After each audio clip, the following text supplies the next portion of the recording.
And welcome into Hoopsville, everybody. I am your host, Dave McHugh. It is Selection Sunday here in Division III basketball, and we have plenty to talk about. Teams who are in, teams who have maybe missing out of the NCAA tournament, and plenty more across the board. And we hope you will enjoy the show here this evening. We're on the air for at least 4 hours.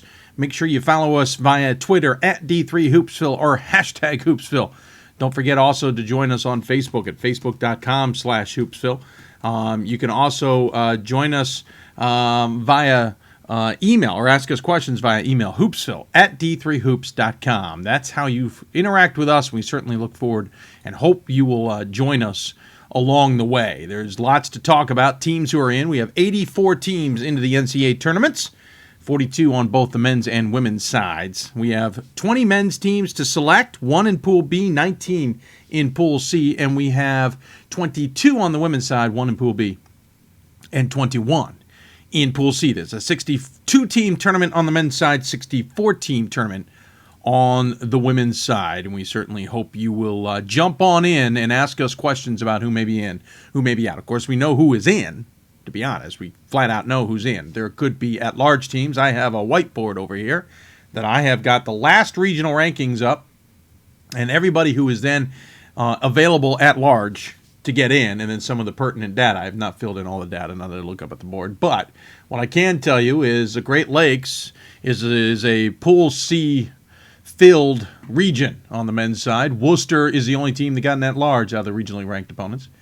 Followed by the East and Atlantic, who each have 2 of their selections on the east side, or Atlantic side 6, on the east side 5.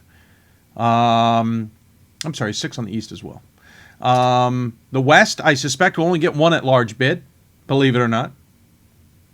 And so on and so forth. So lots to figure out between now and then, and we will be on the air accordingly. Lots of guests lined up as well. We will be talking Rhode Island men's basketball, Mitchell men's basketball, Johns Hopkins men's basketball, Whitworth women's basketball, Sage women's basketball, Regis and women's basketball, Wilmington men's basketball, Carthage women's basketball, and Williams men's basketball here tonight.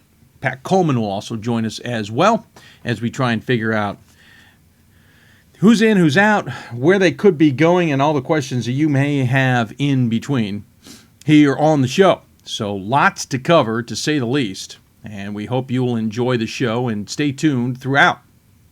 Don't forget, again, at D3Hoopsville or hashtag Hoopsville. You can also join us on Facebook at facebook.com/Hoopsville. Or you can join us via email, hoopsville at d3hoops.com. Tonight, again, on until 6 o'clock or 10 o'clock tonight. And I think what's key for everybody to realize is the criteria is very important, not only for selections, but it is also very important for hosting opportunities. Of course, you have to figure out who's in first before you can figure out hosts. You have to figure out who's going to get an automatic bid, who's going to get a Pool C bid, who's going to be geographically located where, so on and so forth. And all will change how things will be impacted throughout the weekend. So 12:30 tomorrow Eastern Time, the men's bracket will be announced. 2:30 Eastern Time p.m. in the afternoon, women's bracket will be announced. Hoopsville will be on the air at some point tomorrow too. Believe it or not, have not decided what time we'll be on. At the earliest, I suspect 3 p.m., though I've got a wild idea, but you'll have to follow Twitter in case we can pull that off. So that is what we've got going on. Again, the key to a lot of things here is that you've got a couple things. First and foremost, your overall schedule, your winning-loss percentage, as long as you played all your games in Division III, or I should say all your games, or 70% of your games in region, all your games in Division III will count. That also affects the SOS number as well, we should point out. The SOS is important. Your results versus regionally ranked opponents is important. And let's see, what else have we got? We've got head-to-heads, and we have common opponents. and all that jazz. That we've all seen kind of that process with the regional rankings, and to give you an idea, the regional rankings we have set up right now as of week 3, yes, they will change as outcomes of this week will dictate. However, on the flip side of that, it gives you at least an insight of who may be in and who may be out. For example, let's take the West region, as I pointed out. Stevens Point clinched. Whitewater is going to be an at-large team. St. Thomas will be an at-large team, you would think. St. Olaf is in, and Whitworth is in. Then it's Dubuque, Claremont, Mudd, Scripps, Pomona, and Augsburg. And I hate to say it, I don't see how those 4 teams get in. So if there is an at-large team, that's how you're going to see it right there.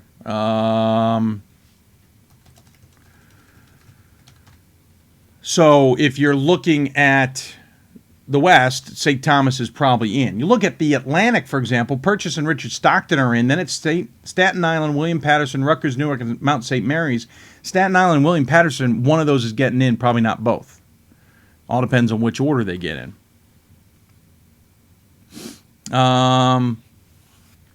So lots to consider as we move along.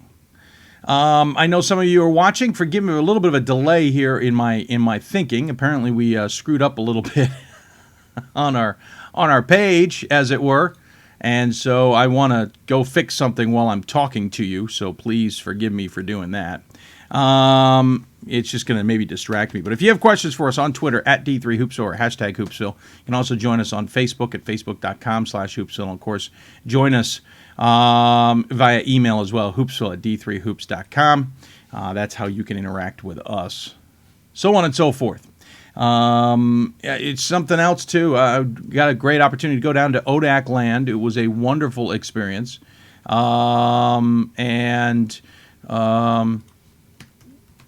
Got to see the 2 first days of the tournaments, the quarterfinals and the women's on Thursday and the quarterfinals and the men's on Friday.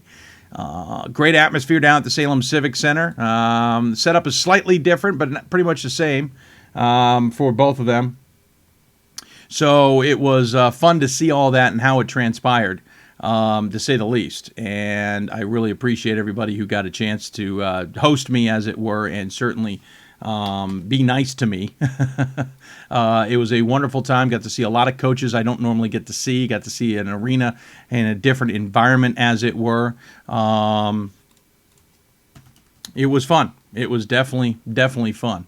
And got to see a lot of good basketball. I mean, I'd be remiss to say you don't see some good basketball down there in the land, as it were. And I think on the men's side, Virginia Wesleyan getting in, surviving against Hampden-Sydney is a major accomplishment for any of you out there who may be were bubble watching. Randolph-Macon losing in the first game against Hampden-Sydney was more about how well Hampden-Sydney played, to be honest, than it was about how Randolph-Macon played. I don't think Randolph-Macon played necessarily that badly. I just think that Hampden-Sydney played that well, and I think Hampden-Sydney then went and showed that in the conference championship against Virginia Wesleyan, and getting to the conference championship for that matter. So, hats off and bravo to Hampden-Sydney, but Randolph-Macon played very well. Virginia Wesleyan played very well. Those two teams going to be into the NCAA tournament. Who hosts, up for debate. That's going to be a major question, to say the least. Furthermore, you also have the women's side of things. I think it's going to be a one-bid league. I think Randolph-Macon gets your at-large bid, and that's it. I think Eastern Mennonite may have hurt themselves only getting to the semifinals. Eastern Mennonite was sitting 6th in the regional rankings to begin with. Randolph-Macon gets the automatic bid, but the ODAC on the women's side maybe a little bit down this year. Certainly a little bit more parity than usual, but I don't think they get in to the NCAA tournament with more than one. Then I ran up to Stevenson and got to see the men's basketball title in the Commonwealth Conference, and Stevenson versus Alvernia. Stevenson was winning by 15, ended up losing the game by 1, an off-balance shot. I was hoping to show you that today, but ran out of time trying to get that edited. But it was pretty impressive, to say the least. We do have Alvernia men's basketball coach coming up here on the show. So we will talk to him here soon.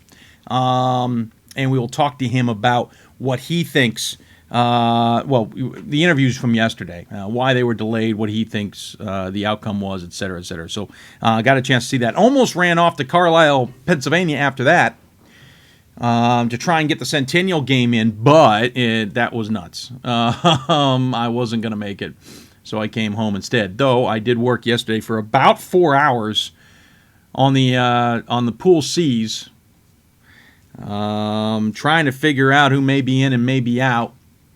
And didn't even try and bracket. I was just trying to figure out who might be in. Mainly because it will help answer questions for you. For example, Brian tweets me, says, who are the top 3 teams, if any, that could beat Stevens Point in the men's tournament? Well, it all depends on bracketing. But if they run into Whitewater, I think despite today's outcome, you remember Whitewater beat them earlier this season. Whitewater will be a formidable foe. I think WashU or Illinois Wesleyan will certainly make things interesting. I think that's by default. It depends on which Randolph-Macon team shows up, but I still like the Pointers in that scenario.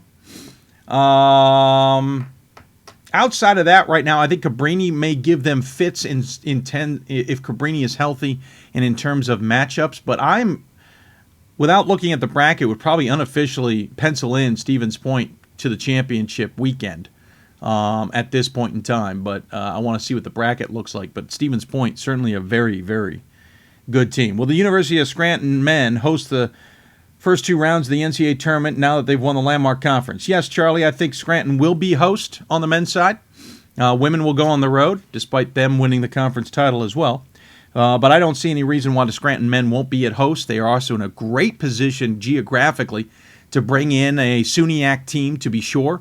They can bring in maybe an Atlantic team. Let's say a Staten Island or a William Patterson gets in, they can come up to Scranton. You can also easily maybe even get a Great Lakes team from the fringe of the Great Lakes there, and you can get a Northeast team in there. I think Scranton geographically makes a lot of sense on the men's side to bring in there, to be sure. Do I think the Capital Crusaders will be in the NCAA tournament? Big upsets against Baldwin Wallace and Ohio Northern. If it's men, no. If it's women, didn't they win? I'm drawing a blank. I'm going to have to look that up. Let's see here.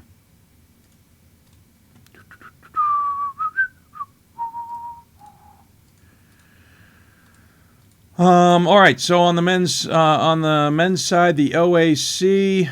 Come on, getting there. There we are. No. Capital, it's definitely not a men's question, then it's going to be a women's. By the way, try and preface it, help me out if it's a men or women's question, just to save me the hassle. Capital, well, they won the automatic bid, so Capital's in. Oh, how do I think the will do? I'm terribly sorry, Scott.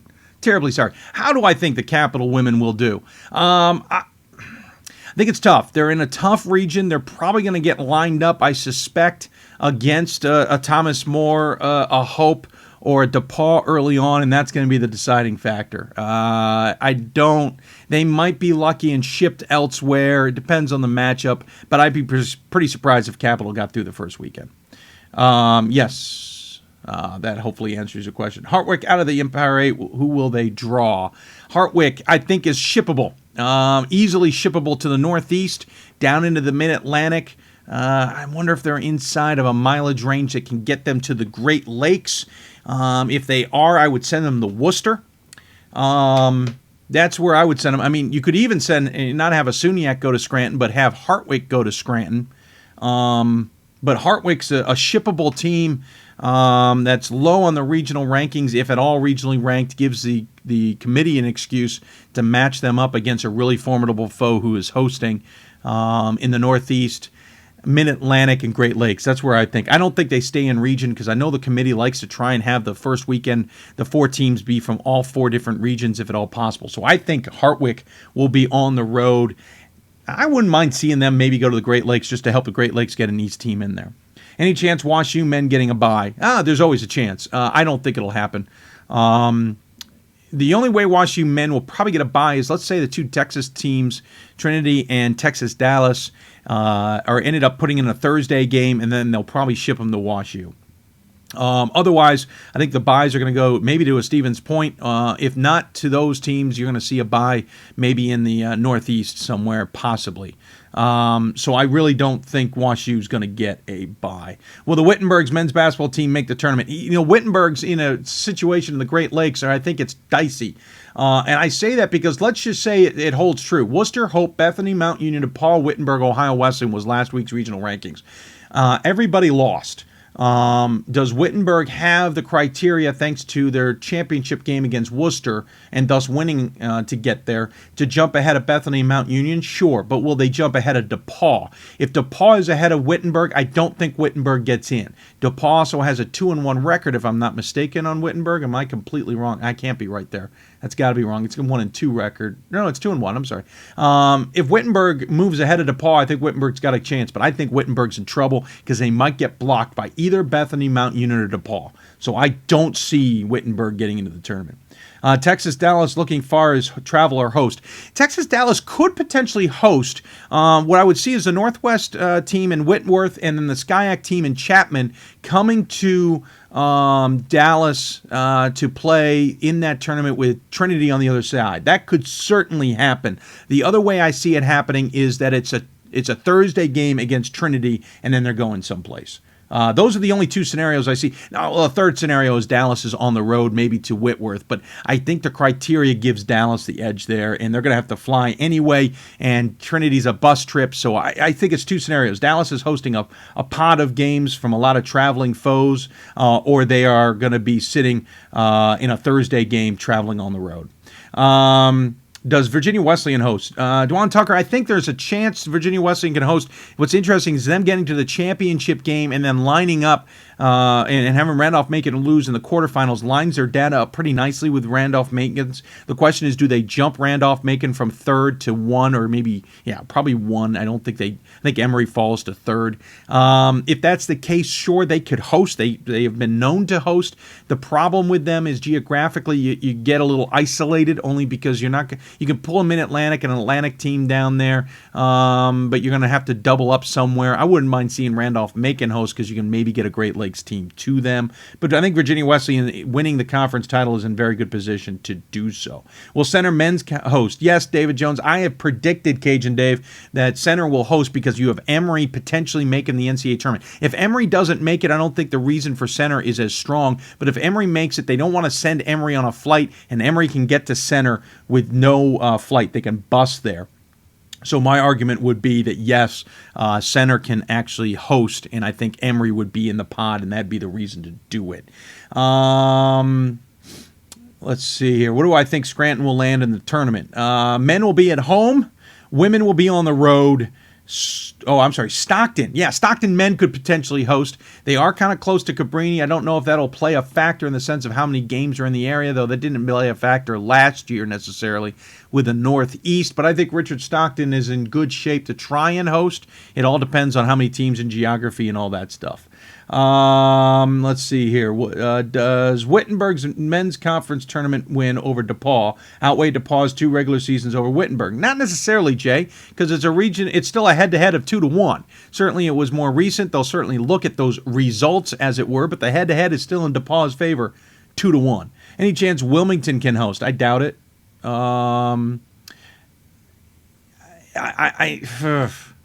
I don't think Wilmington hosts. I really think the key here is Wilmington's not regionally ranked this week. They'd have to jump into a regional ranking and jump high. And I don't see that happening. So I don't think Wilmington's on the road. Wilmington's like a Hartwick. They're a good excuse to send somewhere. Reminder to everybody, the 500-mile rule. Geographics are very, very, very, very, very, very, very, very, very important. And what I mean by geographics are the NCAA has basically said we want as little flights as possible. What I've been told is they want no flights the second weekend. They are going to be stuck with probably a minimum of 1 flight next weekend by just default. or you should just factor in, let's say, one flight. That means there are going to be less chances for flights earlier on, but they're going to be forced to on the men's side, for example, because Whitworth's isolated, because Skyac is isolated. Those two teams are going to have to fly in some capacity somewhere. So remember, 500 miles becomes the general rule, and that's because teams under 500 miles can be bused someplace. For example, Mary Washington, I like traveling somewhere. If they're creative, they can get to Worcester. They can't get to Center. And in Randolph-Macon proved last year, you can get from Ashland, Virginia, which is almost in the heart of Virginia, all the way up into Massachusetts under 500 miles. So the 500-mile rule is key to make the brackets as creative as possible. The committees will use that 500 miles all the way to 499 if at all necessary. So keep that in mind when we talk about a lot of this. Chances of Rhodes host again in women's. I don't see why Rhodes women won't host, except the fact that Thomas More could host as well. But Rhodes might be in a position where they can, I'd have to go out and double check, Flip, but I'm pretty sure they can get some teams to Rhodes, and that might help their benefit. I don't see why Rhodes couldn't be in a position to host. Do Bowdoin men still have a chance at Pool C? Amanda, I hate to tell you, no. And I only say it this way. In the Northeast, you have Amherst got the automatic. Then you had Williams, Babson, Eastern Connecticut, WPI, Springfield, and Bowdoin, all in a log jam, having lost before you get to a winner in Albertus Magnus. Bowdoin was already positioned behind all those teams and didn't play this week, and that is gonna hurt them. They were already positioned behind teams who went and played more games, which will help their SOS and potentially their results versus regionally. Bowdoin would have to get ahead of Springfield, who they're behind, ahead of WP High, who's behind, and I don't see it happening. I don't think Bowdoin moves if they were already in that spot. That being said, anything's possible. But I think Bowdoin's on the outside looking in because I think they're going to get blocked by Springfield or WPI. By the way, back to the Wilmington question. Pat Cohen on message reminded me, Wilmington could certainly host if it's a geographic question, but I think there's too many teams in that area who are better hosts but per regional ranking information. And so that's why I think we should point that out. No chance Mary Washington hosts. I don't think so, Ryan. Mary Washington was sitting 8th in the regional rankings. They certainly will move up in the mid-Atlantic. Randolph-Macon is nearby. Virginia Wesleyan is nearby. I can't see 3 hosts coming to Virginia when they're going to try and be diverse. Mary Washington is a team you can easily move up. You could send them to a Richard Stockton. You could send them to a Cabrini, though I'd love to see them avoid the Mid-Atlantic game at all possible. Mary Washington can get up into New England easier than Virginia Wesleyan can. Than Randolph-Macon can. You can get them to Worcester, for example, pretty nicely. You could even can you get them to New York? I think you might be able to get them to New York. I'm not positive. So I like Mary Washington on the road. I don't think they host. I don't think they have the credentials. If they host and Randolph-Macon or Virginia Wesleyan doesn't, or neither of them do, and Mary Washington does, I've got a problem with that. I think the other two teams deserve to host more than they do. If Center host, who will they get? Well, Emory. If Center hosts, it's because of Emory. That's the biggest thing. And then they'll get another Great Lakes team in there. That's where 2 South teams, unfortunately, will be in the same pod, but because they don't have a choice on geography. If Center's hosting, Emory's the reason Center is hosting. Then I say you bring in a Great Lakes team. A Wilmington could fit that bill. Or let's see. That's about all I got off the top of my head. And I think you can get some Midwest teams in there. So maybe a Webster, for example, who won an automatic bid, getting in there. Will a regional come to Texas? Bill, I think a regional will come to Texas. Well, there's 2 choices, and I said it earlier. I think a regional could come to Texas, but it will probably feature Whitworth and the Skyac team because it's all about flights and trying to cut them down in the second weekend and save costs. The other possibility is that Texas and Texas play in Thursday. What are Hartwick's women's chances of getting in that large bid? I have to look that one up. Forgive me, I did not get my regional rankings called up soon enough here. So Hartwick on the women's side was sitting 3rd. Both Ithaca and Vassar won. I think Hartwick gets into the tournament. I don't see a reason why Hartwick's going to be at the table first. I don't see, maybe second. I don't see a reason Hartwick doesn't get in the NCAA tournament on the women's side. How many OAC women's teams make the tournament? Baldwin-Wallace, Capital, John Carroll, Ohio Northern. Obviously, John Carroll gets in. I think, or Capital gets in. I apologize. I think Ohio Northern is in, and then it's a pick'em on the other two. John Carroll. Well, Baldwin-Wallace was 4. John Carroll was 5. Ohio Northern was 6. So let me take that back slightly. Capital's in. Baldwin-Wallace has the next best shot. Ohio Northern getting to the championship game is why I kind of was confident Ohio Northern was in. So that's why I want to move Ohio Northern to 2, and Baldwin-Wallace and John Carroll's a pick'em. The advantage is one of those OAC teams is hitting the table first because DePaul and Hope and Thomas More all won.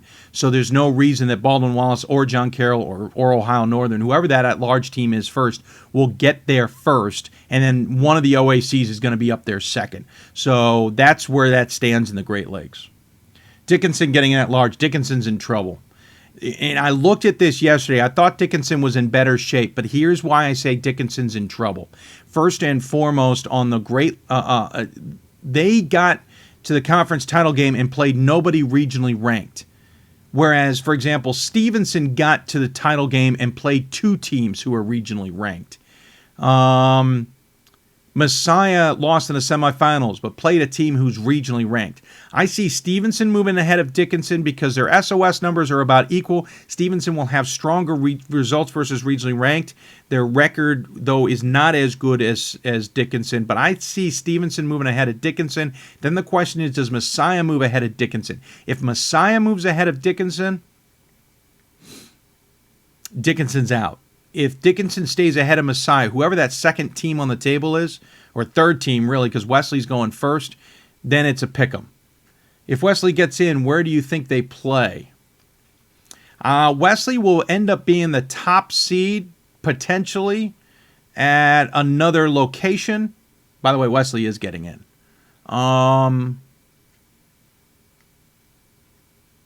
They could go to Purchase. I don't love that, though.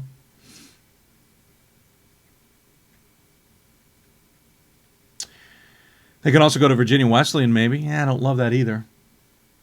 We could send them up into the East. But I wonder if Wesley stays close as a reward, even though they can't host. Maybe Wesley stays close. That may mean you have a surprise host in the Mid-Atlantic region. That's where I think. Northeast women and Roger Women's. What about the Northeast women and Roger Williams women getting into the tournament? I don't think Roger Williams women are in good shape. They were sitting 6th. You've got 3 Nescacks that have got to come off the table first before Roger Williams sees the table. I think Roger Williams is on the bubble. Oshkosh women hosting and seeding in the tourney.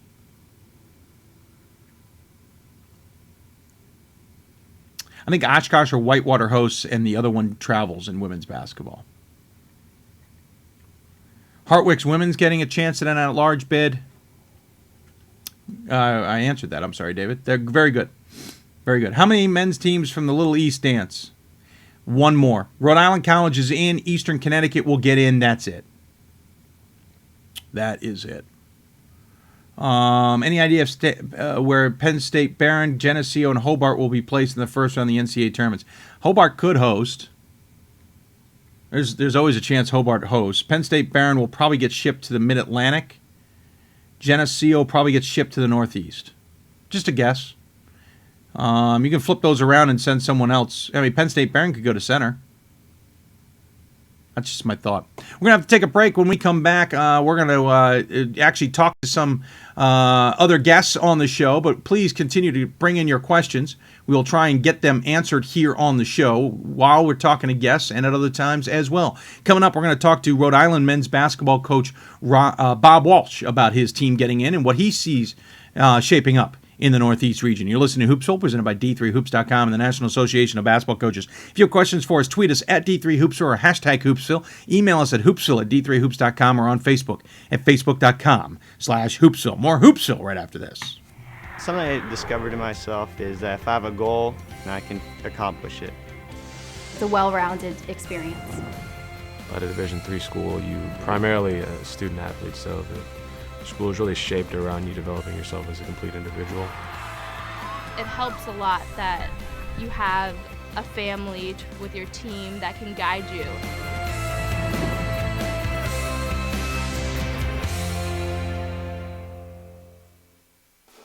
College basketball lives in Kansas City at the College Basketball Experience at Sprint Center. The College Basketball Experience is the place to get your game on. It's not a museum, it's an experience you won't forget. Discover the history of the game in the National Collegiate Basketball Hall of Fame, featuring the Gallery of Honor, Mentor's Circle, and Honor Theater. Suit up in the latest CBE logoed Nike gear at the CBE Hoop Shop. Elevate your game today and visit the house that college basketball built. We've got more schools than Division I, more fans than Division II, and more upsets than March Madness. There's 800 programs with over 11,000 games leading to 2 national championships. And we've been covering it all for over a decade.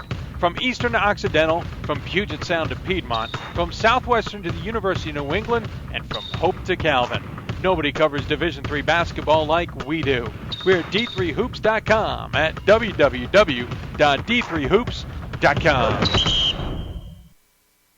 Every season starts with hope and a dream to play for the ultimate title, to become NCAA national champions. And you can experience it live at the 2014 NCAA Division III Men's Basketball Championship, March 21st and 22nd in Salem, Virginia, hosted by the Old Dominion Athletic Conference and the City of Salem. Affordable tickets now available. Visit ncaa.com/tickets today and make a date with champions. And welcome back to Hoopsville, everybody. I'm your host, Dave McHugh, broadcasting out of the Hoopsville studios in the greater Baltimore area. If you have questions for us, tweet us at D3Hoopsville or hashtag Hoopsville. You can also join us on Facebook at facebook.com/Hoopsville, or don't forget on email, hoopsville at D3Hoops.com. Lots of questions coming in. Trying to answer a lot of your questions throughout. We also want to talk to some of our guests. Pat Coleman will also join us later in the show as we're on until at least 10 o'clock tonight. Pat Coleman will help answer some of those questions as well. We're going to go to the Hoopsville hotline, though. Forgive me here as my camera is not set up. Who cares?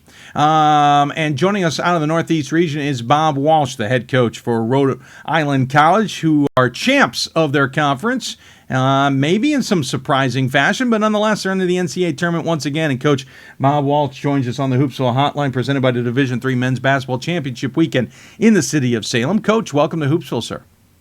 Dave, how are we doing? I'm doing well. How about yourself? Terrific. I feel great. Good. You got to feel great. You guys decided to just get the job done yourself, win the conference, take advantage of the opportunity that was presented to you. That's got to make a coach happy. Yeah, it feels terrific. We really hadn't played consistently well for much of the season. And, we knew going in, if we were going to get into the NCAA tournament, we had to win our conference. And, EastCon had a historic year in our league. I mean, they were the first team ever to go 14-0 in the regular season. They went, 16-0, including the first 2 rounds, and were able to go into their place and play with an edge for 40 minutes and control the game with our defense and come out on top. So it's a great feeling today, certainly. I'm sure it's a relief in some cases. You know the landscape well. You obviously just alluded to the fact you guys had to win to get in. Of course, you're back in yet again, and that's half the battle. You talk about the consistencies, though. What has turned? What has changed in the last few weeks that maybe has you guys rolling along as you are? You know what? Our seniors stepped up. Some guys, Tom DeShantis, Mike Palumbo. We've actually lost a couple of guys. Our 2 top scorers, Naheem Sanders and Austin Silly, are both out, and we're down to 10 guys in uniform. And Mike Palumbo, Tom DeShantis, guys who were seniors for us, really stepped up and just sort of changed the edge that we played with. I think it was a sense of urgency, a little bit of understanding. It was do or die come tournament time, and maybe some muscle memory from guys having so much success in the past with our program. But we just really played well for 2 days at the exact right time. Friday and Saturday, we put it together, and we picked a great time to play the 2 best games we've played all year. It's certainly the best games possible. You guys kind of fit and famine, but in the last, 9, you've won 8. and really controlled your destiny, and then really grabbed a hold of it almost in some cases. You talk about the senior leadership, but also in that span, you played at least 5 of the games or 4 of the games at home, and then you had the neutral court game. Of course, not that far from home. Did the crowd almost kind of help you guys out a little bit? I wouldn't say it did. I mean, our neutral court game on Friday was played in a pretty empty gymnasium because our league plays, a Final Four that was hosted by Eastern Connecticut. So, really, we talked about how the energy had to come from us. And then, against Eastern, there was a terrific crowd, and we had a good crowd there as well. But it was obviously a road game in a hostile environment. And, one thing about our guys is that doesn't really affect us. We don't talk about playing on the road or how difficult it is or this and that, because I just think it's part of the deal. It's part of what we prepare for. So we've been a really good road team, and that goes to the mentality that our guys show up with. You guys, again, have been in the NCAA tournament. There's nothing new about you guys getting to the NCAA tournament. You've won it, either gotten in as a Pool C or you won as a conference winner. Of course, you've now been to, 5, 6, 7, 8 straight NCAA tournaments. Having been to the Sweet 16 twice, you've been to the Elite 8, or 3 times, you've been to the Elite 8 once. How much does that kind of experience that not only the coaching staff have, but obviously the players as well, kind of get them ready for a stretch run like you've just gone through? I think it's hard to measure, but it's certainly a huge factor. Our guys are expecting to play in the NCAA tournament every year, and the sense of urgency that you have to play with, combined with the composure that you have to play with down the stretch in do-or-die games, is really important, and our guys are comfortable with it. They're used to it. I certainly think experience was a factor in yesterday's game, given the fact that our guys have played in big games like this. This team played in 2 overtime NCAA tournament games last year. Our veteran guys are just used to the situation, and we're prepared to handle it. And I think experience has certainly helped us, and hopefully it'll help us this week. By the way, nice job on the website. They've already updated the dates, so I don't have to do math in my head of your conference tournament games and NCAA tournament appearances. Of course, you've won now 6 Little East titles. Again, experience comes a long way. You are a soothsayer in some cases when it comes to coaching. I always know you've got it thought out and what you want to tell your team. What was the message down the road? We talked about how this was our only opportunity with this team. Every team is different. We've had a lot of success. We played in the Little East title game 8 years in a row now, having won it 6 times. But every year, sitting in that locker room before the game, it's a different group, and it's different. It'll be different next year as well. Even though we'll return a lot of guys, it's a different personality. And I said, guys, this is our one chance with this team. Next year, we're going to have a different look. That's just the way it is. And we talked about personal pride. EastCon had the best year in the history of our league and had beaten us twice. Right. And, I wanted our guys to dig deep and just make sure that on every possession, we're going to make sure they didn't beat us 3 times.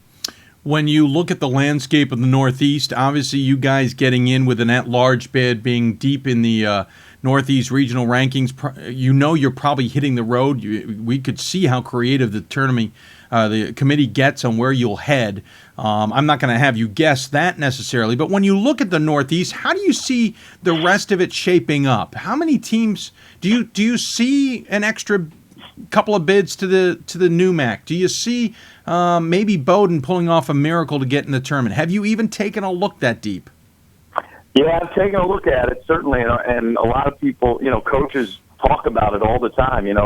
Billy and I were talking about it before the game and talk about it with Brian Baptiste, who's our rep, and Mike Tully is the chair for our region. So, unfortunately, I think the Northeast made a mess of our region. I mean, if I'm looking at it right, 5 of the top 6 teams all lost. I think Amherst was the only team ranked in the top 6 that actually, or even the top 7, I think if you throw Bowdoin in there, that actually won their tournament. So now it's going to be really hard. I think the region is really strong.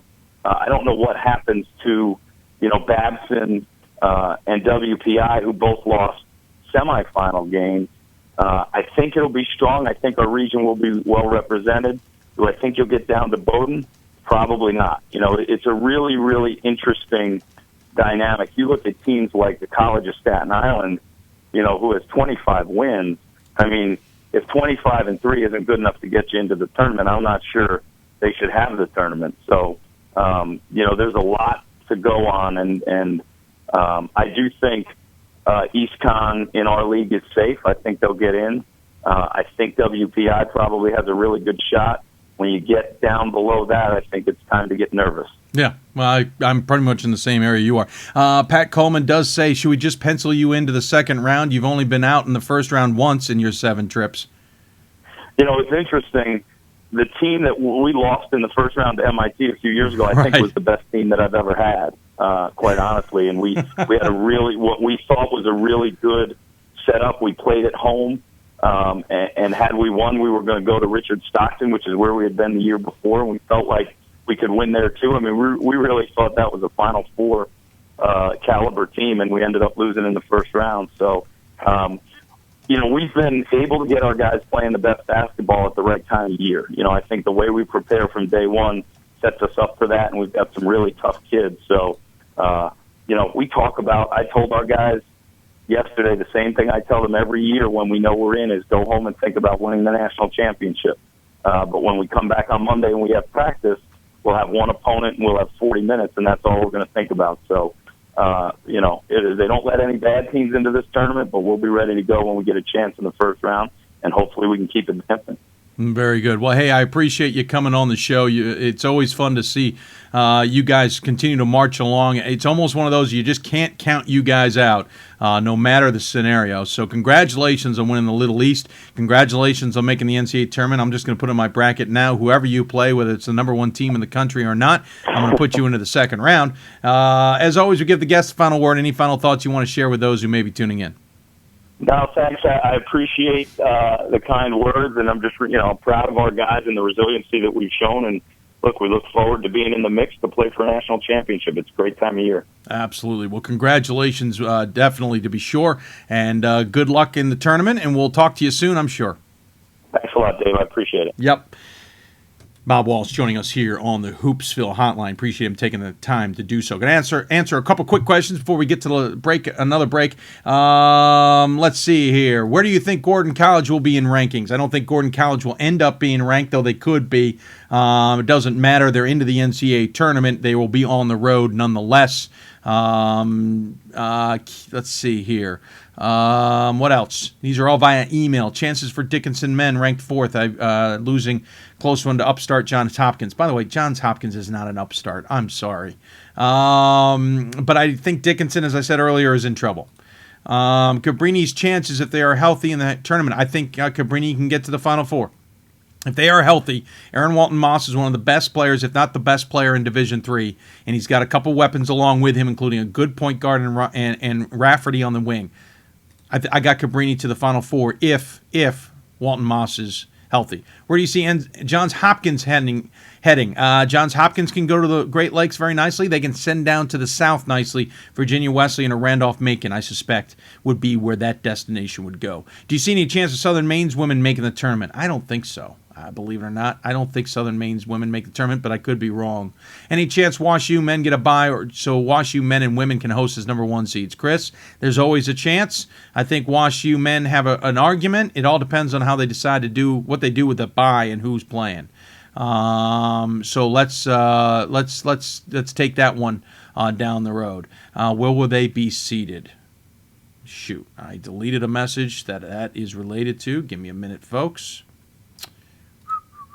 There it is. Oh, Gordon, where will they be seated? Well, they won't be seated. They will travel, but they won't be seated, and I suspect they'll actually stay in the Northeast, but they're going to get up against an Amherst or a Williams.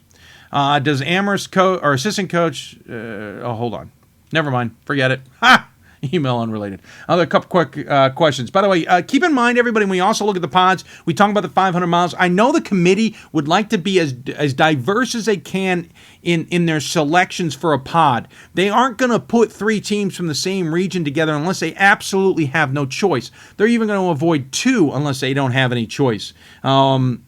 So, for example, potential opponents for Scranton men, also Cabrini men. Where could Cabrini run into Scranton again? I think Cabrini and Scranton are a second weekend game, potentially Elite Eight if they do it right. I think Cabrini will get a Southern team. Well, maybe not. They'll get an Atlantic team. They will get an East team. That one gets really interesting. I mentioned Scranton is a little bit easier because of their geographics. Where else do we got here? Two kids named Moss taking home National Player of the Year award. Sydney Moss on the women's side, Aaron Walton Moss on the men's. Certainly a factor. None related, by the way. What factors are into DePauw's men favor for receiving in that large bid? The fact that they're ahead of Wittenberg and have a 2-1 regional rank or head-to-head certainly helps them in that argument. Let's see. I got other things here I'm trying to get through here, folks, quickly before we take another break. Joe's hunch is Scranton versus Johns Hopkins. I don't think it happens. I think Johns Hopkins heads south. Johns Hopkins gives them the committee a chance to put a team down south. They aren't going to Scranton, in my opinion. And again, it's 2 Mid-Atlantic teams. I don't like it. I also don't like the idea of Alvernia hosting DeSales. Is that DeSales? Hold on. Yeah, DeSales, Wesley, Penn State Barron, and Alvernia. I don't. That's too many Mid-Atlantic teams. Just not going to happen. Purchase definitely hosting. Yeah, I think it's definite, but nothing is definite.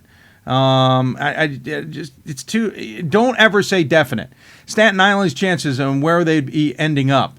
Staten Island's chances are very, very, very, very tight. If they end up behind William Patterson in the regional rankings, William Patterson gets to the table first. They're going to get blocked until late, and their criteria looks lousy. If they're on the table first in the Atlantic, I can't believe they wouldn't go through 19 picks without Staten Island going. But again, their criteria is lousy. Staten Island, so that's Staten Island. Potential opponents, yeah, we got through a lot of that. Does Nichols get in? No, Bobby, I don't think Nichols has a chance of getting in. That was a one-bid league from the get-go, and Nichols is too far down in the regional rankings to get in. We're going to take another break. When we come back, I'm going to jump up into the Northeast a little bit more, and we're going to talk Mitchell men's basketball here on the show. You're listening to Hoopsville, presented by D3Hoops.com, the National Association of Basketball Coaches. Have any questions for us? Tweet us at D3Hoopsville or hashtag Hoopsville. Join us on Facebook at facebook.com/Hoopsville or email us at hoopsville@D3Hoops.com. More Hoopsville right after this. College basketball lives in Kansas City at the College Basketball Experience at Sprint Center. The College Basketball Experience is the place to get your game on. It's not a museum, it's an experience you won't forget. Discover the history of the game in the National Collegiate Basketball Hall of Fame, featuring the Gallery of Honor, Mentor's Circle, and Honor Theater. Suit up in the latest CBE logoed Nike gear at the CBE Hoop Shop. Elevate your game today and visit the house that college basketball built. Something I discovered in myself is that if I have a goal, and I can accomplish it. It's a well-rounded experience. At a Division III school, you primarily a student athlete, so the school is really shaped around you developing yourself as a complete individual. It helps a lot that you have a family with your team that can guide you.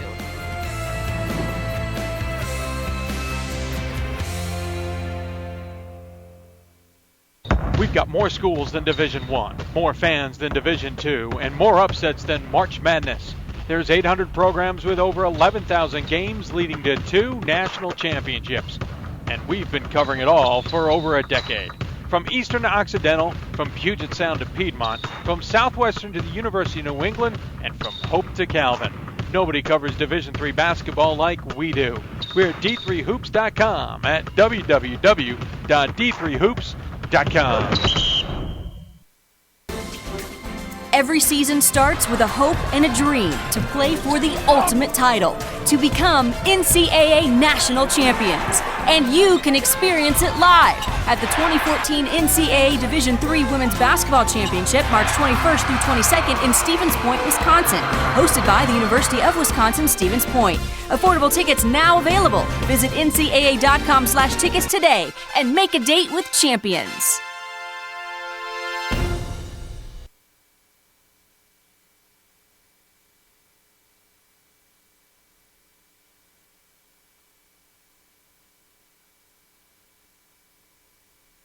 And welcome back to Hoopsville, everybody. Broadcasting out of the Hoopsville studios, thanks to the NABC and the Nationals and D3Hoops.com. If you have any questions for us, tweet us at D3Hoops or hashtag Hoopsville.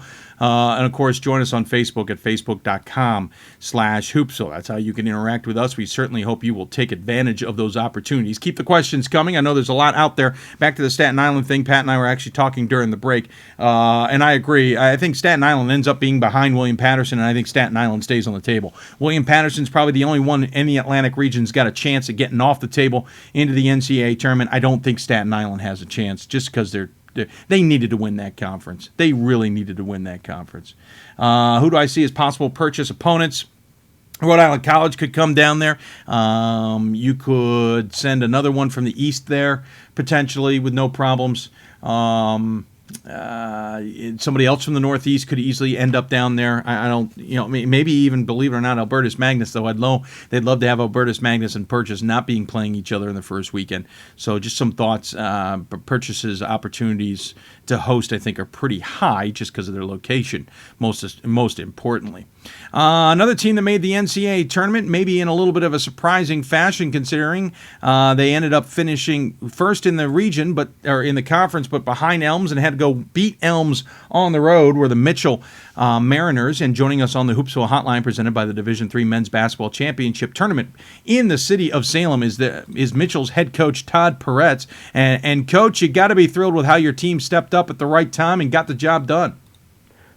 Yeah, definitely. I mean, kind of echoing Coach Walsh's remarks earlier, is, we had to play two very tough opponents back-to-back on Friday and Saturday. Obviously, the number 3 seed, and then obviously the host Elms. And I won't say that we played perfect basketball, but I think we played 2 games in a row where we showed a lot of toughness and resiliency. You guys had an interesting season. You had a bunch of losses at the beginning. You went through a nice long winning streak in the middle.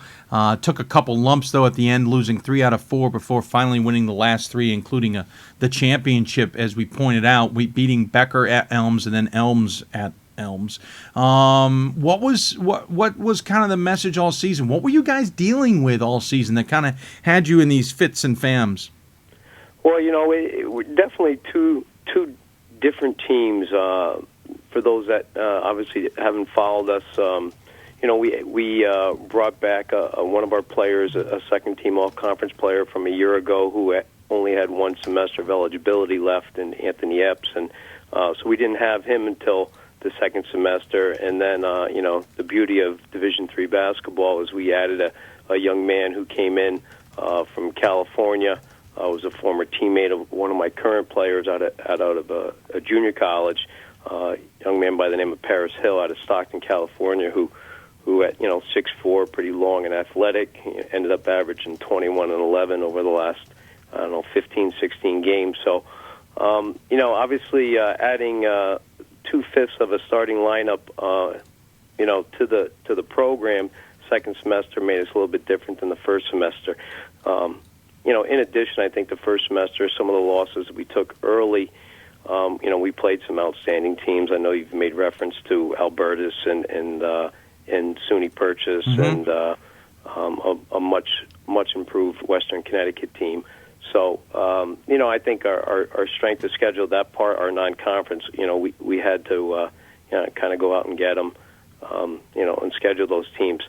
And as the season went on, I think it was kind of uncharted territory for us. We got going in the conference, and we were 7, 8, and 0 at one point, and this is a new position for us. We haven't been, at the top of the standings or thought of in high regard in the conference, and so I think we kind of stubbed our toe a little bit, and the fact that we started to see these teams the second time around, and they obviously made some adjustments to our personnel and what we try to do, but we righted the ship on the last game of the season against a Regis opponent, and we just we knew going in with getting a bye and getting a bye into the semifinals, and looking at the teams that were remaining, our thought was, hey, we've beaten everybody here. We might have split with one or swept another one, but we've beaten everybody here, and there's no reason why we can't beat them again. Of course, this is the first time that Mitchell's even made it to the NCAA tournament, and it's certainly a great way to do it is get the at-large bid and fight for that right, as it were. So I can only imagine the buzz on campus, despite the fact it's still a Sunday and it may be a little quieter than it normally would be. Yeah, we were only about an hour and a half from Elm, so I think the buzz started. On Friday night we had an outstanding the student support, and they all piled in cars, and Elms is kind of a smaller atmosphere, so to bring in even just 100 kids, 100 students, and parents and friends and family, that support was huge for us, and there's a lot of buzz. I've gotten more text messages from former players and people locally and things like that are very, very excited for and very happy for the program.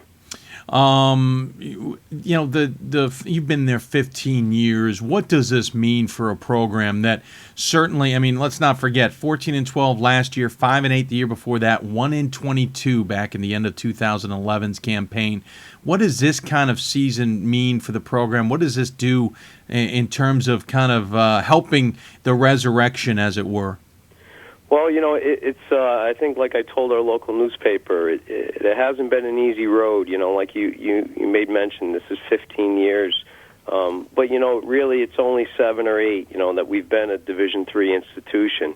My first 8 years we were still at the junior college status, right. And had some success there. And quite frankly, when we made that transformation, to a 4-year NCAA, baccalaureate program. It definitely went through some growing pains, and I always said from a recruiting standpoint, we were trying to go out, and I always thought it was a lot easier for kids to go to programs that are successful year in and year out. It's hard to tell somebody and to recruit somebody, hey, come on board, and we're coming off a 3-22 year or something like that, and you're going to have to help us build this, from the ground level up. So for us, as the evolution of the program, I kind of equate it, hopefully, and I can be half as successful as what someone like Mitch Oliver did at Albertus. He was a guy who came in and obviously started having some success and was able to attract some outstanding local talent, and then as that started to grow, obviously to be able to reach out into different areas and want kids to be a part of the type of system that he plays and a successful program. So, like I said, if we could follow in that type of footprint, I think that would be great. This whole conference seems like one that's of a rebuilding of some kind. Southern Vermont certainly is made headlines earlier this season with their win over Williams. Of course, I should say first day of the season. Dan Engelstad seems to be bringing in guys to try and give them second chances to help with the program and have it succeed. Elms is certainly not at its heyday, but it seems to be returning maybe to that moment. Is this conference maybe starting to get just a little bit more competitive? Yeah, I think so. I think I think only one time in our history, outside of the AQ, have we had an at-large, and I think that was Becker College a few years ago. So I think we're finding that, and obviously, with the strength of the Northeast, we all have to go out and, our out-of-conference schedule, you have to play some of these good teams, and it's great for us. And I think we've had so many changes within the coaching within the conference. We've had many new coaches come in and some really energetic and bright and real go-getters, and they've just brought a kind of an infusion. They gave us that boost that I think the conference needed, and for someone like me who's been there as long as I have, it's you start to say, hey, we gotta keep up with the Joneses here, and it takes a couple of kids and you bring them in and you start having some success. But I think with all the new coaches in the league, and I actually, you mentioned Dan.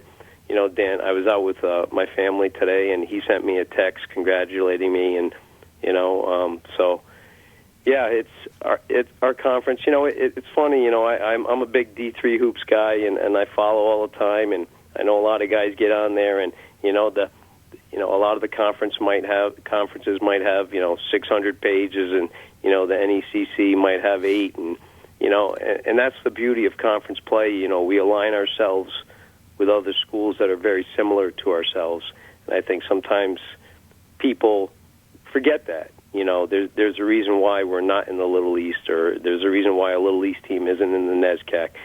We try to align ourselves from not just from an athletic standpoint, but obviously from an academic and a social standpoint.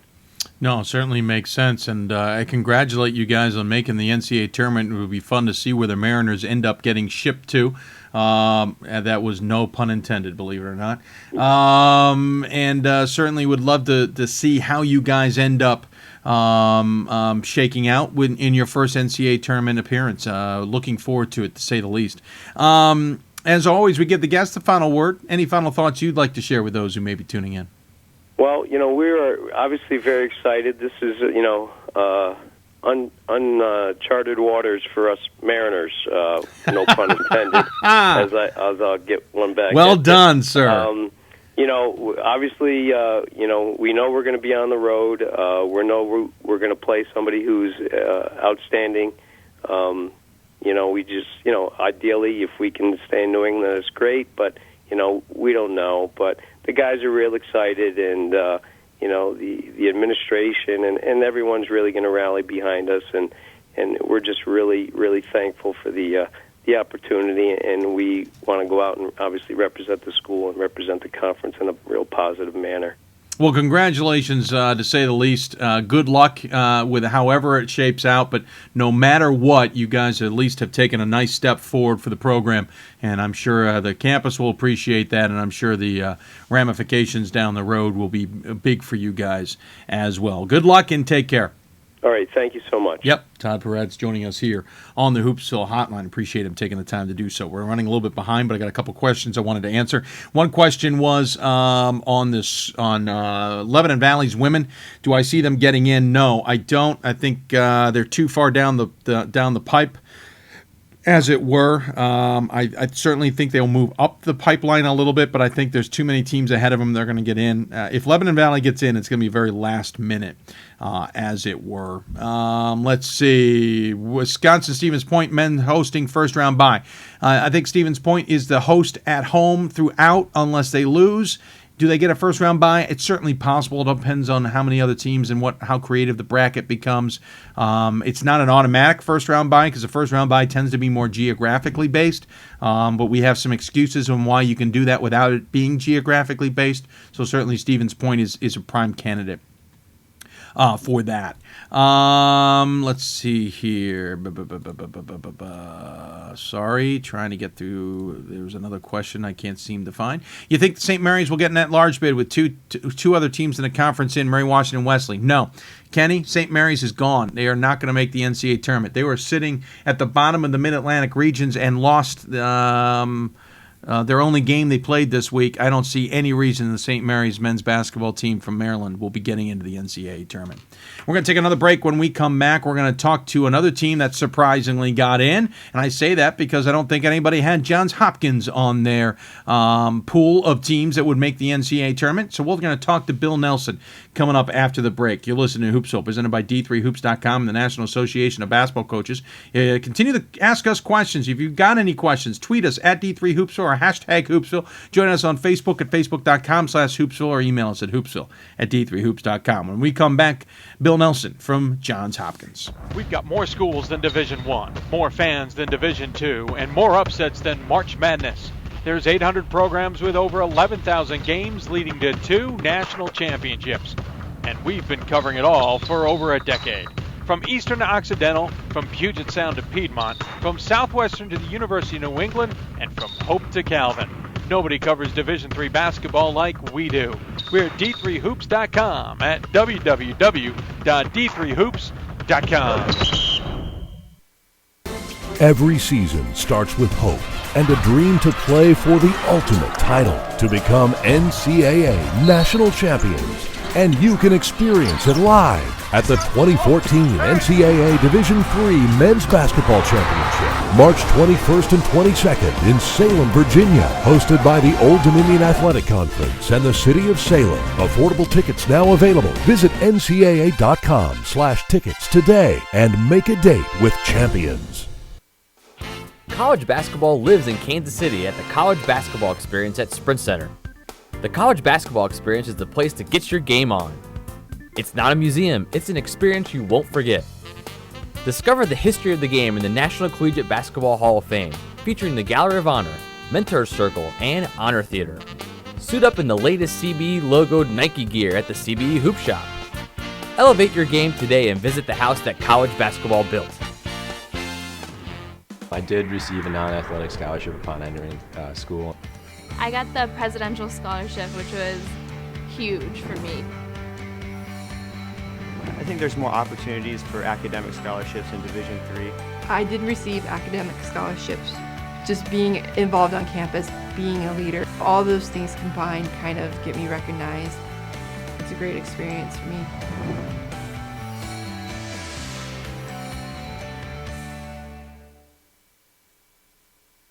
And welcome back to Hoopsville. I'm your host, Dave McHugh. If you have any questions for us, tweet us at D3Hoopsville or hashtag Hoopsville. Email us at hoopsville at d3hoops.com or Facebook us, facebook.com/Hoopsville. Lots of questions coming in via email and Twitter. I also know some questions that come in via Facebook. We will try and get to as many questions as we can while also talking to a number of our guests without all trying to stay on time. I'm going to skip some questions right now. We'll get to them on the end. We're going to jump instead right back to the Hoopsville Hotline, presented by the Division III Men's Basketball Championship Tournament in the city of Salem, Virginia. And joining us on the hotline is Bill Nelson, Johns Hopkins head coach and the Centennial Conference champions this year. Coach, welcome to Hoopsville. Thank you, Dave. How you doing? I'm doing well, sir. How about yourself? Doing all right. I guess you're staying busy, huh? Just a little bit. Just a wee bit. I'll bet. Thanks so much for joining me. First and foremost, welcome to the tournament. Thrilling victory, holding on by the skin of your teeth a little bit yesterday at Dickinson. Your team all season, at least from what I've seen, has had these moments where you seem unbeatable. And certainly I would say in the last week for sure, you guys were playing probably at the best you've been playing all season. I think you're right. I'm not sure why. It's a great time to peak. We started out, our non-league schedule was pretty tough. We played 7 non-league games, and 4 of them were against teams that were at one time or another were ranked in their region: Claremont, Pomona, Wesley, and Alvernia. And we won one of them. And I think they toughened us up a little bit. But we ended up at one point in our season we were 4-6, and then we'd won 13 of the last 17 games. And we got a great group of guys. We got 3 seniors that were 7 and 18 as freshmen, and I'm really happy for them that they've hung in there and battled back. All 3 of them have been injured quite a bit during their career. In fact, one's not even playing this year except for a few months per game, and the other 2, Daniel Corvett and Connor McIntyre, they don't practice much. They just play, and they're great leaders, and they're very effective basketball players, and I'm really happy for them. This Dickinson game, you guys get up. Of course, you held a very good McDaniel squad at bay in the semifinals on Friday. No, that was Franklin and Marshall. Right, I'm sorry. I get it confused. Dickinson played... right, that's right. You guys played F&M. You still held a decent F&M squad at bay to get to Dickinson. Dickinson had to hold off McDaniel. What did you guys see in the matchup with Dickinson, especially after playing them a couple weeks ago and losing by 5, that you thought you could take advantage of? Well, this is the 3rd game, obviously, and Adam Honig, who he'll be first team all conference and possibly MVP. He just is a big time player, and we've had really good games with Dickinson. They're very talented and well coached, and we thought if we could work Honig and do a little better job on him, we'd be able to stay in the game. And Daniel Corbett and Austin Vasilietis, they rotated the point. Adam had a 3-13 game from the field, and that helped us when it was right down to the wire. And I think slowing him down a little bit, you don't stop him, but slowing him down was a big factor. When the crowd at Dickinson was pretty spectacular. End of the game was certainly challenging. They got a couple great opportunities. It looked like the one thing that Blue Jays basketball under Bill Nelson is known for, it's good free throw shooting, and it certainly looked like the free throw shooting was certainly the icing on the cake for you. Well, it's kind of funny. Jimmy Hammer, our leading scorer, pulled an 0 for 11 in the game. And people are saying, how did you ever win with that happening? Well, he was 6 for 6 on the foul line, most of them late in the game, and then his defense has been spectacular. Yeah. We put him on Brandon Angrady, one of their top scorers, a great three-point shooter, and he did a great job on him. And we were just, fortunate that Jimmy got to the line along with Connor McIntyre. He was, 6'4", 6 at the line. And you're right. Free throws can win or lose games for you. You are now heading off to the NCAA tournament for yet another appearance. It seems like it almost goes without saying that we will see you guys every few years make it to March Madness. There was certainly years where you guys were more consistent, but I know you got to do what you got to do, and getting back there has got to be nice for this program.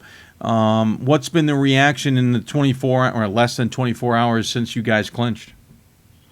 Well, obviously, a lot of texting going on. The last time we were there was 2007, so it's been a while. And, the last 3 years, like I said, 4 years ago, we were 7-18, and we've kind of slowly come back a little bit. And we finished third in our conference this year. And, the conference was so competitive. Going into the last two games, teams 2 through 6 all had a chance not to make the tournament. 5 of our 10 teams only get in the tournament. So I think a lot of people around here are surprised. And it's really quiet. Like I say, I'm in my office, so there's not many around. But I imagine tomorrow, around the building here, it'll be a lot of excitement. Speaking of tomorrow, you might not even be in the building tomorrow. Yet another winter storm barreling down. You were telling me you've given up just going home. I don't think there's any truth to the rumor that you'll be staying the night in your office, but how has the weather been affecting you guys? Well, I've missed 2 practices. So we've had captain's practices because none of the other assistants live close to Hopkins either. And, we had a captain's practice before a big game, and we won the game the next night, and the guys kind of were wondering if I could, skip a few more practices.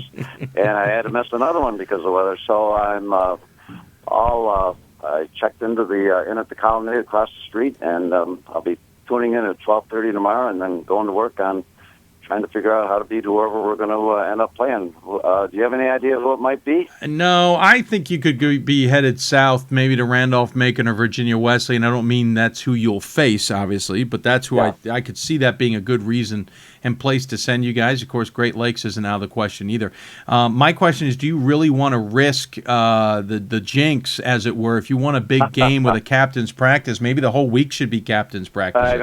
I know. They probably like that. They're a great bunch of guys. I mean, Dana Corbett, our point guard, and, all people who coach understand this, that comes a time when you have so much trust that you don't even have to, get too involved in what you're going to run out there, because they have a tremendous feel for the game, and Daniel's that way. And, he ran the captain's practices, and I'm sure it was a good one.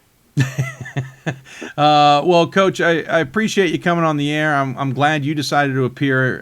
Nancy would never have given me the time of day after what happened last time. I know. So I certainly appreciate you overlooking that to appear here on the show. Obviously, should point out first Centennial Championship since 2007. Well deserved. You guys have been on the fringe, and I'm glad to see you guys get another one under the belt and make it back to the NCAA tournament. I think that was the last time I called a game in your gym as well. But I would love to know, we always give the guests the final word. Any final thoughts you'd love to share with those who may be tuning in?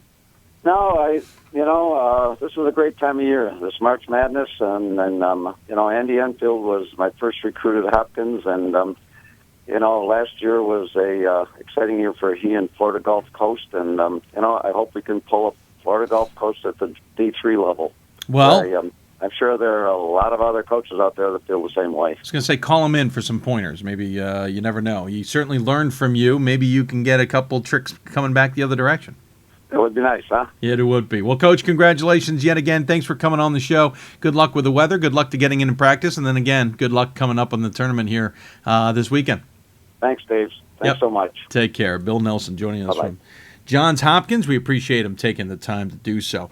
I'm going to be going to break here shortly, but a couple quick questions have come in, so I'm going to try and rattle through them. I see DePaul is regionally ranked ahead of Hope and Thomas More. With Whitman losing, are Hope and Thomas More going to host? Whitman losing has nothing to do with Hope or Thomas More hosting the opening weekend, just for the record. Geographics dictates that. Will they send Hope or Thomas More? Is DePaul the number one seed nationally? I think Hope, Thomas More, and DePaul could all host. The difference is Hope will have to contend whether their men host. If their men host, then the women will have to go on the road. Men have priority the first weekend in that scenario. Women have the priority the second weekend in that scenario. But I see DePaul, Hope, and Thomas More being fine with hosting. For sure, DePaul and Thomas More. Hope, it all depends on what they do with the men. Will Bethany, Newman, or Stevenson get at-large bids to the 2014 men's tournament? Bethany, maybe not. Newman, no. Stevenson, probably, is my quick analysis. Will Brockport men's host the first and second rounds? Yes, I think Brockport will be hosting. They're number one in the region. I don't see any reasons they wouldn't be hosting. How many men's teams from the CCIW? I got this several places. Do I expect to see tomorrow? Definitely 3. Wheaton's in, Illinois Wesleyan, and Augustana make it in. The question is, what does Carthage do? They got a gaudy SOS against an okay regular schedule or regular record, and they certainly play a lot of regionally ranked opponents. I don't see a reason why Carthage is not in, so I could see a reason for the CCIW getting 4, but anything is possible when you get down late in the system. Any chance Mount Union gets into the tournament? They were OSC regular champs, lost in the semifinals of the conference tournament. The Great Lakes is a cluster, in my opinion. If Mount Union can stay ahead of DePaul and Wittenberg, I think Mount Union can get in. If they slide in behind DePaul or Wittenberg, no. Of course, if they stay behind Bethany, no. I think Mount Union's on a very dangerous bubble. Do the NYU women make the tournament? Second in the UAA, 20-win season. Yeah, but they didn't do exactly well down the road. I don't think I think the NYU women do make the tournament, though. Not based on anything educational, by the way. That's just a throw it out there and see what happens type of answer. Let's see. Quick questions. Where was it? Do you think Carthage men? I answered that. What are Springfield men's chances of getting into the tournament? I think they're on the doorstep. Again, same as I mentioned, the Great Lakes depends on what happens in the Northeast. I see Babson getting in and Eastern Connecticut getting in. The question is, does Springfield stay behind WPI? They probably don't. They probably move ahead of WPI, and then I think Springfield's got a chance to get in. If they, for some reason, stay behind WPI, the chances get very, very, very, very dicey. Mount lost a head-to-head to Mount Bethany. Yeah, that's not going to help them. The advantage is that head-to-head could get washed out due to the fact that at least Mount Union got to the semis and Bethany lost in the quarters. But if that doesn't get washed out, Mount Union's chances of getting the NCAA tournament have probably gone pop. Will John Carroll women receive an at-large? I'll try and tackle that in a little bit. Some people got confused with my answers earlier. We'll try and tackle that in a little bit. In the meantime, we got to go back to break because we're going to have to go to the Hoopsville hotline again and get another guest on the line. And we're going to talk Whitworth women's basketball. We're going to jump all the way out to the West Coast, talk to the team who upset Whitman and and knocked Whitman out of its hopes of an undefeated season. We're going to talk to their head coach coming up here on Hoopsville. If you have questions for us, email us or tweet us at D3Hoopsville or hashtag Hoopsville. Email us at hoopsville@d3hoops.com and Facebook us at facebook.com/Hoopsville. You're listening to Hoopsville, presented by D3Hoops.com and the National Association of Basketball Coaches. More Hoopsville right after this. Every season starts with a hope and a dream to play for the ultimate title, to become NCAA national champions. And you can experience it live at the 2014 NCAA Division III Women's Basketball Championship, March 21st through 22nd in Stevens Point, Wisconsin, hosted by the University of Wisconsin Stevens Point. Affordable tickets now available. Visit ncaa.com/tickets today and make a date with champions. Something I discovered in myself is that if I have a goal, I can accomplish it. It's a well-rounded experience. At a Division III school, you primarily a student athlete, so the school is really shaped around you developing yourself as a complete individual. It helps a lot that you have a family with your team that can guide you.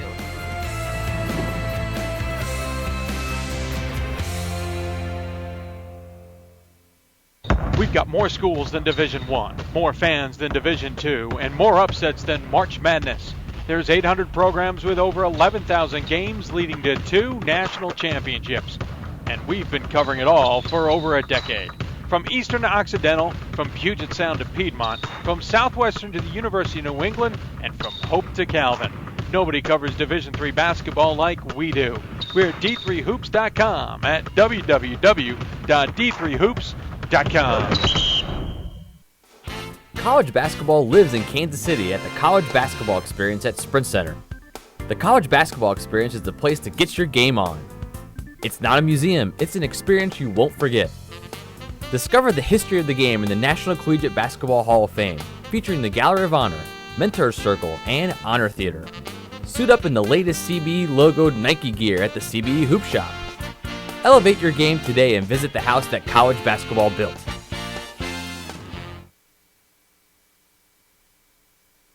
And welcome back to Hoopsville, everybody. Your host Dave McHugh, broadcasting out of the Hoopsville studios in the Baltimore area. If you have any questions for us, tweet us at D3Hoopsville or hashtag Hoopsville. Email us at hoopsville@d3hoops.com.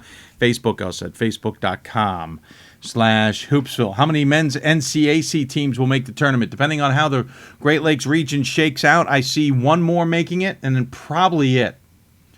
And it's then going to be DePauw or Wittenberg. Ohio Wesley could... No, they're not. It's going to be DePauw or Wittenberg. If DePauw is ahead of Wittenberg, it's DePauw. If Wittenberg's ahead of DePauw. That's just how it's going to work out there. I don't see 3 teams from the NCAC making it right now. There's always a chance. I don't think the Great Lakes gets that many at larges. They get Hope in there. Pat and I were discussing Bethany, Mount Union. Mount Union probably does not move ahead of Bethany now in hindsight, which means DePauw or Wittenberg will probably jump Bethany and Mount Union, which means somebody's getting stuck. And so, I think one NCAC team makes it to the NCAA tournament outside of Worcester, obviously winning it automatically. That's just my thought. I think, and I'm kind of with Pat on this. He and I are messaging offline right now. I think DePauw is your pick. Wittenberg's close. The problem is Wittenberg's numbers don't add up with DePauw's numbers. And DePauw has a 2-1 head-to-head advantage. So I think Wittenberg's out, guys, to get back to all those who are wondering. Anyway, let's get back to the Hoopsville hotline. We're going to jump out to the West Coast in women's basketball action and talk to the crowning champs of the Northwest Conference. That's the Pirates of Whitworth, who knocked off Whitman last night, not only knocking Whitman out of the chance of winning the automatic bid because they were making the tournament anyway, but just because they could host a nice banner into their building, but also knocking them out of the chance of having an undefeated season. And Helen Higgs joins us here on the Hoopsville Hotline, presented by the Division III Men's Basketball Championship Tournament in the city of Salem. And, Coach, welcome to Hoopsville. Congratulations on your second straight conference title. Thanks, yeah. It was a great opportunity last night, and the team seized it, so we're really pretty excited today. Certainly impressive. You held on to win this one. Of course, it was at Whitman, 65-60 or 68-65, I should say. Obviously being in the game a second time helps, but of course you were going up against the number one team in the country in Whitman, who are 26-0 entering the game. Did you have to kind of, keep the team at bay a little bit, or at least keep their nerves down? I mean, I know you played them a few times this season already, but it hasn't gone your way. Right. Well, I mean, we played them close the first time we were down there. We ended up losing by 4, and I think there were 20 lead changes in the second half the first time we played down there. And then they got us pretty good at home. I think it was a double-digit loss, 12. I never know the score, but we lost. I know we lose. But I feel like our team had played with them, so I think they came in with some confidence. And then winning on someone's home court last year when we beat Lewis and Clark, I think gives them the confidence that they can do that. Now, obviously, you're going against the number one ranked team, and so you just never know. But I felt like we came in believing that we had a chance, and we executed well and came away with the victory. I was going to say the results of those earlier games aren't indicative of seeing a win here, and the cliche is it's always hard to beat a team 3 times in a season, but at the same time it happens all the time. So the cliche is just that. Yeah, it's hard in a rivalry game, and certainly this could fit that bill as well. Right. But did you learn anything from those earlier games that would help you? Especially, I mean, you point out the game on the 18th wasn't all that close. Right. I think just trying to figure out how to defend them best. Anybody who looks at our roster, we're really undersized, and their post really got after us. And their point guard Heather Johns, who's just an outstanding player, had a big game against us, and so. We kind of try to defend things a little bit differently and just look at things a little bit, from both films and what makes a little bit more successful in the first game and what things kind of stuck out. And I mean, for us, a big one was rebounding. I mean, if you look at the rebounding stats in both those games, we got killed on the board. So that was a key focus. It was honestly a key focus all week is playing George Fox in the semifinals there because they always have size and I know we out-rebounded Whitman last night by 1 or 2, so it's not like a huge success, but I think we got out-rebounded by 19 when we played them on the 18th, so that's a 20-point change, or 20-rebound change. We'll take that. Yeah, certainly take that. You outscored them 45-39 in the second half to win this one. Was there a message at halftime? What clicked? It was kind of what you asked about, if, it was calming our team down. I guess I did a good job of getting them pumped up to play the number one team, but maybe a little bit too pumped up. And so, we had 10 turnovers in the first half, which is just not what we normally do. We only had 2 in the second half. And just saying, hey, we're doing a lot of the right things. We just have to be under control while we're doing them. And, I think they kind of had that calming down time. And, we were only down 2 and had 10 turnovers. And so I think they just kind of, and one of the things our team does is the players, while we're out talking, put their, what they're doing well and what they need to do better on the board, and they had it pretty much nailed down, what we needed to do better. So they kind of had a great focus on what we needed to do in the second half before we walked in the room. Was there ever a thought from the team, too, that probably the only chance you're making the NCAA tournament is you win this conference tournament title game, that you can't rely on an at-large bid?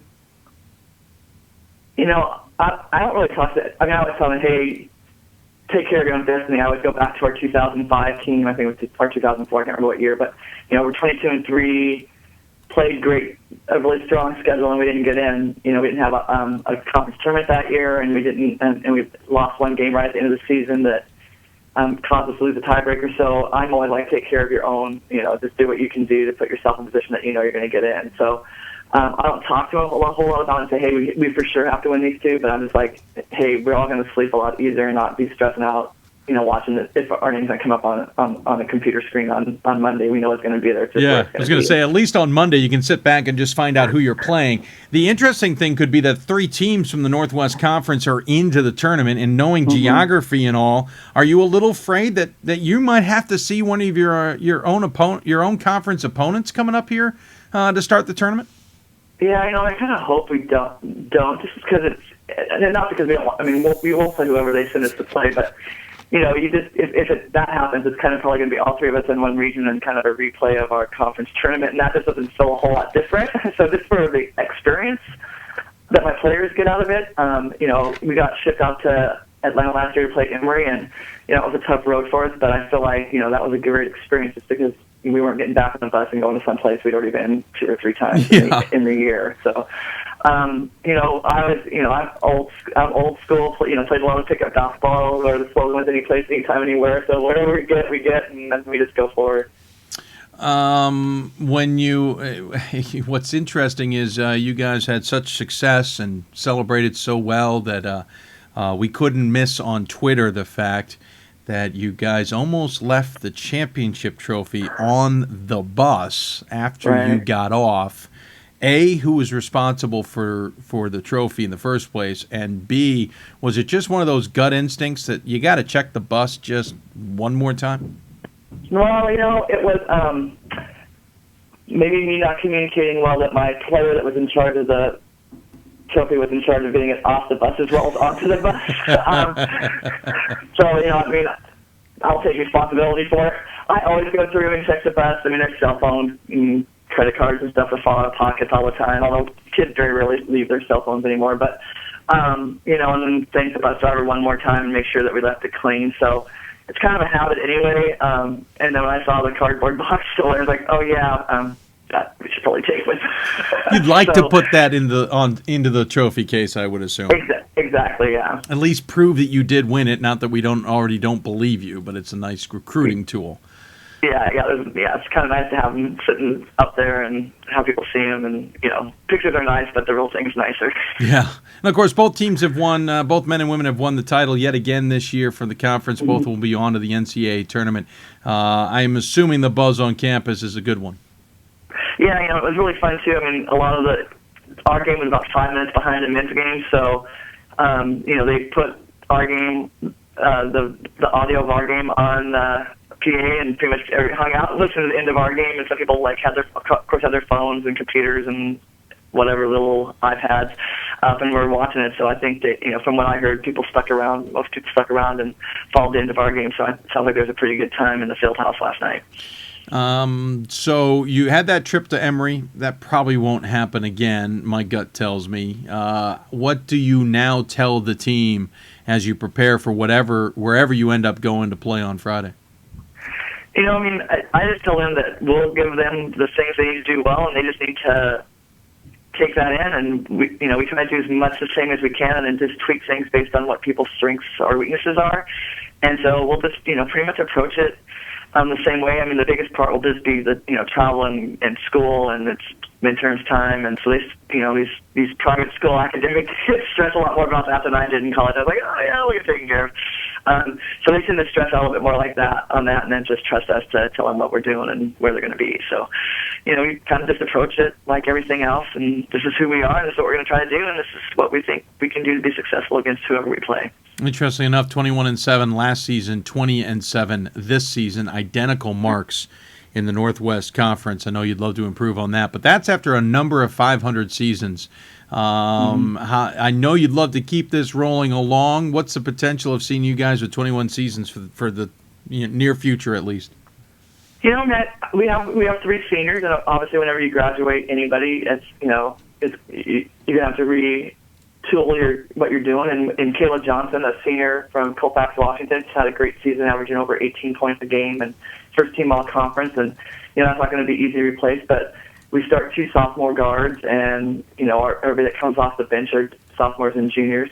So if they can continue to grow, you're only as good as they continue to grow in the off season, which they kind of have to do on their own in Division III. So this is a group that works hard. I think that's probably in the off season. That's probably been one of the biggest differences. Not that other teams didn't work hard, but my kids love to get in and lift weights, and they do CrossFit, and they like being around each other, so they play extra. They're like, hey, late night, regular open gym times, and this is just a group that likes to be around each other and likes to work. So, my expectation would be that will continue. That's kind of the culture they've built. So, if we can do that and continue to get some good recruits in, then I think that's kind of our goal, is to continue to move up and do things better every year. Wrapping things up here with Helen Higgs, Whitworth head coach for Northwest Conference champions yet again, back-to-back champs, knocking off the number one team in Whitman. Was it maybe just a little bit nicer to knock off the number one team as well? Yeah, and I mean, the thing that's kind of ironic is they clinched the conference championship on our court, so, to have that. So I think it is the closest D3 team to us, and we each have tournaments. I mean, our teams, respect each other and like each other, but there is that rivalry there too, and we definitely like to beat each other. And yeah, with them having a number one ranking, that just kind of made it really great. And their men actually beat our men when we were ranked number one, so it's just kind of that whole school rivalry between us. So it's kind of a fun situation. Well, Coach, I appreciate you coming on the show and talking about your teams. It will be fun to. Well, it's going to be interesting to see where you end up going, considering the financial limitations and everything else around there as well. So I appreciate you coming on the show. As always, we give our guests the final word. Any final thoughts you want to share with those who may be tuning in? No, I just thanks for the opportunity to let me talk about my team. They're great. If you can get a chance to come and see us actually play, and I think everybody really enjoys watching us play. We play a pretty fun style, and they're just a great group of ladies like to coach. Well, congratulations, Coach. Good luck, and we'll look forward to seeing how the Pirates, both on the men and women's side, do in the NCAA tournament. Awesome. Thanks very much. Take care. Coach Helen Higgs from Whitworth joining us here on the Hoopsville Hotline. Let's go back to some of your questions that came up. One question was, will Augustana men get in? Augustana's men will get into the NCAA tournament. Another question was, what keeps Wittenberg behind DePaul? Let's make this simple. Wittenberg's strength of schedule is about a .015 difference in DePaul's favor. DePaul has played, let's say, 6 against regionally ranked opponents. That number could change, and they're 3-3. Wittenberg's played 7, and they're 1-6. And the only advantage that Wittenberg has is an overall record, because DePaul has a 2-1 advantage in head-to-head. So I don't see a reason why Wittenberg moves ahead of DePaul, at least based on that criteria. How many teams do I think get in from the Great Lakes region? Well, Hope will get in. I think DePaul will get in, and I think that'll be it besides Worcester, who got in automatically. I think Bethany, Mount Union, and Wittenberg sit at home.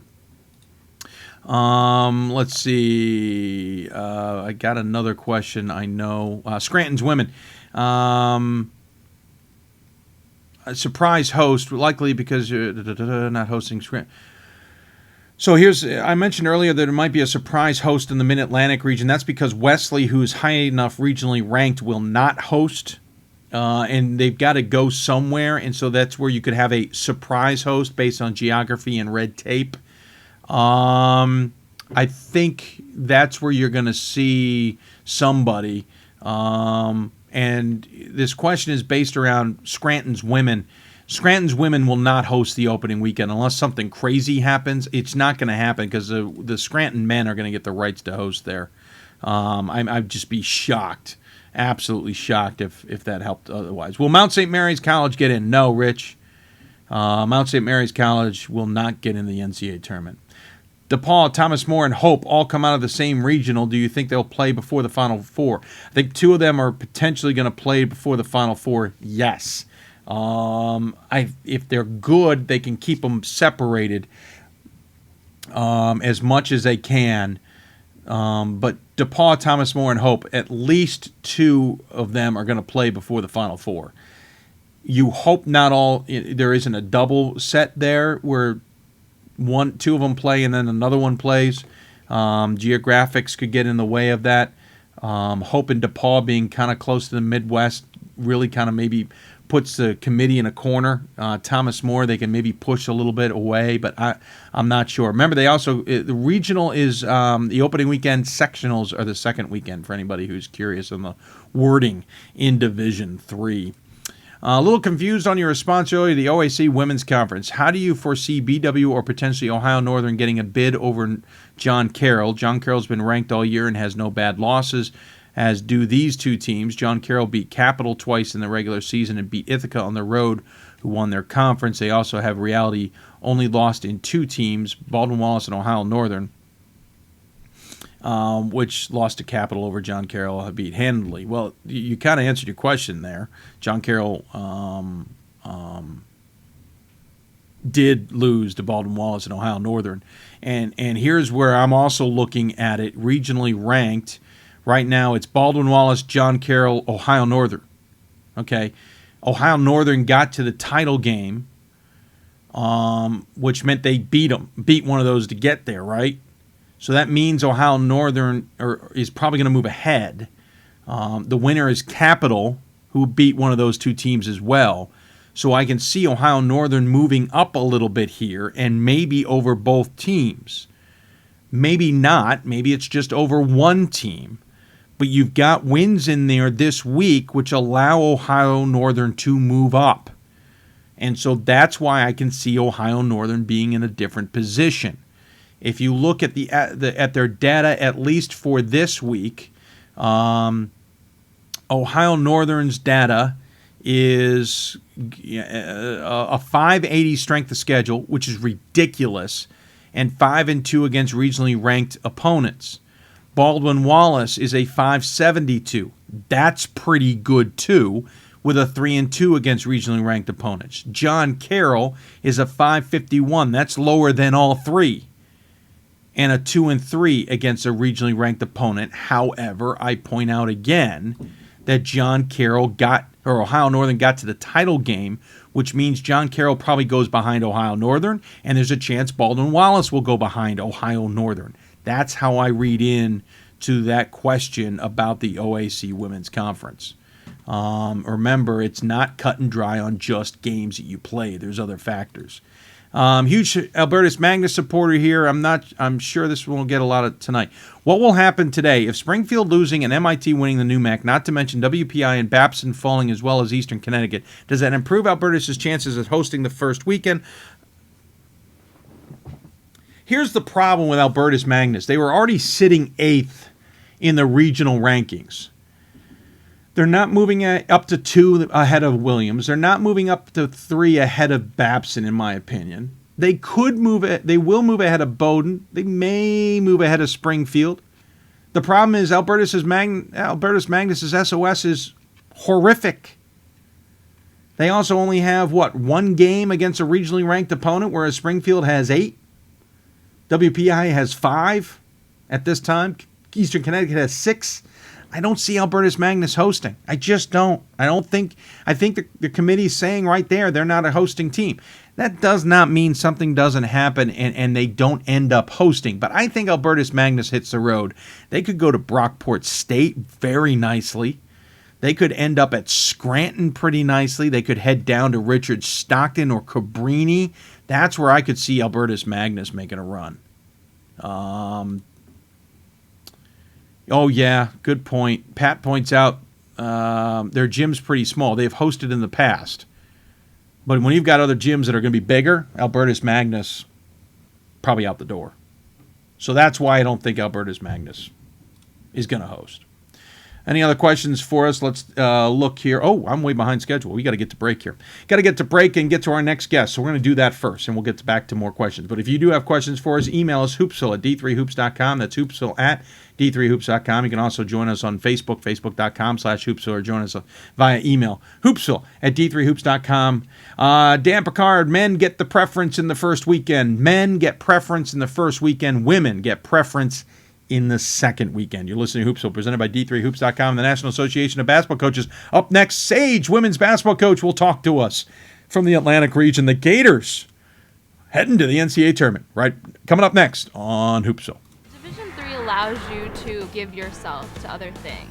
Having that free time allows me to pursue the things that I want to pursue. Division III athletics affords students the opportunity to, engage in the other interests in their campus and in their lives outside of that sport. It allows you to just be able to do everything you want to do. I wouldn't change it for the world.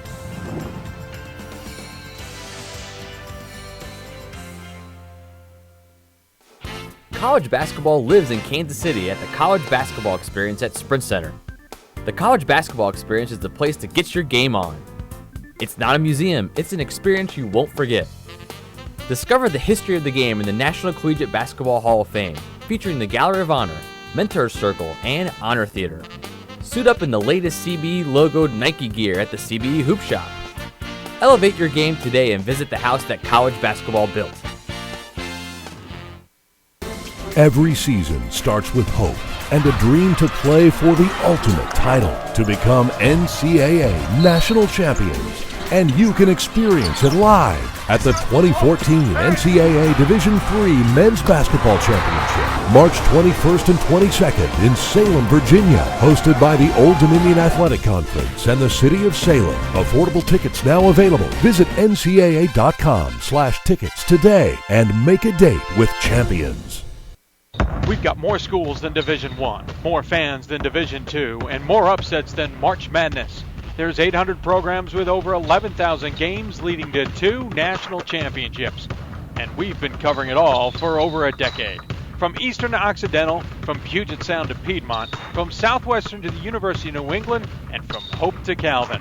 Nobody covers Division III basketball like we do. We're at d3hoops.com at www.d3hoops.com.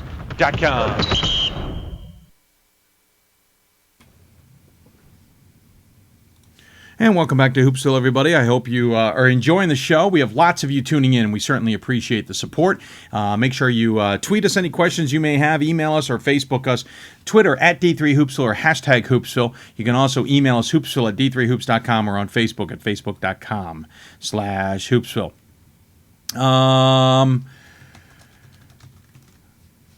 Let's see. If lots of questions regarding, let's see, Wesley men on the road versus a weaker opponent. Yeah, that's how I see it happening. Wesley will be on the road. They'll play a weaker opponent in at least the first game, and they may even be the better opponent of all 4 of them.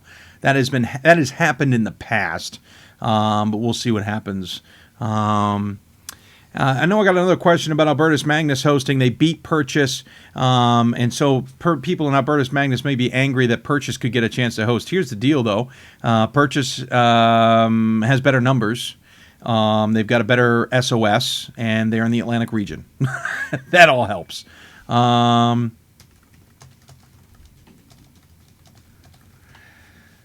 Anyway, let's go back to the Hoopsville Hotline. Joining us on the Hoopsville Hotline, presented by the Division III Men's Basketball Championship Tournament in the city of Salem, Virginia, is Jackie Kraft from the women's team of Sage from Troy, New York. Not where you would expect an Atlantic team, but that does not matter. Sage has won the conference title for the Skyline and are into the NCAA tournament, which says a lot considering your team hasn't had an above 500 record in a long time, Coach. 17-9, 10-4. You beat Mount St. Vincent to win the title. Congratulations. Thank you very much. Thank you. And it's been a very long time since we've been above 500, and not certainly in the 9 years that I've been there. Is it almost strange? That would be the word. Yeah, we could use strange, surreal. It's just amazing. It was amazing to win the semifinal game, and we were thrilled to be able to host the championship, and then to walk off your home floor winning your conference. I really don't think it's set in yet, and it's over 24 hours ago. Yeah, I was gonna say it's been a while. You've had some time to sleep on it, at least. A little bit of sleep. This is a Gators squad, by the way. Gators in Troy, New York. That's a whole nother conversation as well. This is a Gators squad who, up and down all season, you got some nice wins in the middle, kind of positioned yourself nicely in the conference. You finished second, 3 games behind Farmingdale State, but that might have been the kicker of the whole thing, was Farmingdale State taking a loss to Mount St. Vincent after beating them in the previous game. How much did that maybe set the stage for your team? It was excellent. I mean, we went. We got the matchup we wanted. We talked to our kids a lot about, once the tournament started, that it was no longer about seedings and it was about matchups. And we wanted the matchup with Purchase. That was the one out of the 3 teams we wanted to play. And then actually, when we won that game, the kids wouldn't get on the bus because they were watching the Mount St. Vincent Farmingdale game on their phones. And, they demanded we stay. And so we ended up staying at Purchase for an extra 45 minutes. I'm sure they were thrilled. They were thrilled. They were thrilled because, honestly, we're in Troy. Who wants to take a 4-hour ride to Long Island to play on to play in a championship game when you have the chance to do it at home, particularly against the Mount St. Vincent team that we split with during the regular year, and we had just beaten them at home 2 weeks ago. That was the other thing is you almost kind of avenged make up words as I go along here, avenged some games that you had earlier in the season. I mean, Purchase beat you back on the 12th. That was an avenged game because you had beaten them back on the 15th of January. So you get that game back and you win it on the 27th. Farmingdale State had been a team that you had lost to twice, but they had been close games, or at least one of them was. Mount St. Vincent, again, had been on a tear. You had just barely beaten them. It certainly looked like there was a lot of teams who would love to avenge, a lot of teams who would love to just kind of get one back at everybody else, and it looked like it was just whoever ended up coming out on top of getting a couple bounces their way. Yeah, and that's exactly what happened all year. We talked to our kids about only top 4 go, and every game is so important. And we lost one game in the middle of the year, and we went from tied for first to 4th in one game. So, they were just, they understood that the value of each game was very high. And then, in the playoffs, anything can happen, and that's what we talked about. And we were just excited, like I said, to get that matchup and to be able to steal that win back from Mount St. Vincent.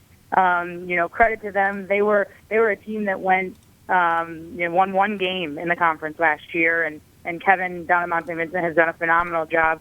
So the two of us before the championship game were talking to each other, and neither of us even made the playoffs last year. And then there we are competing for the championship. So yeah, that's the thing is, 8-16 last year, 9-15, 10-14, 9-15, 5-20. I'm going back deep here. Yeah. How do you get a team to buy in when it's been nothing but a challenge for so many years? Our staff did, an amazing job over the last, 3 or 4 years of recruiting some good, talented young players. And, the kids that we have on the floor now, our junior class, they've been playing 30 minutes a game since they were freshmen. So you couple that with, an amazing set of team chemistry that this team gets along like no team I've ever seen. And, I know you hear a lot of coaches say that, and it's true. Team chemistry can override so many other things. And, this group has just bought into every single thing we've told them. And for whatever reason, it just started clicking at the right time. We finished first semester under 500, and then we went 14-5 second semester. So they just started to believe that they can win, and right now they believe they can beat anybody, which is scary. And it's really cool to watch it transpire. I was going to say, it transpires an interesting way of saying it. It rolls along at this point. Early in the season, you guys were sitting at 3-4, and that could easily be that moment of like, oh, here we go again. But then you win 5 straight: Mount St. Mary, Bard, St. Joseph's of Long Island, Purchase, Old Westbury. That kind of seemed to be the catalyst a little bit. Now all of a sudden you're 8-4. You lose 2, but you're still 8-6. You win more. It's 10-6, and it just seemed like the ball at that point started rolling. At what point did maybe you see the tide change in the locker room? In the locker room when we came back from break, we just talked to them about, hey, look, first semester, we didn't necessarily achieve all the goals we wanted, but that's in the past, and now it's conference time. So let's go, and that's what matters. And to get their first win on the road at Mount St. Mary, that they walked off that floor like they just won the conference. So it was, the mentality in them just changed in a way that, they were confident, and in moments at the end of games, against Purchase in the semifinal and then against Mount St. Vincent in the championship, you could see them in the last 3 minutes. It's almost like you could see them make the conscious decision that they were going to win. And our defense all of a sudden locked right up, and we held Mount St. Vincent scoreless for the last 3 minutes of the game, and then Purchase we held them with the last 6 minutes with no field goal. So you can see them just once they make up their mind to do it, it's like, okay, now we're good to go, we're ready.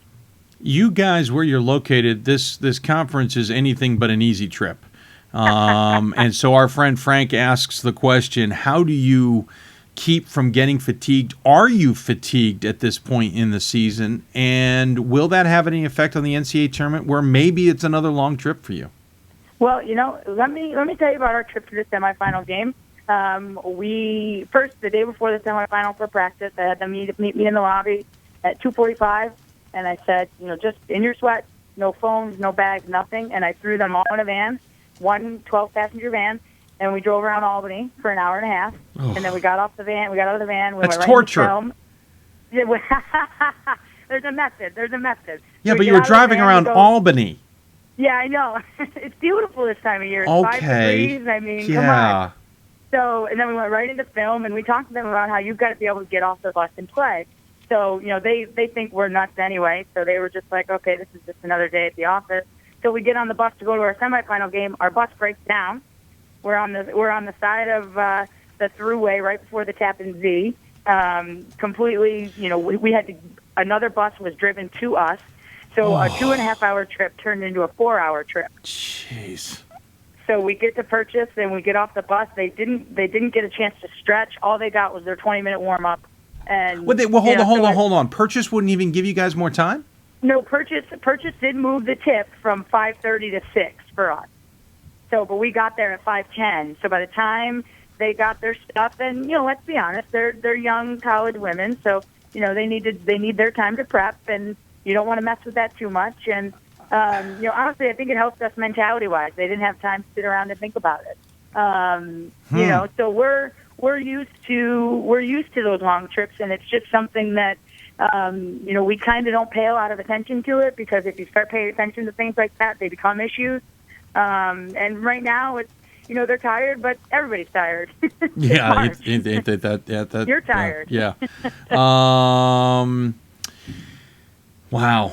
To say the least, that'd be exhausting. Of course, you're going to be going somewhere this weekend, and so hopefully it all pans out. But I think I would have quit on the team if you just drove me around Albany for an hour and a half with no cell phone or anything, especially in a 12-passenger van. I mean, you couldn't even find a bus for that trip. I mean, you're not comfortable in a van, so if you can get out of a van and go play, you're good to go. Wow, that's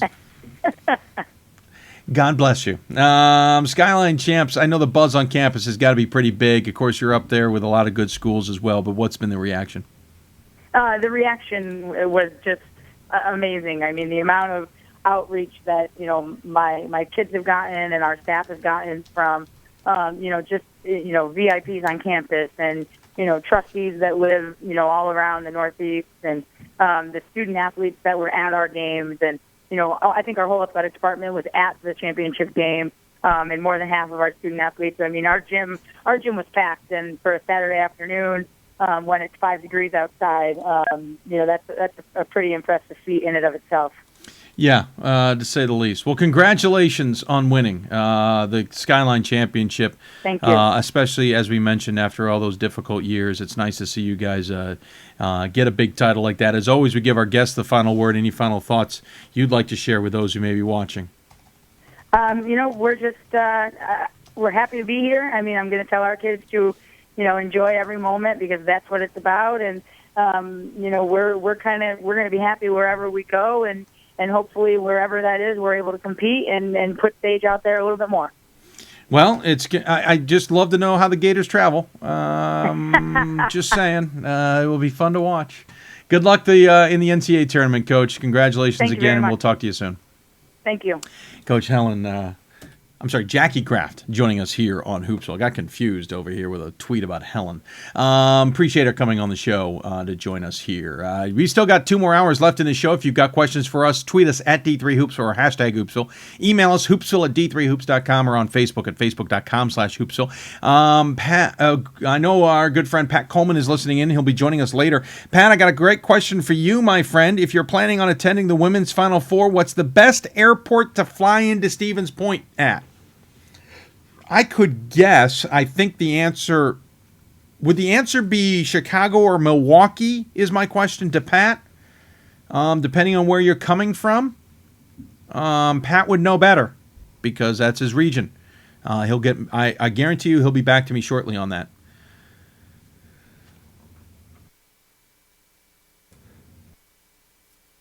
Excuse me. A little bit of a sneeze there. So, yeah, that's the question. Chances of Staten Island getting to the tournament, I don't think they're getting in. Where do you see Wilmington going? I could see Wilmington going down to Center if Center's hosting. I like that. I like that a lot.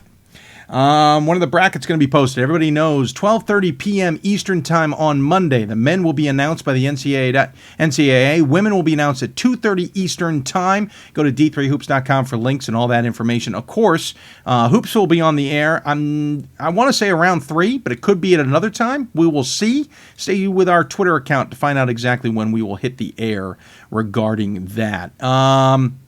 Any chances besides Center? Any chance a team besides Center get into the NCAA tournament from the SAA? I think Oglethorpe or Birmingham Southern, that's it. Just those two teams. Nobody else. Thank you. Well, there you go, by the way. Pat says the Central Wisconsin Airport is just mere miles from Stevens Point. So if you're aiming to get to Stevens Point for the women's Final Four, Central Wisconsin Airport. If you're going to Roanoke or Roanoke Valley for the Final Four in Salem, the Roanoke International Airport would be your choice there. You could also fly into, is it Greensboro, I think? It's not that far from there either. A nice quick hour drive would be your other option. Let's see here. Other questions. Will Illinois Wesleyan women get in? I don't think so. Looking quickly. Illinois Wesleyan women were sitting 6th.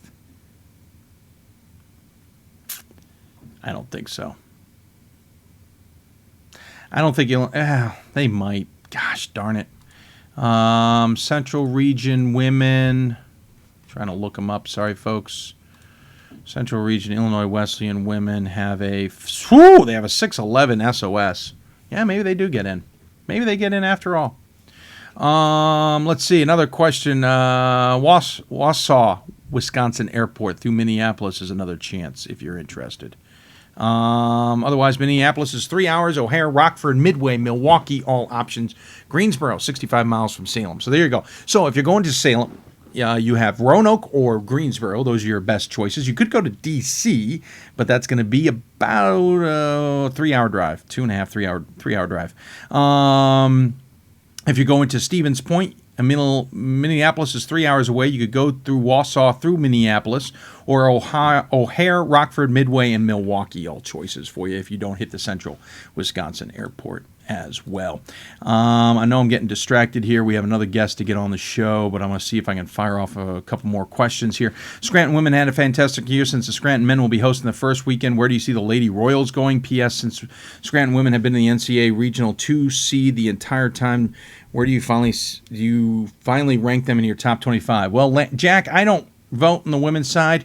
There's a chance the Scranton women will pop into the top 25. I think they were there at one point this year and then popped out. I think the Lady Royals head south, maybe. They could fit nicely down into the Maryland area, maybe. It's just a gut. I don't know. They'll probably be the strongest team in their pod as well, by the way. They'll probably put a pod together, assuming Scranton hosts, and then find somebody else. That's kind of sometimes how they put that all together.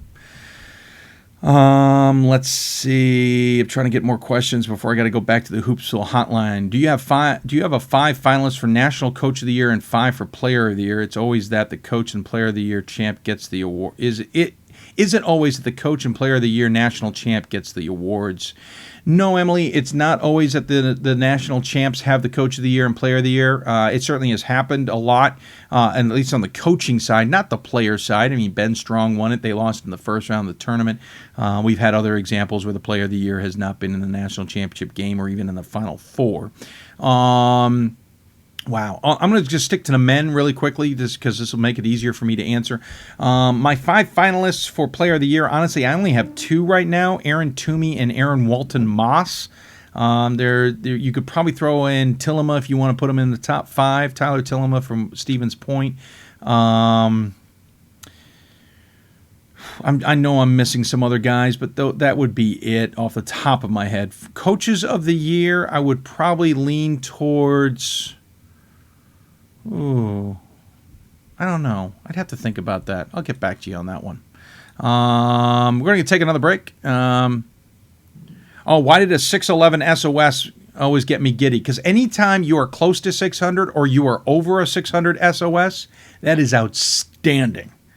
That is a huge number in SOS world, even if it is a flawed SOS. Huge number for SOS. So, yeah. By the way, mentioning, let's see. Yeah, so that's where I got that. I'm going to take another break. When we come back, we're going to jump out to Wilmington. Regis. Regis Women's Basketball will be joining us on the Hoopsville Hotline. You're listening to Hoopsville, presented by D3Hoops.com, National Association of Basketball Coaches. If you have a question for us, email us at Hoopsville@D3Hoops.com. You could also tweet us at D3Hoopsville or hashtag Hoopsville. Facebook us at Facebook.com/Hoopsville. You're listening to Hoopsville, presented by D3Hoops.com and the NABC. Regis Women's Basketball coming up next. Something I discovered in myself is that if I have a goal, then I can accomplish it. It's a well-rounded experience.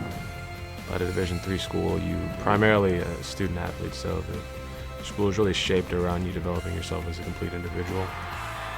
It helps a lot that you have a family with your team that can guide you.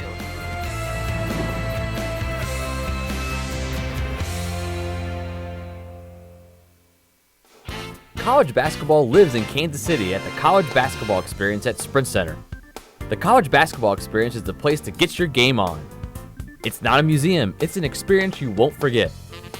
Discover the history of the game in the National Collegiate Basketball Hall of Fame, featuring the Gallery of Honor, Mentor's Circle, and Honor Theater. Suit up in the latest CBE logoed Nike gear at the CBE Hoop Shop. Elevate your game today and visit the house that college basketball built. We've got more schools than Division I, more fans than Division II, and more upsets than March Madness. There's 800 programs with over 11,000 games leading to 2 national championships. And we've been covering it all for over a decade. From Eastern to Occidental, from Puget Sound to Piedmont, from Southwestern to the University of New England, and from Hope to Calvin. Nobody covers Division III basketball like we do.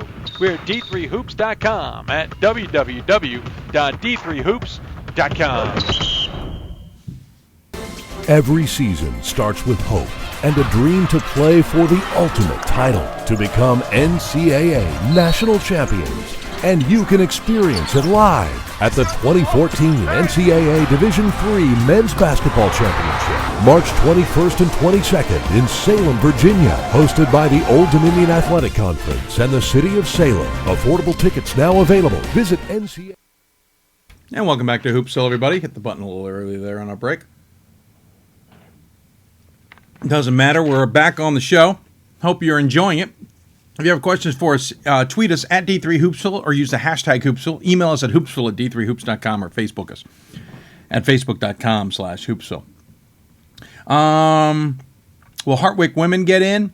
Maybe. Springfield men get in? Maybe. Will Marion get sent to Stevens Point? Is there any other reasonable scenario? Maybe. I'll get back to all those. As we got a lot to cover between now and the end of the show. Don't forget, coming up, Pat Coleman will be coming as well. Wilmington men's basketball, we'll be talking to them. Carthage women's basketball and Williams men's basketball, all still ahead on the show here. If you got questions for us, tweet us at D3Hoops or hashtag Hoopsville. Email us Hoopsville@D3Hoops.com. You can also join us on the Hoopsville hotline, our email address, Hoopsville@D3Hoops.com. I'm going to jump back into the Northeast region, and we're going to talk about another team that's made some waves thanks to a good season, and that is the Regis Pride out of Weston, Massachusetts, just outside Boston to the west, right off of I-90 and the Turnpike. And joining us on the Hoopsville Hotline, presented by the Division III Men's Basketball Championship Tournament, is Angela Santa Fe from Regis. Coach, welcome to Hoopsville. Thank you. Thank you for having me. Absolutely. Appreciate you taking the time to join us. First and foremost, congratulations on the NECC Championship. I know that has been something you guys have been looking forward to down the road, and you finally get it accomplished, as it were. Yes, it's been a great season. I have a great group of girls, and that was our first step to getting into the tournament and kind of reaching our goals. It's a little bit more of a pressure situation for our conference where we do need to win it in order to get to the tournament. So I thought our girls did a great job of staying composed, and we're playing our best basketball right now, so we're excited. I was going to say, you are in a boat where you have to win to get in. Of course, you guys went undefeated in the conference, had a 3-game lead on Elms and Mitchell. You went on to beat Elms. Elms not having a good day in Division III basketball, both their teams losing in the championship game. You guys had an easy time of it, 71-43, pretty much put that game out of hand, so you could maybe enjoy it just a little bit more. Did you expect to see that result, as it were? 2 years ago we were upset in the semifinals, and I believe it was because we got too comfortable. So that was kind of something we talked about a lot is, appreciate winning throughout. So no matter who you're playing, what the score is, you have to appreciate winning. And I think we really shined through our semifinal and our championship. And how excited they were when that buzzer went off was just amazing. I'm sure the excitement was building with that kind of score as it was going along. But, of course, it was at home, so that had to be even better. It was. It was definitely kind of our motto going into the tournament was those are our nets, and that was our goal, to keep those nets in our own court. And the experience was something that was, we couldn't look past any step, and that's something that is really hard to do. I don't think, no matter where you are, no matter what conference you're in, getting to the NCAA tournament is something that is so amazing, and it takes a lot of hard work. It takes, working hard every single day and coming in and really trying to get to that moment and seeing those kids really enjoy that moment. And yeah, we did get a good lead, and we were able to enjoy it a little more. But they made a run at us, and they got within 7 in the second half. So I thought we did a great job of just handling that adversity and coming out on top. This is a team that has, a couple 20-win seasons now, back-to-back. Last year, you guys were 23-5, 21-6 the year before that. Last year, you make it to the NCAA tournament and unfortunately ran into a buzzsaw in Montclair State, of course, down at Lebanon Valley, probably unceremoniously kicking you guys to the curb. The year before that, losing 2 straight to wrap up the season, not making the NCAA tournament. So you've been building a little bit, but you take that game against Montclair State, certainly a really good squad in Montclair. Have you been able to use that game in any way moving forward? Absolutely. We really took our time to evaluate what we needed to change in order, to reach our goal of at least getting 1 game in the NCAA tournament. And I think having that experience under our belt has been, hopefully the payoff will be very well for us. We needed to get stronger. We needed to be quicker, and we also needed to have more depth.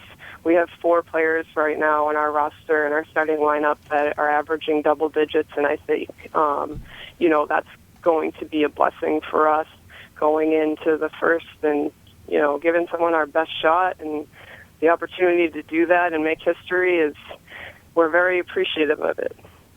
Again, Regis sits in a cluster of Division III programs there in Weston. There's certainly Wellesley nearby. There's a lot of other schools within knocking distance. How do you guys stand out? We the conferences are so different around us. We also have the NESCAC right around us as well. So yeah, there's a lot of schools, a lot of great programs. Our non-conference schedule we make it really tough. We play Tufts right down the street. We play Western Connecticut. We play Colby. So it gives us an opportunity to really make our non-conference schedule very competitive and give our team a taste of, the competition that we'll probably see first round. So. Yeah, it will certainly give you guys a challenge in the first round, most likely. But it's nice to see you guys make the tournament. Interesting enough, our last guest, Sage, was your very first opponent of the season, and you came out with unfortunately, Sage came out with the 5-point win from there. Coach, congratulations on making the NCAA tournament yet again. Who knows where you're going, but I'm sure you guys will be prepared to be sure. As always, we give the guests the final word. Any final thoughts you want to share with those who may be tuning in? Yeah, we're excited. Our journey has led us here, and excited to have the opportunity to be in the tournament and have a chance of making history in our program. And I believe this group has a great shot at doing that. Well, I think you've got a chance, and you never know how the bracket comes together. So we'll look forward to seeing how that all plays out. Congratulations yet again, and good luck. Great. Thank you very much. Thank you, Angela Santa Fe. By the way, great name. I love that name. Thanks for coming on the show. If you have any questions for us, tweet us at D3Hoopsville or hashtag Hoopsville. Email us at hoopsville@d3hoops.com or on Facebook at facebook.com/Hoopsville. A lot of other questions via email, so we're going to get to them. With the University of New England winning the Commonwealth Coast Conference, any chance Roger Williams University at 22-6 gets the nod? I think, and this is women's question, I think Roger Williams is in the bubble area. They certainly could get in, but there's so many schools that are going to go in ahead of them, like 3 NESCAC schools, that I think Roger Williams is going to be late into the party a little bit, and that might keep them from getting in. What are the chances Carthage women host? I think very good. Wash U will host as well, but they need somebody else down in that area. And Hope women may not be able to host, so Hope could come to Carthage. So I think Carthage's women's chance of hosting are pretty decent. We'll talk to their head coach coming up, who certainly knows the process as well. Can I talk a little bit about Rhode Island College women's placement seeding? Well, first off, let me clarify for anybody who might know, there is not technically any seeding in Division III. The committees may seed a little bit to at least try and position who they've got in brackets. The seeding you should really pay attention to is how a team is regionally ranked. We won't see the final regional rankings, but you can kind of get a gauge looking at this week's regional rankings and maybe make some minor adjustments in your own head. But then it comes down to geography and where you can balance out the schedule and try and be as regionally dynamic as possible. This person indicates highest SOS in the Northeast region does Rhode Island College. I'm going to believe you until I actually look at it, so forgive me a second here while I call that one up. Northeast region. Oh, by the way, yeah, Pat Coleman corrects me. Wash U women will not host unless the Wash U men get a first-round bye, which is always possible. So Wash U women won't host. That gives Carthage a much better chance of hosting. But back to Rhode Island College. Let me see. Rhode Island College is a 6-12. That's pretty darn good. I think Rhode Island College still goes on the road, considering they were sitting in the Northeast 6th. I think they're 7th. I think they still go on the road. Maybe they're lucky and they head southwest. They're unlucky and they head up into NESCAC land. That's my thought on Rhode Island College women. Let's see. What Great Lakes teams dance and who are those teams? Alex, we've answered this a few times, but maybe I've left it up by accident. I think DePaul is in, and that's it. Can you talk a bit about Rhode Island College placement? Got that. Will Marion be sent to Stevens Point? Is there any reasonable scenario? Yeah, I don't see a reason why Marion wouldn't go to Stevens Point unless, for example,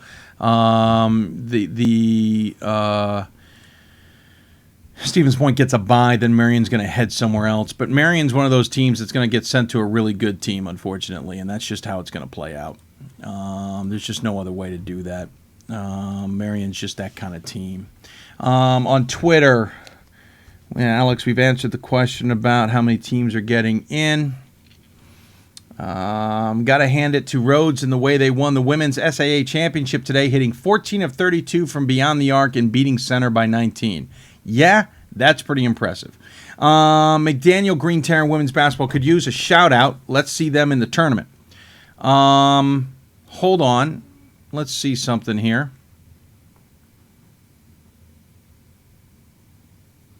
how are they going to get in the tournament? I hate to say it. They're not even regionally ranked. They're not going to make the tournament. I know they got to the championship, but they're not going to make the tournament. Sorry, as much as you'd love to give McDaniel Green Terror women's basketball a shout-out, they're not going to be in the NCAA tournament. Hartwick's women, will they be in the tournament? Yeah, I don't see why they wouldn't. Ithaca and Vassar both won. Hartwick most likely is the first team to the table on the East region. I don't see any reason why Hartwick would be out. Absolutely none. I think they're into the tournament. Let's see. I got some more emails, so let's go to those. How about we? Let's see. First question pops up. How will Maryville women be in the tournament? Where will Maryville women be in the tournament? Does the NCAA give any consideration to audio-video production values to host sites? Tired of watching some student shot video with one camera from 100 feet away and knock the camera out of focus halfway through the game. For a Baltimore transplant to East Tennessee, can you send me a sub from a place called Harry Little's there on York Road? Brian, I will try and find a way to send you a sub from Harry Little's, but my man, there are some better places to get subs than just from Harry Little's on York Road. That's outstanding. As far as Maryville, I think they're going to be on the road. I don't see a reason. They can move into the Great Lakes pretty nicely. I just don't see a reason why Maryville will host, especially because I think Ferrum will host, and I think Thomas More will host, and even Rhodes. As far as video audio production value is not a priority for the NCAA. They have standards that they would like you to abide to per a contract.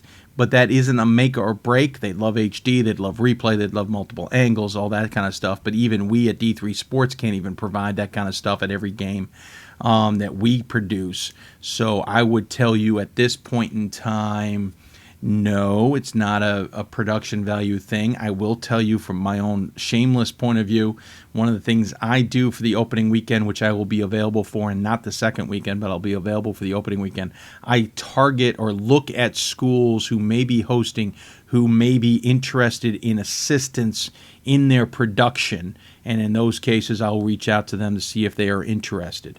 Sorry to hear that a camera was from 100 feet away and knocked out of focus halfway through the game. As far as the sub from Harry Little's, Brian, we will talk. Again, I think there's better places than just Harry Little's. Carthage women hosting, where do you see Carthage men if they get in? I think Carthage men are a great team to send to the Great Lakes. I think they're a great team to send to the Great Lakes. Another update on Stevens Point traveling. Dane County Regional in Madison, as we point out, 2 hours away, very close to I-39 that goes up to Stevens Point, so an easy way to get in there. If you're the selection committee, how would you take Birmingham Southern or Oglethorpe, and why? Birmingham Southern right now is regionally ranked higher than Oglethorpe going into the final regional rankings that we do not know. Oglethorpe has a better head-to-head. They have some data that goes their favor. So conceivably, and I would not be surprised if Oglethorpe jumped Birmingham Southern, but considering that Oglethorpe's not even regionally ranked right now, that's a significant jump. That being said, regional rankings are also a week-by-week basis. They try not to use a lot of history involved in the case that, there's no way they could jump 5 spots. We'll see what happens. I think whoever is the top dog goes, the other one stays home. So if Birmingham Southern's ahead of Oglethorpe, Birmingham Southern goes home. If Oglethorpe's ahead of Birmingham Southern, Oglethorpe goes. I always enjoy your projected brackets. Will they be posted somewhere, and if, what, where, time, and for each gender? I know Pat's been working hard on the projections, and this show has kind of helped with that process. He kind of gets my unsolicited advice and thoughts. He fires back his ideas at me. We go back and forth. I know he's trying to at least get the projections out. Once the projections are out, we'll work on a bracket. I can tell you last year, Pat and I finished Hoopsville, then tackled projections, then tackled the bracket. I think I hit the bed at 5 and was up a couple hours later. I could be wrong on all of that, though. On the flip side of that, I suspect what will happen this time is the projections will be mostly done, and we'll get to the brackets. So expect projections late tonight, maybe, and then bracket either later tonight or very early tomorrow morning. Dan, that's completely a guess. I see Pat is writing as we speak, so I probably have an update on that. And so this is what they call stalling for time to see if I get an answer. In the meantime, a good good friend, where do you think Calvin will head? 90 minutes, by the way, according to projections, according to Pat Coleman, 90 minutes. Calvin?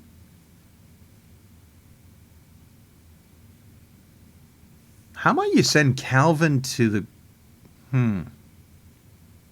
Calvin's going to be a sacrificial lamb. They're either going to head into a tough team like Stevens Point, WashU, or IWU, or they head to Worcester, or maybe they head to Center. But I think Center, Calvin will be treated like a low-ranked team. And so we'll see how that happens.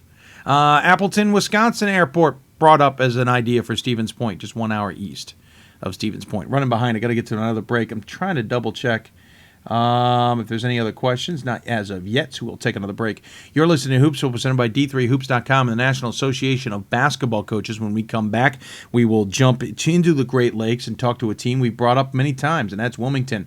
As we go to break, though, where do you think Wisconsin Oshkosh women's are playing first round? I think Oshkosh women could be hosting. Yeah. Pat and I are kind of in agreement here. Calvin will be a 3 out of 4. You think... Hold on. Really? Hold on. I want to do a math here real quick. That could be intriguing. Oh. Pat brings up the idea of sending them to Brockport. That is 424 miles. I love that idea. Send Calvin to Brockport. Bring in a Mid-Atlantic team and a Northeast team. That's an awesome pod right there. Love that idea. Love that idea. Let's send Calvin to Brockport. Good idea. Hope that answers a question for those who are out there. Going to take another break. When we come back, as I said, we're going to talk to Wilmington men's basketball. You listen to Hoopsville, presented by D3Hoops.com and the National Association of Basketball Coaches. We'll be back with more Hoopsville right after this. College basketball lives in Kansas City at the College Basketball Experience at Sprint Center. The College Basketball Experience is the place to get your game on. It's not a museum, it's an experience you won't forget. Discover the history of the game in the National Collegiate Basketball Hall of Fame, featuring the Gallery of Honor, Mentor's Circle, and Honor Theater. Suit up in the latest CBE logoed Nike gear at the CBE Hoop Shop. Elevate your game today and visit the house that college basketball built. Something I discovered in myself is that if I have a goal, and I can accomplish it. It's a well-rounded experience. At a Division III school, you primarily a student athlete, so the school is really shaped around you developing yourself as a complete individual. Hey, Coach, Dave McHugh. It helps a lot that I'm well. How are you? A family with your Great. team Hold on a quick that second. can guide you. JJ, give me a second, buddy, okay? Great. Coach, do you mind if I put you on hold? We're in break right now. We'll get you right on. We've got more schools than Division I, Awesome. more Thank you, fans Coach. than Division II, and more upsets than March Madness. How can I help you, buddy? There's I got about like 800 45 programs with seconds. Over 11,000 games leading to 2 national championships. And we've been covering it all for over a decade. I'm good to go. From I'm Eastern in the middle of Occidental, Hoopsville. From Puget Sound to Piedmont, from Southwestern University of New England, and from Hope to Calvin. Nobody I do covers both. Division III basketball like we do. We're totally good to go. I appreciate the help. Great to see you guys got the games up with no problems today. Every season starts with a hope and a dream to play for the ultimate title, to become NCAA national champions. And you can experience it live at the 2014 NCAA Division III Women's Basketball Championship, March 21st through 22nd in Stevens Point, Wisconsin, hosted by the University of Wisconsin-Stevens Point. Oh, that's good. Affordable That's tickets good. now available. Visit glad that I could help, ncaa.com/tickets and we'll today touch base and real make soon. a date with champions. All right, thanks. Take care. Bye. What's up, real quick? On Black. I haven't watched them, but yeah, go ahead. Quick. Okay, yeah. Okay. I'd like to watch just the Oscar. Just delete it, Ann. I gotta go.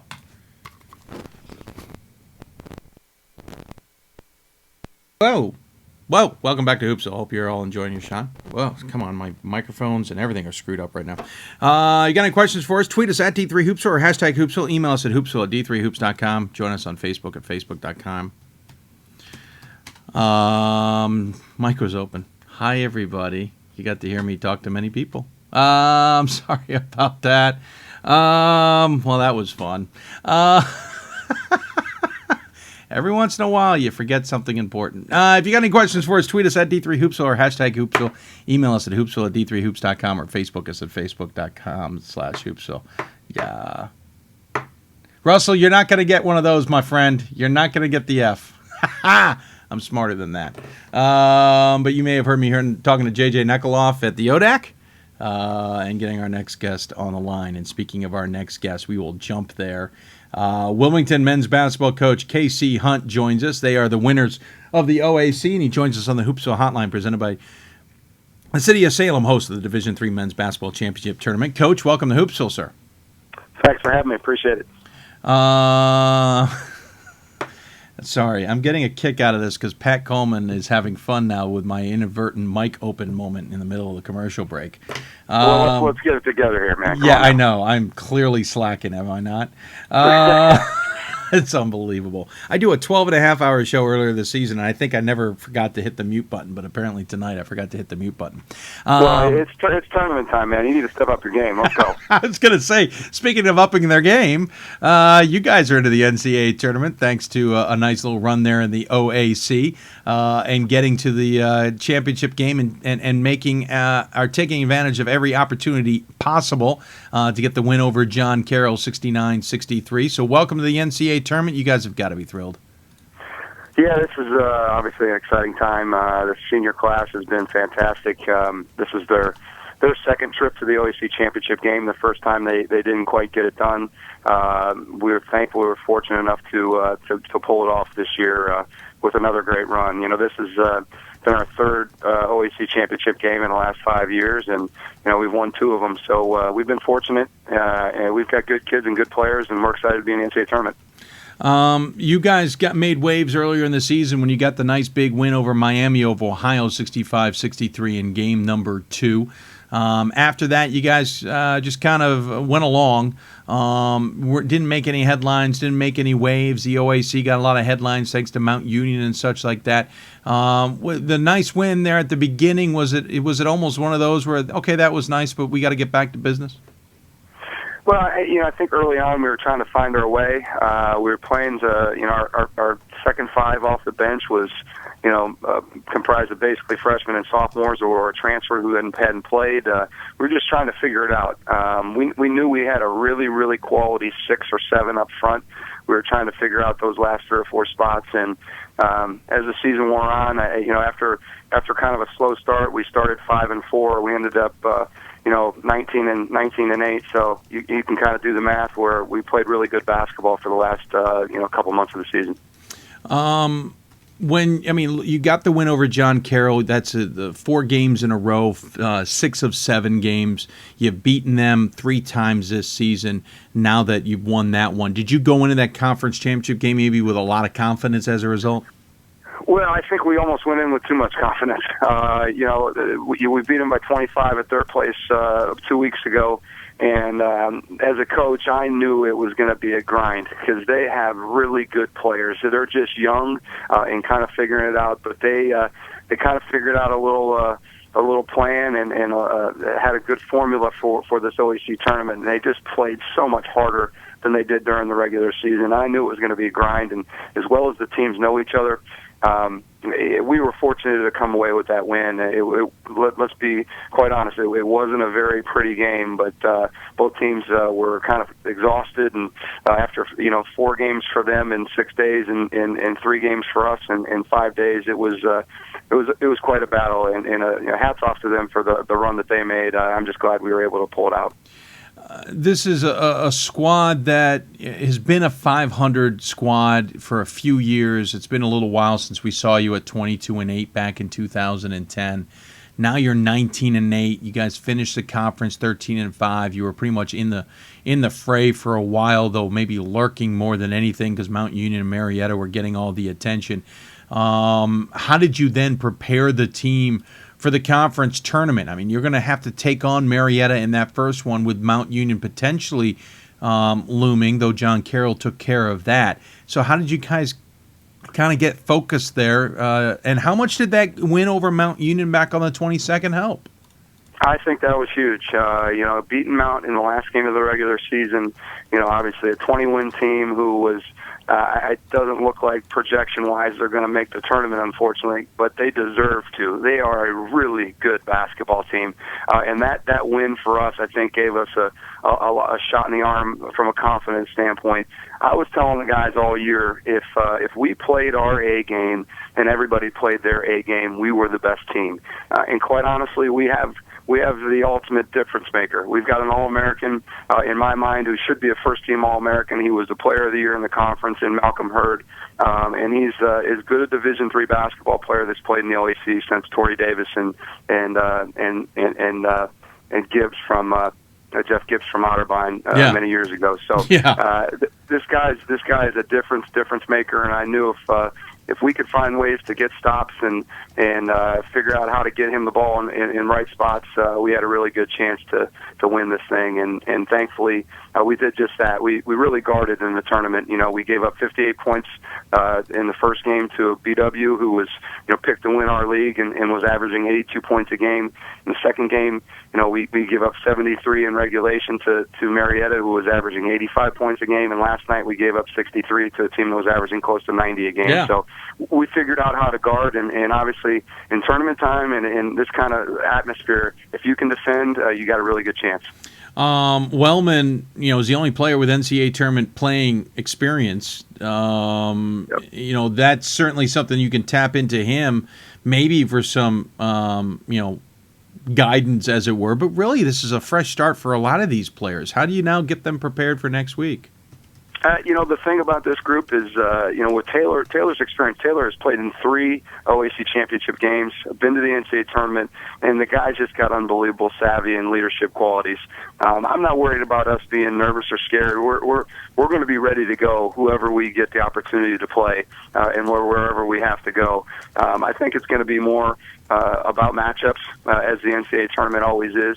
And I like the way we're playing, and I like just the fact that we don't have to play another OAC team. This week has been such a grind because we know each other so well, and everybody is just giving this desperate effort to win because they want to stay alive. And it was a grind, and thankfully my kids pulled through. So I'm excited to play somebody else. I can imagine you'd be excited to play somebody else. That's certainly within reason. What's been the reaction on campus?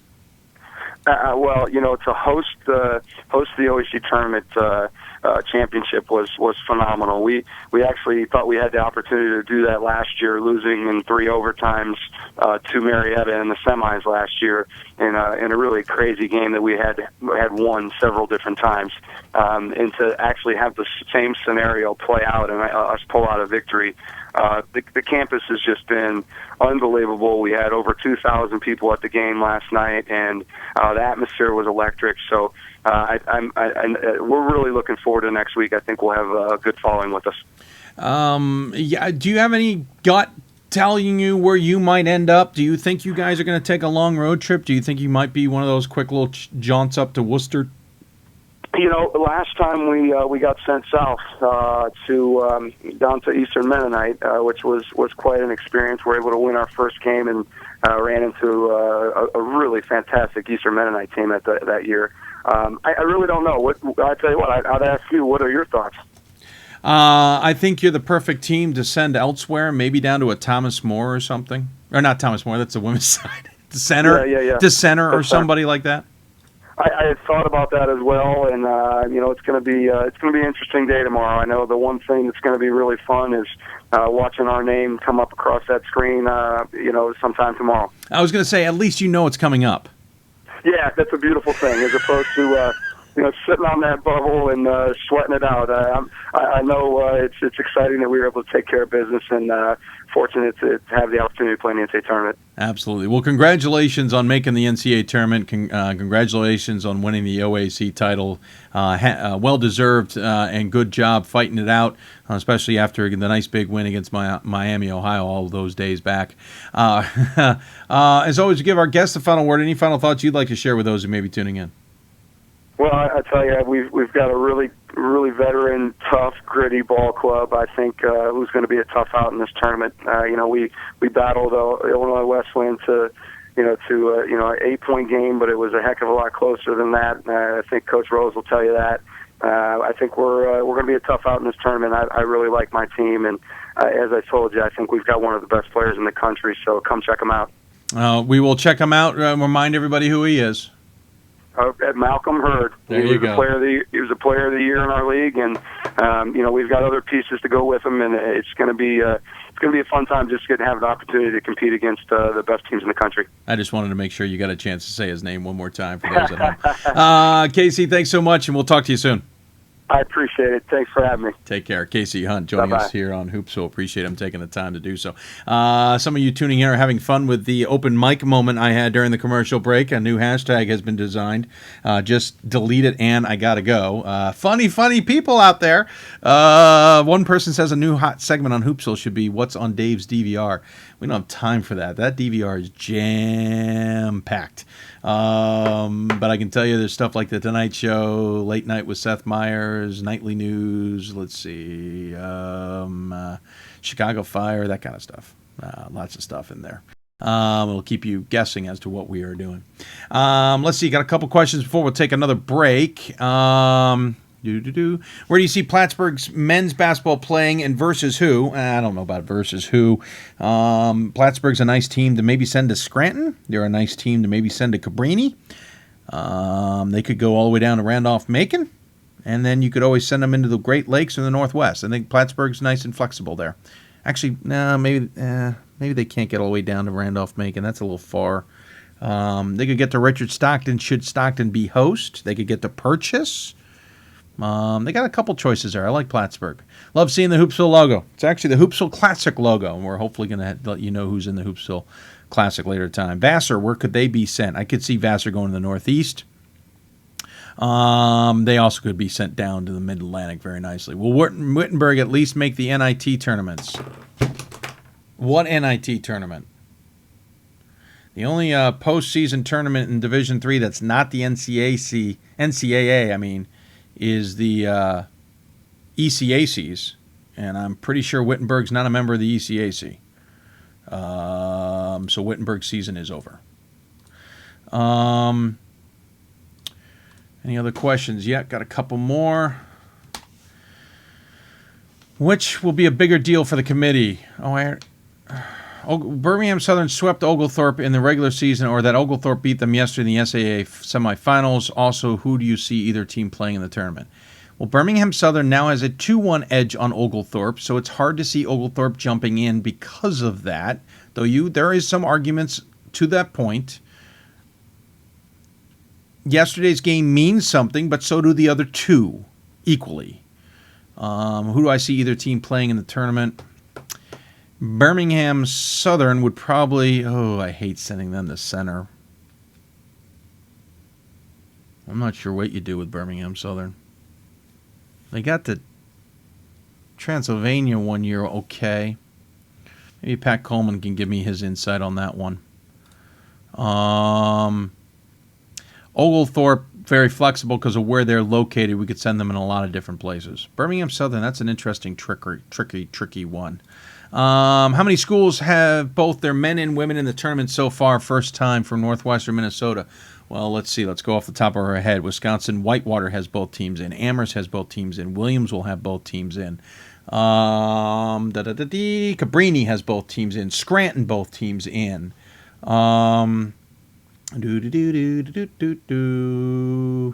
Plattsburgh will probably have both teams in. This is off the top of my head, just looking at a list I've got in front of me.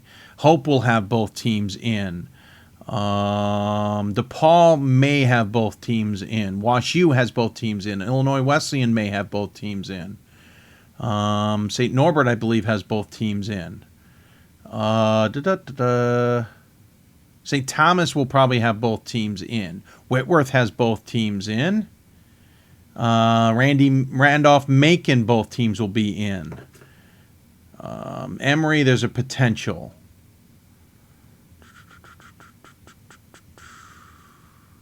It's off the top of my head, folks. I'm sure I'm missing some along the list there. LaGrange, both teams in.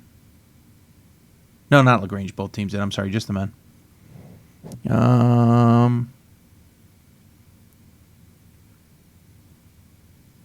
Interesting. Pat brings up a point. If Birmingham Southern, Center, Emory, and LaGrange are all potted together, that could go to Emory. True. I still think it goes to Center. And Carthage might have both teams in. That's a good call, Pat. Thank you. One more question before we take... we'll jump over quickly on the tweet. Will St. Thomas still get a great seed after losing to St. Olaf today? Also, has the tournament changed and spread out the teams across the nation? Dan, St. Thomas will be not so seeded well. They're going to be traveling probably to an Illinois Wesleyan type scenario. Because there are 2 or 3, maybe a 2 in a pod. And it spreads out, but within 500 miles. Again, they're going to bus teams within 500 miles to a location. There are going to be very few flights, and it's only because of the teams who don't have 500 miles. That's where they'll send them. After a loss to Rhode Island College, can Eastern Connecticut's men get at large bid? Yes.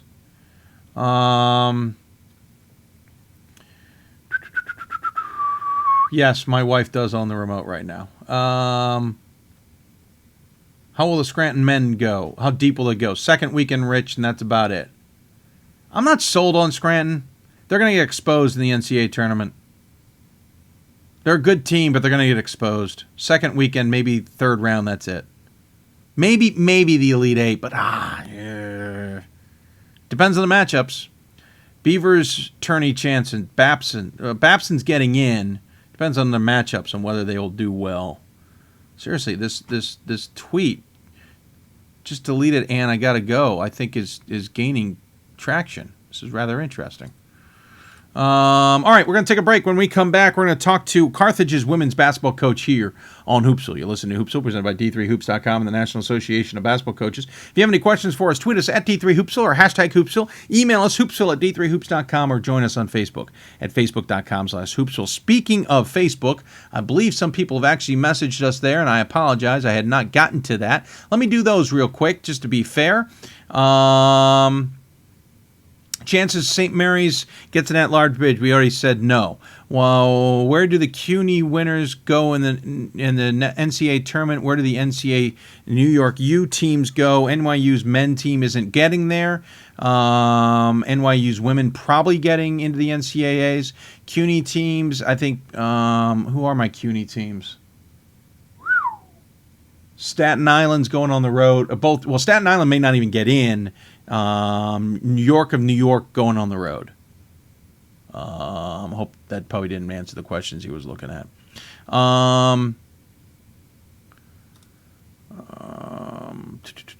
I can't remember what my other question was. We're going to take a break. Carthage women's basketball coming up here on Hoopsville. Got any questions? Tweet us at D3Hoopsville or hashtag Hoopsville. Join us on Facebook at Facebook.com/Hoopsville. That's the details. We'll be back with more Hoopsville after this. We've got more schools than Division I, more fans than Division II, and muted. more upsets than March Madness. There's 800 programs with over 11,000 games leading to 2 national championships. And we've been covering it all for over a decade. From Eastern to Occidental, from Puget Sound to Piedmont, from Southwestern to the University of New England, and from Hope to Calvin. Nobody covers Division III basketball like we do. We're at D3Hoops.com at www.D3Hoops.com. Every season starts with hope and a dream to play for the ultimate title, to become NCAA national champions. And you can experience it live at the 2014 NCAA Division III Men's Basketball Championship, March 21st and 22nd in Salem, Virginia, hosted by the Old Dominion Athletic Conference and the City of Salem. Affordable tickets now available. Visit ncaa.com/tickets today and make a date with champions. College basketball lives in Kansas City at the College Basketball Experience at Sprint Center. The College Basketball Experience is the place to get your game on. It's not a museum, it's an experience you won't forget. Discover the history of the game in the National Collegiate Basketball Hall of Fame, featuring the Gallery of Honor, Mentor Circle, and Honor Theater. Suit up in the latest CBE logoed Nike gear at the CBE Hoop Shop. Elevate your game today and visit the house that college basketball built. I did receive a non-athletic scholarship upon entering school. I got the presidential scholarship, which was huge for me. I think there's more opportunities for academic scholarships in Division III. I did receive academic scholarships. Just being involved on campus, being a leader. All those things combined kind of get me recognized. It's a great experience for me.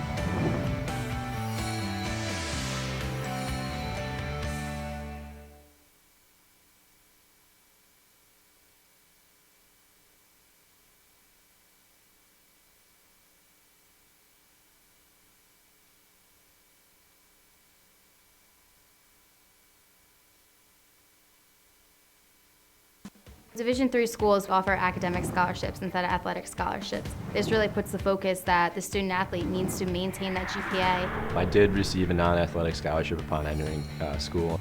I got the presidential scholarship, which was huge for me. I think there's more opportunities for academic scholarships in Division III. A lot of people pick schools just based on the sport and don't get that experience. Being a Division III athlete and developing my leadership skills has definitely put my name out there and helped me get more recognition on campus, but more recognition nationwide. I did win the Jostens Trophy, which is based on leadership, academics, and then how well you do on the court. I'm also the Schwartz Scholar of my class. Schwartz Scholarship is basically a scholarship that is given to a student who's identified as a likely leader. At the end of the day, it won't matter how they play on the field, it will matter how they do in the classroom.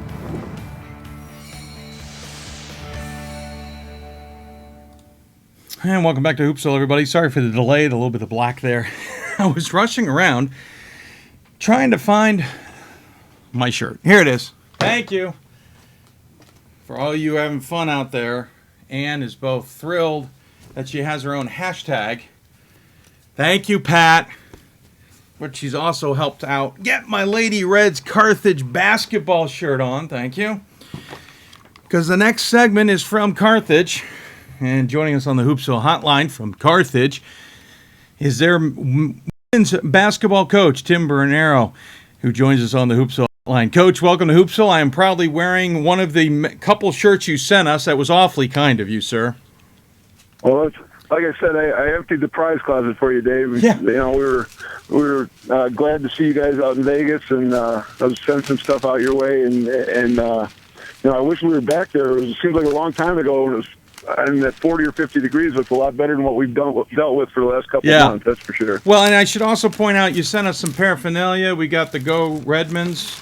We also have on the other side the Go Lady Reds. My son has clearly been enjoying this toy since I left it accidentally on the piano. It has been worn out like you would not believe. It won't even close anymore. Anyway, thanks so much for sending all of that. That was wonderful of you. Of course, it was a fine contribution on your part, by the way. I should point out the polo you sent. I'm going to love wearing that. Last time you and I saw each other, as you pointed out, was Vegas. I think the last time you and I actually saw each other in Vegas, we were about to beat up a Wisconsin team and their Green Bay fans when we saw our Bears choke. Yeah, that was tough. After we played that game against Whitewater, we were standing there watching that game end, and they were giving me bad looks because of how our basketball game ended, and I kind of giving them bad looks for the way the football game ended. Yeah, it worked both ways, to say the least. But your team has rallied. You had a terrific season. You're heading into the NCAA tournament as CCIW champs, avenging the loss to Illinois Wesleyan by beating them in the title game. That's got to feel good for you. Yeah, it really does. I mean, we were talking about it after the game last night. I think people underestimate the difference with the teams in your conference because, you know, the Illinois Wesleyan team and our team both have, we have 5 seniors. They have somewhere in that same range of seniors. And I think we might have played them in the last 4 years, like 11 or 12 times. And so there's no secrets at that point. It's just kind of, last night was kind of a knockdown, drag-out one. The other 2 games were similar to that this year. And, we were obviously pleased to get the result we got last night. But it becomes, a chance to see who can make a free throw or 2 here, or who can make a rebound or get a rebound or get a stop. And, those games are, they tend not to be as aesthetically beautiful as some games sometimes, but, you just got to figure out a way to get a couple more points than the other team. I was going to say, everybody knows, the cat's out of the bag in some cases when you're playing Illinois Wesleyan. It's not like you're going to have any surprises, but how did you guys handle the loss? we had of the games we played them this year. The first game at our place that we won, they started out and had 2 different 10-point leads in the first half, including a 16-point lead. With about 3 minutes to go in the first half, we ran off 13 points in a row, got it to 3, and then kind of carried that momentum through halftime and won that game in a real high-scoring game. Went down there with a chance to clinch the conference championship and had a 10-point lead with about 10 minutes left, and everything went bad. We kind of made some mistakes that we don't usually make. They made some shots and got some stops, and it just kind of snowballed, and they won that game. So we, even after that game, we still had our fate in our hands. So we just needed to win the rest of the games, and we kind of thought it was a chance, or we kind of thought we'd see them again, and. After Friday night's game and with them beating Wheaton, and it was we gave them, and you've seen them play before. Mm-hmm. Their press is their calling card, and if you give I think the game that they beat us, we gave them 30 points, or they took 30 points, however you want to phrase it, off of turnovers, and that's how they win games. And we knew that coming in. We just didn't execute as well the time down there. When we got last night, they ended up with more turnovers than we did. We had 15, and didn't give up points off live ball turnovers, and we were able to keep the game under control that way. And when we do that, our balance offensively and our ability to play pretty good defense is going to get us in a position to win the game. You guys are 24-3. You started the season with a loss to Ohio Northern. You got a loss to Co right before we saw you at the D3 Hoops Classic. I know Whitewater didn't want to see you guys after the thumping you gave them 91-77. You didn't lose until that Illinois Wesleyan game. How well are you guys playing right now? We're getting back to playing pretty well. We had not really a scare. We had Stephanie Kuzmanik, who's our All-American point guard, turned her ankle. Yeah. One of those things, like 20 minutes before the end of practice, the day before we were going to play Wheaton. And, as a coach, you go through your mind, I shouldn't have had her out there on the floor in that drill, or we should have ended practice 15 minutes ago, or you try to beat yourself up a little bit over that. But it happened, and we kind of had to reorganize on short notice, and we beat Wheaton, beat Augustana at home that week. She came back, and there was, obviously we need her, but when she came back, there was a little bit of an adjustment. She wasn't exactly 100%. We had adjusted to playing those couple games without her, and I think we were a little sluggish the first game or two after that. Now I think we're starting to get back into higher gear. And, we had, like, Friday night, Michelle Wenzel went bananas against Elmhurst and had 37 points. And, we won the tournament this weekend with Stephanie scoring, I think, 8 points a game or 7 points a game, but she had 6 or 7 assists per game, and so I think we're in a pretty good place. And it's interesting to me, is that, like I said before, about the knowledge of playing teams in your conference over and over again, is that not that the NCAA tournament is easy by any stretch, but there's a freshness to it that the other teams don't know you as well as your rivals do. And it makes the game a little more interesting from a coaching standpoint, because now you get at 1:45 or 2 o'clock tomorrow, there's going to be so many emails flying around the country to get tape sent to people, and it's nice you don't have to wait for a FedEx guy anymore. You wait for it to pop up, and you open the link on your email, and you say, all right, let's go to work and see who we're playing and what we got to do. So, but that's kind of an exciting challenge for a coach. I think the knowledge of the team, the coaches in your league, of your personnel and vice versa, makes the game a lot harder in some ways. And I think these games will be different because there's not as much knowledge that way, no matter how much time you can spend on film over a couple days. Talking to Tim Bernero, the head coach at Stevens Point. Yeah, you're at Stevens Point. Did you not know that? Yeah. I don't want Shirley's job, but I'd like to play there in a couple of weeks. Yeah, I was going to say, you'd like to get there to be sure. She's doing just fine. I know. What do you think the scenarios are for hosting? What do you think your scenarios are in the NCAA tournament? Dave, I spent 4 years on that committee, so today was a really nice day. I got to spend time with my sisters down, visiting them, and take a day off and not have your stomach churning about whether you're in or not after we won the game last night.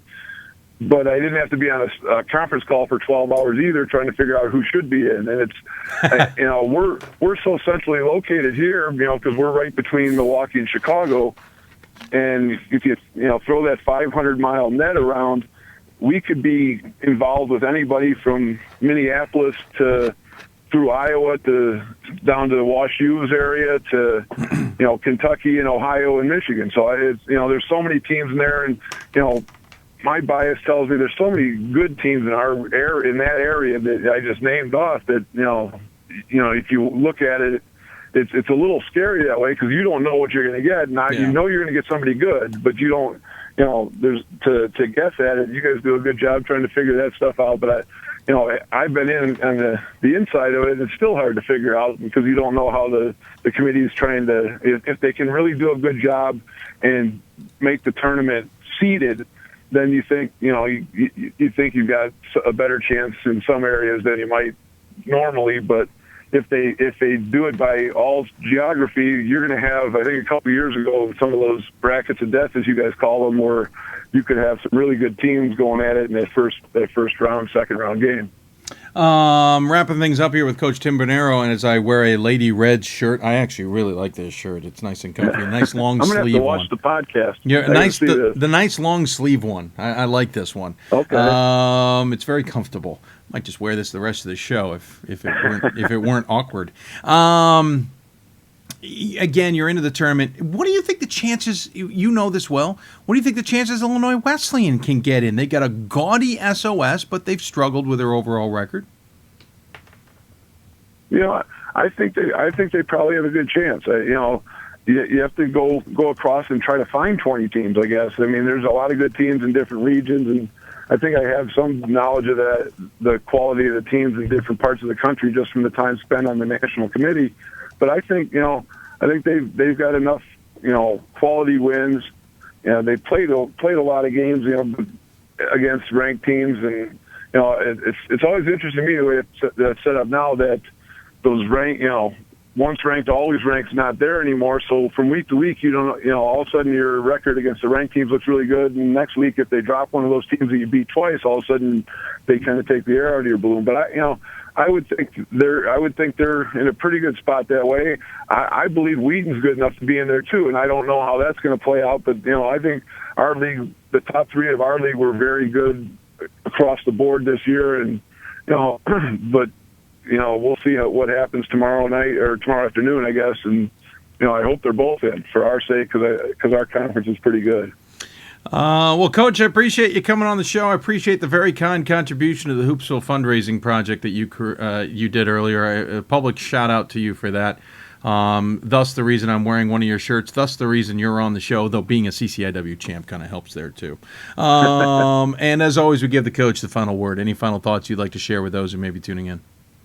Yeah, well, I'm glad we could contribute to that, and I appreciate so much that you guys do. I don't know how you find enough time to do that. And you said your son was playing with the sign we gave you. I don't know how between all the marathon shows you guys do and traveling around and all that stuff. It's amazing the time you guys put into this and the quality of work. So we're glad to kind of see if we can help out with any kind of contribution that way.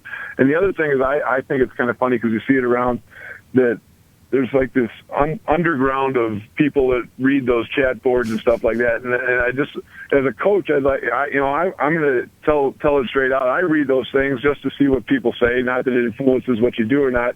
But there's so many coaches out there that'll deny that they read them because they don't want to think that, oh no, I never read that stuff. Now they might be telling you truth a little bit that way, but if it's read third party from their wife or from somebody else like that, then I think that still counts. That's semantics. I think they still read it. So I think you guys are getting a lot more from the coaching community, following what you guys do and what you guys say than some people let on. So I think that's kind of funny when I hear people talk like that. I'm like, no, everyone's paying attention because it's a great product you guys have that to draw attention to the kids and the competition at Division III, which is so good on both the men's and women's sides. I would argue, Coach, whenever somebody unsolicited tells me, a coach, for example, unsolicitedly tells me, well, I don't read what's said on the boards, it tells me they were reading the boards.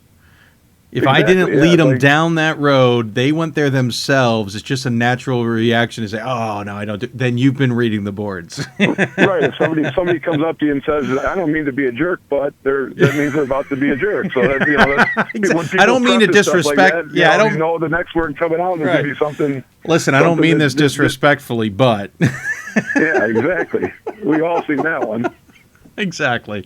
Hey, Coach, thanks so much for coming on. I really do appreciate it. Good luck in the NCAA tournament. It will be fun to see you, see where you guys end up, see if you're hosting especially, and see if how far you guys can get. I know you'd love to get to Stevens Point. In the meantime, take care of yourself, and we'll talk soon. Sounds good, Dave. Thanks for your time. Yep, take care. Tim Bernero joining us here on the Hoopsville Hotline. Appreciate him taking the time to do so. A couple of the questions coming in before we get to our last guest, and then Pat Coleman will join us later, and we can hit the onslaught, as it were, of your questions. Why does Division III still put more weight on the conference tourney than the regular season champ? Regular season champ should get more weight in seeding.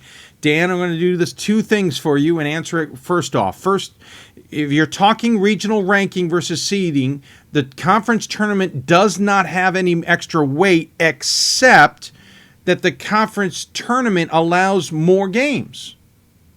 And if you're in a conference tournament, you get more games. The further you go in the conference tournament, you get more games. That's all data. So the regular season champ, the conference tournament gets that kind of weight. D3 doesn't put more weight on a conference tourney than a regular season champ, and you say St. Thomas is a perfect example. The conference does. The conference decides they want to have a conference tournament. UAA is the only conference in the entire country that does not have a tournament. The CCIW was the second to last, and they've gone to a tournament. So guess what? D3 doesn't do anything. It's the conferences. And the regular season, when it's looked at regional rankings and selections, the entire season counts. I always say it, the game on November 15th means just as much as the game on March 1st. They equal. But you have an extra week of games, you still need to get the job done there. So Dan, the regular season champ gets just as much credit as the one who wins the conference champ. The conference champ gets the automatic qualifying to the tournament. If they win the conference tournament, they get the automatic qualifier to the tournament. So thus, St. Thomas is sitting with an at-large bid right now, right? I hope that makes some sense. Is the selection committee against the idea of repeating regular season matchups during the tournament? It's almost forbidden upon, JB. They do not, in the first round, want to see a matchup of a game between conference opponents, or for that matter, a team that has already played each other. It could end up happening in the second round. They try to avoid it at all costs. So if you do see them in the same pot, it'll be a second round game. Bridgewater State University has both teams in. Thank you for reminding me, Brian. That adds to the list of teams with double teams in. After today's blowout at Whitewater, is there any question Stevens Point is the best team in the country? Well, they're number one in the country for a reason. They have all but one of the votes, and that will now probably disappear. So I would be surprised if Stevens Point's not the unanimous number one team going into the NCAA tournament according to the top 25 for D3Hoops.com. So, yeah, I think that would I think they're the best team in the country. Can Tyler Tillema make Division III Player of the Year? I think he's in the mix. But you also have a really good player in Aaron Walton Moss and a really good player in Aaron Toomey. I think those are your top three, and nothing against Tillema, but I like the other two right now. I've seen all three in action, and I kind of lean towards maybe the other two, but Tillema's in the conversation. Can Trevor Hass and Tyler Tillema make first-team All-Americans? That's going to be tough. And I only say that because there's not... The other night, Pat and I rattled off 6 or 7 names for the first team. There's only room for 5, so I don't want to... They're probably All-Americans. I'm not going to jump off and say they're first-teamers. I mean, Tyler's got to fit in there. That means a 3-guard lineup with Tyler unless we move someone to a forward. Randolph-Macon men, where will they be playing? I doubt at home. Well, there's always a chance they could be playing at home. Some other upsets, I think, helped out, though. The Virginia Wesleyan has certainly made more of a cause to be the home team. Both of them could end up being at home as well. Let's see what happens. I like Randolph-Macon at home, personally. I like it because of geographics and mixing it up and being creative. I think they also deserved it despite a loss in the quarterfinals.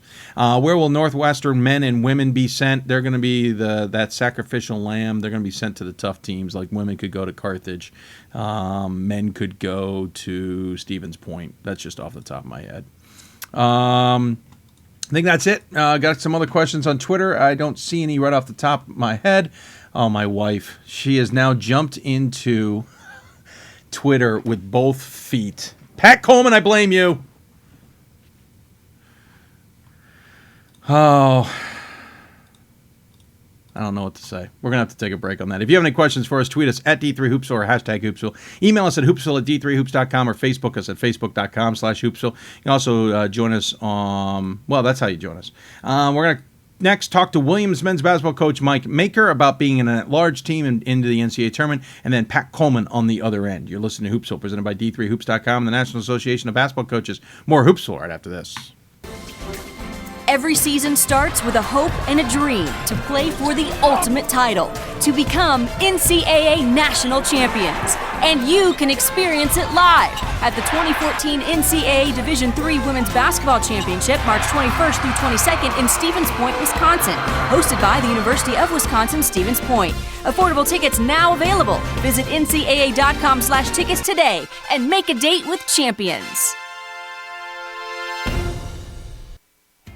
Something I discovered in myself is that if I have a goal, and I can accomplish it. It's a well-rounded experience. At a Division III school, you primarily a student athlete, so the school is really shaped around you developing yourself as a complete individual. It helps a lot that you have a family with your team that can guide you.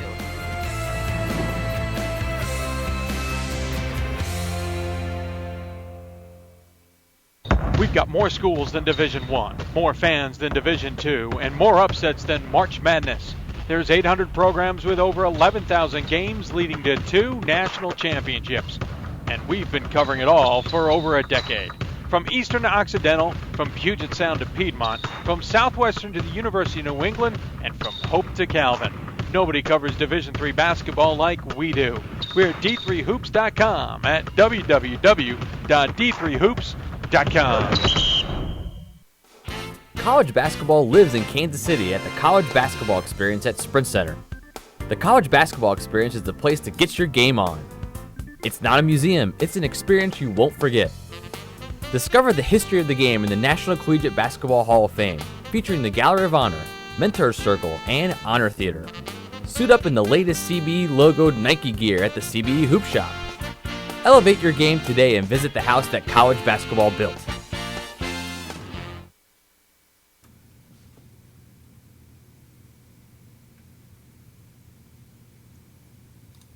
Welcome back to Hoopsville, everybody. Hope you're enjoying the show. I know apparently my wife now is.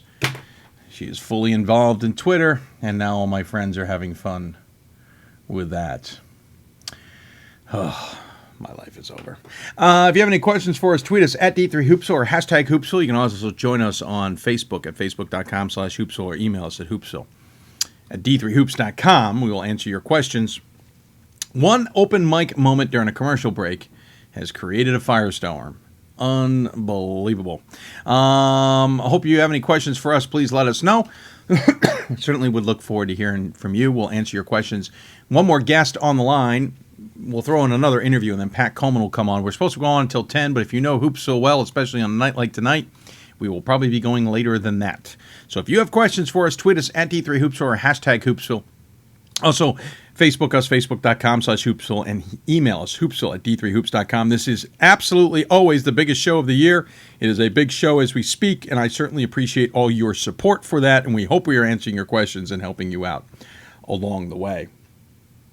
Promise to get to those questions that are flooding in as we speak, but first we're going to go back to the Hoopsville hotline and talk to the only team who is an at-large who was willing to come on the show. I had a couple bubble teams I reached out to, but Mike Miller from Williams was the only one who said, sure, I'll come on the line.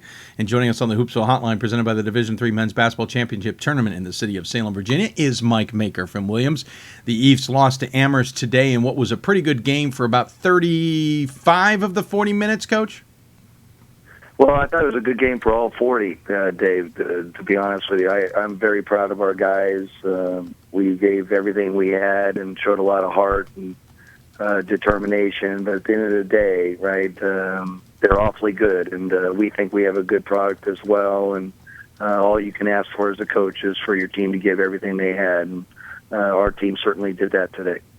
I was going to say it was a great. I mean, I caught bits and pieces because it was running myself around ragged with all the great games that were being played. But most importantly, I had the game up the whole time amongst 3 or 4 other games simultaneously. So every time I looked in, though, there was something new, something different going on. You guys went on a nice little run at one point in the second half that really made you seem like you're in control. Then Amherst came roaring back on you guys. It went back and forth. Not that I should be surprised in a Williams-Amherst game in any way, shape, and form. But did you ever feel like anybody had control of the game until the end? Well, the game, we had a 1-point lead at the half, and the first half, quite frankly, was one of the best played halves that I've been involved with as a coach. It was very entertaining and 1-point game and high scoring, a lot of wonderful basketball being played, sharing the ball and things like that. But I thought when things started to go south for us is when Amherst took a 6 or 7 point lead, and we tried to get it all back in 1 or 2 possessions instead of just doing what we do and trusting the process. And hopefully we learned that a valuable lesson today as we move forward. And we have our fingers crossed. We think we have a great resume, and we're hoping to see our name pop up on the screen tomorrow. Well, Coach, I'm just going to tell you now, the name's popping up on the screen. You can't be number 2 in the regional ranking and have everybody else behind you lose and not make the NCAA tournament. Yeah, well, until I see that name, I'm never comfortable. So, right, and, but we're very proud of our guys, how they represent our program and our institution, and we certainly would love another shot to play in the NCAA tournament. Of course, this is a long cry from when you guys lost to Southern Vermont in the opening game of the season. Of course, the game had to be moved from your place to MCLA, just a few miles down the road. Of course, then you kind of got back on your horse, went on a tear. Amherst beat you guys on the 11th of January. Then Amherst decided to return the favor and beat you once again on the 22nd, and then you ran through and, lost to Amherst again. So if you didn't schedule Amherst, you guys would be one heck of a team right now. Well, I think we are one heck of a team, and it just shows you how good our league is, and certainly their team. I mean, I told Dave after the game, I think they're unbelievable, and I think Aaron Toomey is the best player in the country, and they surround him with a lot of quality players who are well coached and represent our league the right way, and we feel very good about our team, and I'm very proud of how much success we've been able to have over the last 4 years, and this being the 5th. And, we're hoping we get another chance to get back to Salem for a 4th time in 5 years. I was going to say, Amherst now has won the same amount of national titles that you guys have. You got there first. Is there almost a hope that you can run into them one more time, get them in that 4th game, and go on to a national title? Or is there things you want to try and accomplish outside of worrying about the opponent? Truthfully, I really don't get wrapped up into that stuff. I think it's important for a lot of our passionate alumni, that particular game. But, we try to win every game that's in front of us, and certainly the last couple of years they've got the best of us head to head. But truthfully, I'm very proud of what we've been able to do. We've made 3 appearances in Salem in the last 4 years. Our goal this year is to get back there, and would I like to see Amherst again? Sure, that would mean that we've made a deep run in the NCAA tournament, I would hope. But they're a quality team and deserve a lot of recognition, and I think we are as well. Coach Mike Maker here from Williams joining us, lost in the title game to Amherst, of course, playing pretty good basketball. NESCAC, interesting enough, may end up only with 2 teams in the NCAA tournament just because of the way things got regionally ranked and hashed out. Seems like the middle of the regional rankings, or the semi-top tier of the New England region, Coach, was a bit of a cluster. And I don't mean that there was bad teams. There were just so many teams beating each other up. I agree, Dave. this is my 6th season at Williams, and this is the best from top to bottom our league has been in my tenure. So many quality teams, very good players, and very well coached. And if you look at our first round of our conference tournament, I mean, all the games were close, right? You had the 3 overtime affair of, Trinity at Bowdoin, and, Hamilton losing by 4 to Middlebury. Colby, who had beaten Amherst earlier in the year, went toe-to-toe for most of the game, on Amherst's home floor. And then we had to go overtime. We were very lucky to beat Tufts at home in the quarterfinal game. And our league is as deep as it's ever been. And, I think it's a shame that there's only 2 teams that get in. So it would be a shame. Of course, they just might get stuck back there. And I'll freely admit, I pretty much thought the NESCAC was going to get 3 in until I saw where Bowdoin ended up getting positioned last week. And lots can change. Don't get me wrong, unfortunately. Sure. They didn't play anything. What do you think your chances are hosting? I know you guys would love to have a couple games come to Williamsport and make sure you can at least have a nice, comfortable bed to sleep in. Yeah, we... Obviously, getting in is the first thing, and then secondly, we've been fortunate over the last, 3 times we've been there in my time here, but to play at home. We have a great fan base, and our townspeople really support the team, and rich tradition, and the student body, gets behind us. We would be tough to beat in Chandler, and if we have a preference, of course, we would love to play at home, but.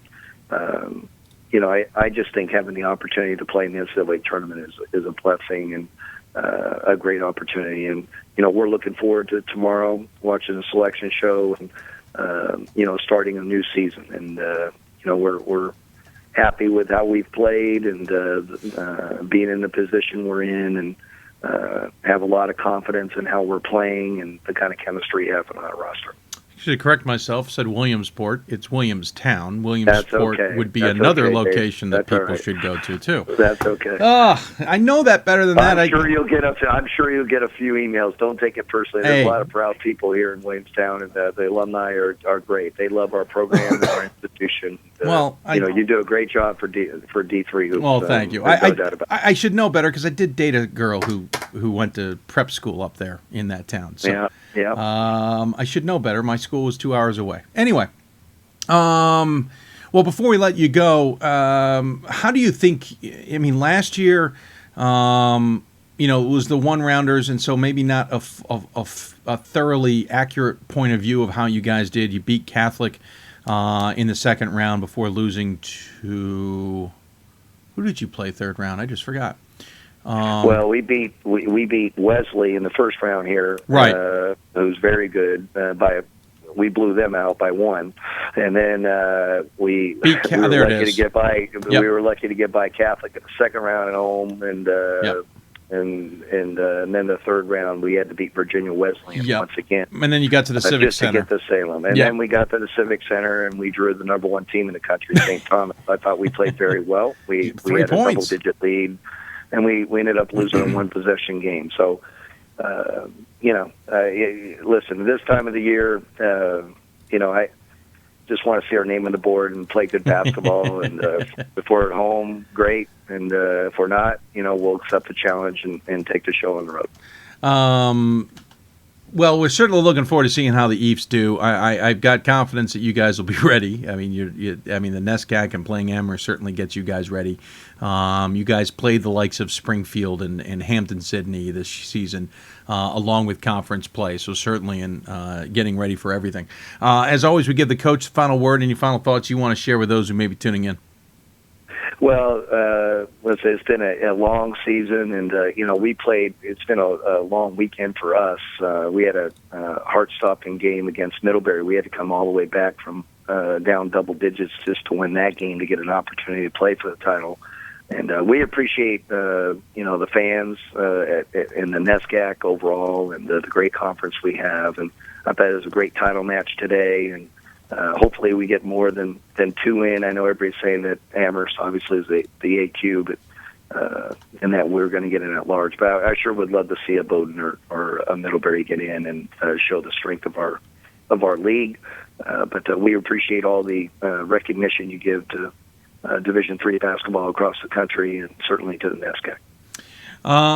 Well, thank you so much for coming on. Good luck in the NCAA tournament, because I'm just writing you in there now. I mean, come on, that'd be just the nuttiest thing I've ever heard in my life. If you guys don't make it, but good luck, and we'll talk to you soon, Coach. Thanks a lot, Dave. All right, take care. Mike Maker joining us from Williams, the Eves. On the at-large bubble, but come on, that is the easiest step in. Whitewater, Williams, and Wesley will be your easiest threes in. So if you got questions for us, tweet us at D3Hoopsville or hashtag Hoopsville. Email us at hoopsville@d3hoops.com and Facebook us at facebook.com/Hoopsville. Our esteemed colleague Brett Adams is letting me know that Stevenson will be closed tomorrow. Oh, good, Brett, because I wasn't coming in. There's this thing called Matchup Monday tomorrow. You're welcome to come to the house if you'd like to be part of the Hoopsville show, Brett. UCLA on TV and Hoopsville on the laptop, basketball addicted. Brian, I appreciate that you have at least us on the laptop. That is outstanding. I can take it if you're watching UCLA and listening to us. Thank you very much. Other questions? Any idea where Penn State Barron men's basketball will end up? Penn State Barron's in a nice little location where you could send them down to a Randolph-Macon if they're hosting. You could send them up in the Northeast, in the Mid-Atlantic, head them out into the Great Lakes, and even maybe get them to Illinois. I think they're the creative team you can send elsewhere, is my thought on that. DeSales, where are they headed? I like them up into the Northeast. And Albertus Magnus, where do I think they're going? I'm going to go out on a limb and say they head southwest. Not sure where. Yeah, I like them southwest. Maybe Great Lakes, but I think it's too far. I think it's too far to get them to the Great Lakes. I'll have to check that. We have some other emails, so let me go through those. Let's see here. Calvin. Does Calvin get back into Dave's top 25 this week? No, Matt, they do not. One win over Hope does not make me excited. They are not back in my top 25. Hold on a second, Pat. We'll do it in a second. I want to run a commercial, or run a break, and I want to get an interview on first. How is it decided where the regional games are? St. Olaf in particular. Miles, it's decided on 500 miles, and who are the top regionally ranked teams usually get hosting rights. Though 500 miles plays a factor, as geography will dictate that. St. Olaf will go on the road most likely. They could be shipped down into Illinois maybe, or into Wisconsin is my guess. There'll be a 2-type seed in the NCAA in a pod. Do number one host 2 or 4 games? Everything goes by the weekend. So you'll host the first weekend, and then the rankings are redecided, or the hosts are redecided the next weekend. Case in point, for example, WashU men are 1 and WashU women are 1. Women will go on the road this week because the men will be at home unless WashU gets a bye. That has happened, but don't. WashU men would play 1 game on Saturday, but let's just keep it simple. WashU men on the road, but the following weekend, should both the men and women still be playing, the WashU women would be at home and the WashU men would go on the road. So 1 seed, though it's more like one ranking, does not mean anything. Back to Birmingham Southern. If Birmingham Southern played both Emory and Center twice this year, does that mean that they make the tournament? Then they have to go play to LaGrange to start. Also, if any chance that both Birmingham Southern and Oglethorpe make the tournament. Third, is there a limit as to how many teams from one conference can send the tournament? There is no limit. The most we've seen is 4. ODAC did that last year. We could see that in the CCIW this year. And the women's side, the NESCAC will have that. Any chance that both Birmingham Southern and Oglethorpe make the tournament? I don't think so. It's going to be one or the other right now, and I'm leaning towards Birmingham Southern. We'll check with Pat in a minute. If Birmingham Southern, I know, they'll probably play. Yeah, if Birmingham Southern played Emory and Center, which they did this year, and they are in a pod with Emory, Center, and LaGrange, then yes, Birmingham Southern would most likely play LaGrange just to make sure we don't have a rematch of a game earlier in the season. Springfield men's basketball, chances of getting that large bid after beating Babson for the second time in this weekend's conference tournament. I think Springfield's on the border. Probably can get in, but they're on the border. They got to make sure WPI doesn't block them out. Where do you send Messiah women's basketball? Ample options. You're right, Phil. Ample options. That's going to be my answer too. Any thoughts on where Babson will end up? I wouldn't mind seeing maybe that be the team that goes to Brockport. Your final 4 teams in the men and women. Cajun Dave, I got to see a bracket, but I do like to write in Stevens Point at least. And but I got to see a bracket to see how that's all going to work out. Jeez. Anyway, let's take a break. Actually, I'm going to go to an interview, take a break, then Pat Coleman will come on the show. I got a chance to talk to Alvernia's men's basketball coach on last night at Stevenson. Love to get his take on their win over Stevenson by a point. This is my interview last night with Mike Miller, not Mike Maker, Mike Miller. After that, quick break, and then Pat Coleman will join us to answer your questions. You're listening to Hoopsville, presented by D3Hoops.com, the National Association of Basketball Coaches. Here's my interview with Mike Miller, and we'll go on from there. I'm Dave McHugh for D3Hoops.com in Hoopsville. I'm joined by Mike Miller, head coach for the Alvernia Crusaders, who upset Stevenson on the road to win the MAC Commonwealth title, yet another title for you guys. And you guys have this habit of always winning the championship game when you're in it. Yeah, I agree, Dave. And that's a credit to this group of seniors. When they were freshmen, we won the MAC at home. When they were sophomores, our center, Corey Boone, got hurt regular season and missed a couple of the last games. But we ended up playing good and winning the ECAC. Last year we won the MAC, so again, we won the MAC again this year. So again, this group of seniors have won a lot of hardware. This game, you guys were down by 15, did not look good as the second half started. Started to claw away at the lead a little bit. Stevenson also known for kind of giving up big digit leads in games. Was it one of those where you kind of knew both sides, you knew you guys could fight back, and you knew Stevenson wasn't known for playing 40? Yeah, and some of it is, well, most of it is we changed defenses. I mean, they really did well against our zone, and we were in a little bit of foul trouble, so we didn't want to go man for man yet. But when they went up 15 with about 15, 16 minutes ago, I called a timeout and said, guess what, we're going man the rest of the game. And again, my guys actually asked me to go man, and that's the type of group it is. Again, you got to win big games and win championships by defense, and our defense the last 15 minutes was very good. You guys then claw back, you get within a couple. I thought the turning point late in the game was off a missed free throw by Stevenson. Stevenson fouled you guys. You guys were down 2 with less than 30 seconds to play. How big of a moment was that to help you guys get a couple extra points? Yeah, it was. And I don't know, again, if they went for a steal there, but I was a little surprised there too. But in big games, that happens. Yeah. You know, they're emotional. And again, Stevens is a heck of a team. That's why this game turned out to be it was, because I think both of us are battle-tested. Crazy ending. You guys with 4.5 seconds left get the final look at the basket for the most part. Not how you drew that up, I suspect. Off balance, throw it off your hip because you got your hip facing the other basket with a defender in your face. Your reaction when the shot was going up? Well, again, it certainly wasn't drawn out like you said. Credit to Stevenson. We set a screen for Khalil Bennett, who was making some threes down the stretch. They took that away. But I did tell Chuck Cooper to stay on ball side just in case they did take that away. Again, before the timeout, they let him alone, but they did play him, and Chuck's fearless. I mean, no matter if it's a championship game or practice, he's not afraid to take a important shot. And again, he caught it and just drove and banked it in off balance. So obviously, that's how you win big games like that. Of course, you withstood the Hail Mary pass to end the game. You guys move on to the NCAA tournament. You guys went last year and lost probably early on for what you guys expected. What experience can you take from last year that you guys can now put forward, especially because you may end up on the road? Yeah, you're exactly right. Last year we opened up with Alberta Magnus. We beat them, and then we played St. Mary's, and it was nick and tough the whole game. They made some big shots down the stretch, but we had a sour taste because obviously it was at home. But through that experience, we're used to big-time atmosphere playoff games. And like you said, on the road, which we probably will be, this helped out a lot. Sure. Early in the season, you guys lost one of your key players from the team that you brought back.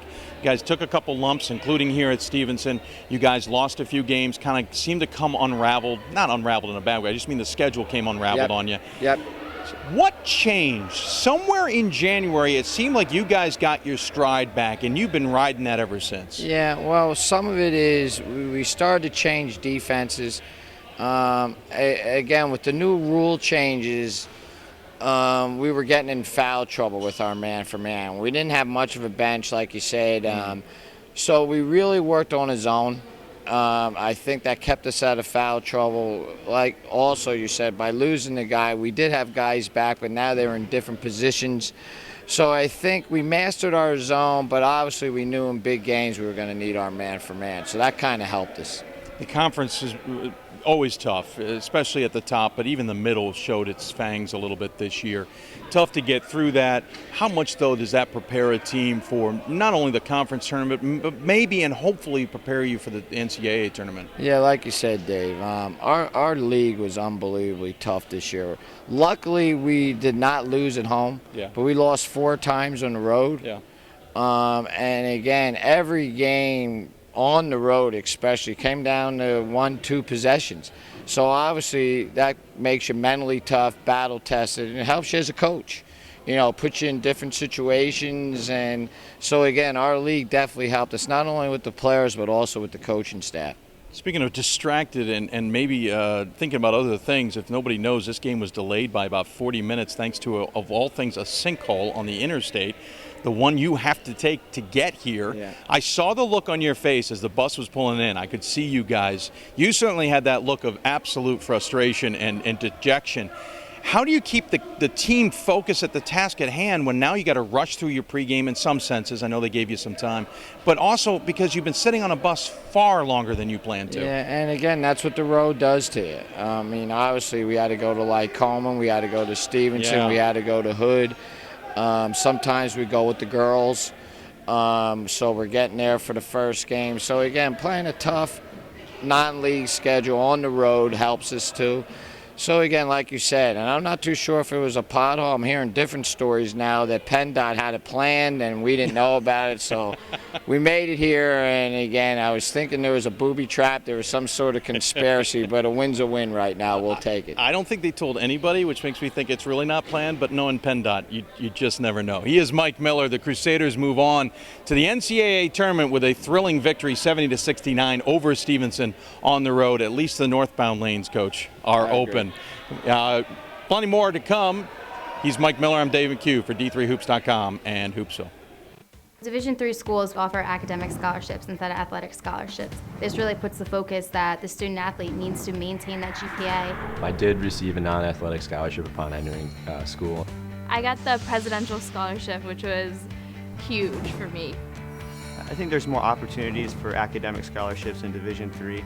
A lot of people pick schools just based on the sport and don't get that experience.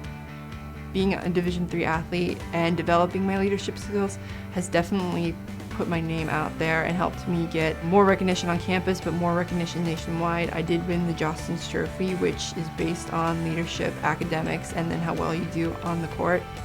I'm also the Schwartz Scholar of my class.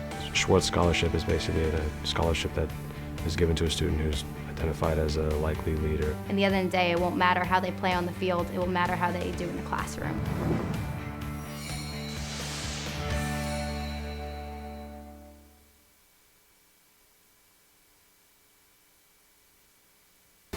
Every season starts with hope and a dream to play for the ultimate title, to become NCAA national champions. And you can experience it live at the 2014 NCAA Division III Men's Basketball Championship, March 21st and 22nd in Salem, Virginia, hosted by the Old Dominion Athletic Conference and the City of Salem. Affordable tickets now available. Visit ncaa.com/tickets today and make a date with champions.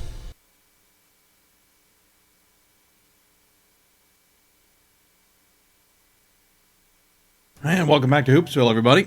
Hope you enjoyed that interview with Mike Miller. Certainly great to have him talk to us after the game at Stevenson. Their team, Alvernia, on to the NCAA tournament as well. So congratulations to them. Certainly well-deserved. They fought back in the season and played pretty good basketball in the last few weeks. You've got any questions for us at D3Hoopsville or hashtag Hoopsville. You can also email us hoopsville@d3hoops.com or on Facebook at facebook.com/Hoopsville. This is a part of the show where we bring in Pat Coleman and it becomes a free-for-all, not in a bad way, but this is where we start rattling off questions and answering them then. So joining us on the Hoopsville Hotline, presented by the City of Salem, host of the Division III Men's Basketball Championship Tournament, is our good friend, Pat Coleman, editor-in-chief of D3Hoops.com. Pat, I don't know about you, but I've been pacing myself on the caffeine, and I'm ready to go all night. So I got up at 4:45 this morning to come back from northeastern Wisconsin. Yeah, I think I slept for probably 30 or so minutes at some point in between. So yeah, good to go. I avoided the Diet Coke before singing in church this morning. That was nice. Yeah, tried to indeed pace myself because I know that after about 3 or 4 of them over the course of the day, they no longer have the required effect. By the way, I tweeted it out already. You have your spreadsheet. I have my whiteboard. Well, there you go, Tim Ressert. That works. There you go. And I do not have a Sharpie, though. I will not Sharpie anybody in. I will not put Sharpie on the whiteboard, but I will use other colors. Well, I hope not. Yeah.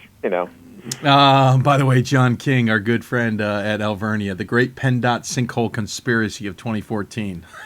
I'm telling you. Yeah, see, I heard that, and I was thinking, that's impressive, because I'm pretty sure Chris Christie doesn't have any authority over that particular highway. Well done, sir. Yeah. It was right That there could at the be Mason-Dixon, too. It was fascinating. Hey, and also, in honor of Oscars night, who are you wearing today? Who is this, actually? It's Nike. I am wearing Nike Hoopsville Classic material, Hoopsville Classic polo. Earlier, I was wearing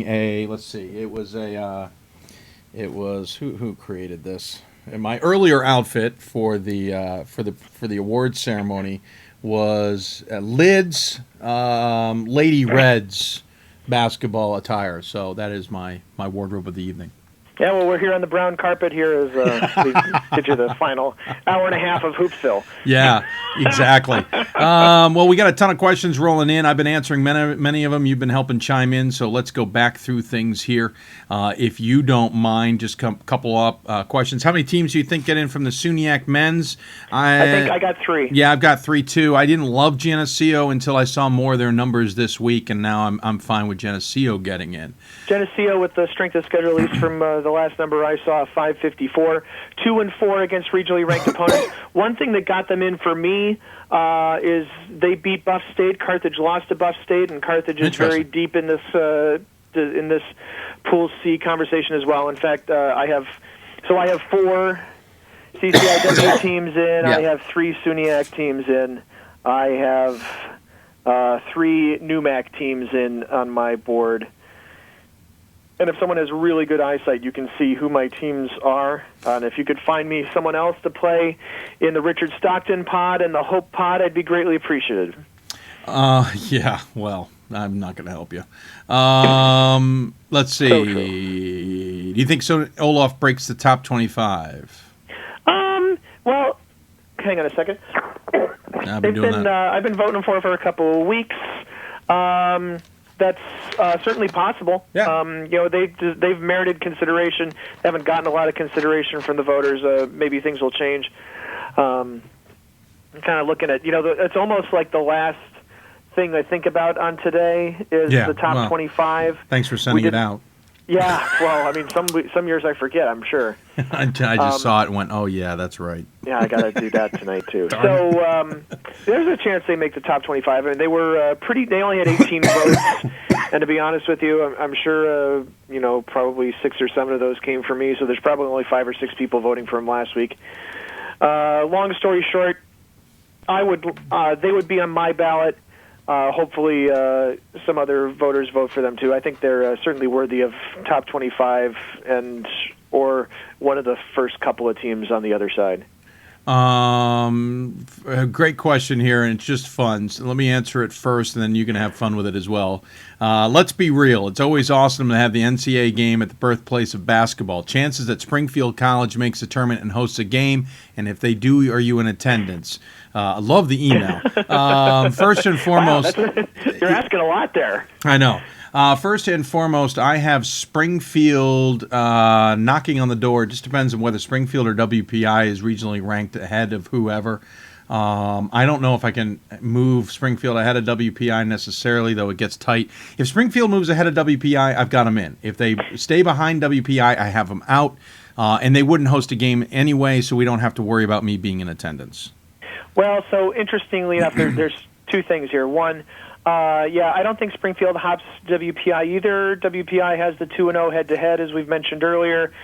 If MIT gets into the regional rankings, which is certainly possible, then all of a sudden WPI looks 5-2 against regionally ranked opponents instead of 3-1. That helps them out a little bit. Would certainly be hard to keep them out against other Pool C teams. Doesn't necessarily make a huge difference in the Springfield consideration because since they're a common opponent, the WPI Springfield MIT triangle is already considered in this discussion. But I think WPI gets in. Springfield, for me, is the first New England team left home, and Bowdoin the second. Yeah, I was going to say, and blocks Bowdoin from any chance.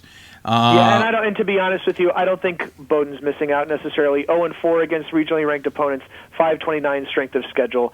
No, in the NESCAC, 529 is actually a fairly low strength of schedule. Yeah, and my numbers on my board are not updated, but I kind of give and take. I had them at a 530, but come on, we're splitting. Yeah, hairs. I mean this is before today also, but Amherst Williams played. Blah blah blah. Yeah, exactly. What are the chances St. Norbert goes to the Final Four? I like this question for a couple reasons. One, because you and I have had differing opinions on St. Norbert. You finally got a chance to see them. I loved your comment about them to me. Yeah, and I'll share that publicly. Yeah, give me a quick. I told it to one of the TV guys. I tweeted out a link to his story earlier. Yeah, I want to watch that later or read that later. I assume I don't know it. I assume there's a video version of that story coming at some point too. But yeah. Oh. So my point being is, this is eyeball test only. They look like they remind me of the Catholic teams that we followed in the late '90s, early part of this century. That seems like a long time ago when I say it that way. In that, they're a team that could make the round of 8 or the round of 16 very easily with the right matchups. Getting out of that part of the country is going to be super tough for them. And I think, even for right now, my bracket at the moment is fairly kind to them. I have them playing in a pod at Hope, which would be would get them out of the Midwest. Whether that actually happens or not, I know the committee doesn't necessarily feel about St. Norbert the same way the rest of us do, because we've seen that in the regional rankings over the course of the past few weeks. And I don't even have a fourth team in that Hope pod yet. But long story short, given the right matchups, they could go to the Final Four. That's a bit of a stretch. Yeah, but they're good enough. They're good enough to get to the round of 8 for sure. I like St. Norbert. I've liked them for a while, and the biggest key has been how much they've just been thumping the conference. And I like their inside presence. Final Four, I think, is a stretch because they're going to run into somebody, whether it's Stevens Point, Illinois Wesleyan, Wash U, and I'm not saying they're not better than all of those I just listed. I just mean the game is going to be tough, and as a result, it can go either way. So I can't say, they'll be to the Final Four. The bracket's going to make a big deal, obviously, in that I like them, but I don't know if I like them to the Final Four unless the bounces go their way or there's an upset that takes a team out for them. Yeah, here I'm trying to condense down what I said earlier. I could see them going to the 16 or the round of 8 in the right bracket. I have a hard time getting them to the Final Four in almost any bracket, just because at some point they're going to run into somebody, and possibly two teams at some point that are going to be big challenges for them. Pat Coleman and my take on Eastern Connecticut getting an at-large bid. Yeah, I got them in. Yeah, in. I don't have a problem putting them in. In the top half of Pool C for me. Yeah, I had them right around midline. Yeah, I didn't have a problem with putting them in. I couldn't get them. I couldn't get them away from other New England teams, just because there are always so many of them. Yeah, I have them in a pod at Williams at the moment. That could change. I wouldn't mind sending them somewhere like maybe Cabrini, but I'm starting to run out of places I can send everybody. Exactly. Same here. I have Babson to Cabrini. Actually, I can't do that. All right, I got to fix that. I had 2 NUMAC teams at Cabrini. I was like, Yeah, ooh, no, I could please send don't do that. This Massachusetts team to Cabrini. Ooh, I could send this Massachusetts team Yeah. to... Oops. You know, you can All send a right, so- Massachusetts team to Randolph-Macon if you have them hosting. I don't know who you've got hosting yet. We haven't had that conversation. we could have that conversation. Well, I'm just saying, per what I was saying there. But we can get to that in a minute. I want to get to some other questions first. We'll get to hosts in a minute. We love Pat Coleman at St. Olaf. Apparently I'm saying Olaf, and I'm saying that wrong. It's Olaf. Yeah, I it's St. apologize. Olaf. And in fact, if you were watching the St. Thomas student broadcast today, it was driving me crazy. I was, but I wasn't paying attention to what they were saying they as were much as the Olaf video. all over the place. Oh. And I was surprised because, they're in the same conference. Yeah, true. What are you... But, if you call men's basketball in the MIAC, you haven't had to worry about saying St. Olaf's name too much at this point of the year. Touche. By the way, what are the chances of them hosting first round? I don't think they do. I think they hit the road. I think they head to Illinois personally. I have not made a Olaf at pod. Illinois Wesleyan too. Yep. Wow, how about that? I had them going down that direction. I think they're a perfect team. There's only a limited number of places they can go. Yeah. We can't send them the same place that we have send St. Thomas if you put St. Thomas in the field. So yeah, there you are. And I have Stevens Point with a first round bye, so that makes that more challenging as well. And but here's the thing. I mean, St. Olaf could host a Thursday first round game, and then the winner goes to Stevens Point. But Olaf and Stevens Point played earlier in the year, which is why I didn't put them in that part of the bracket. Yeah.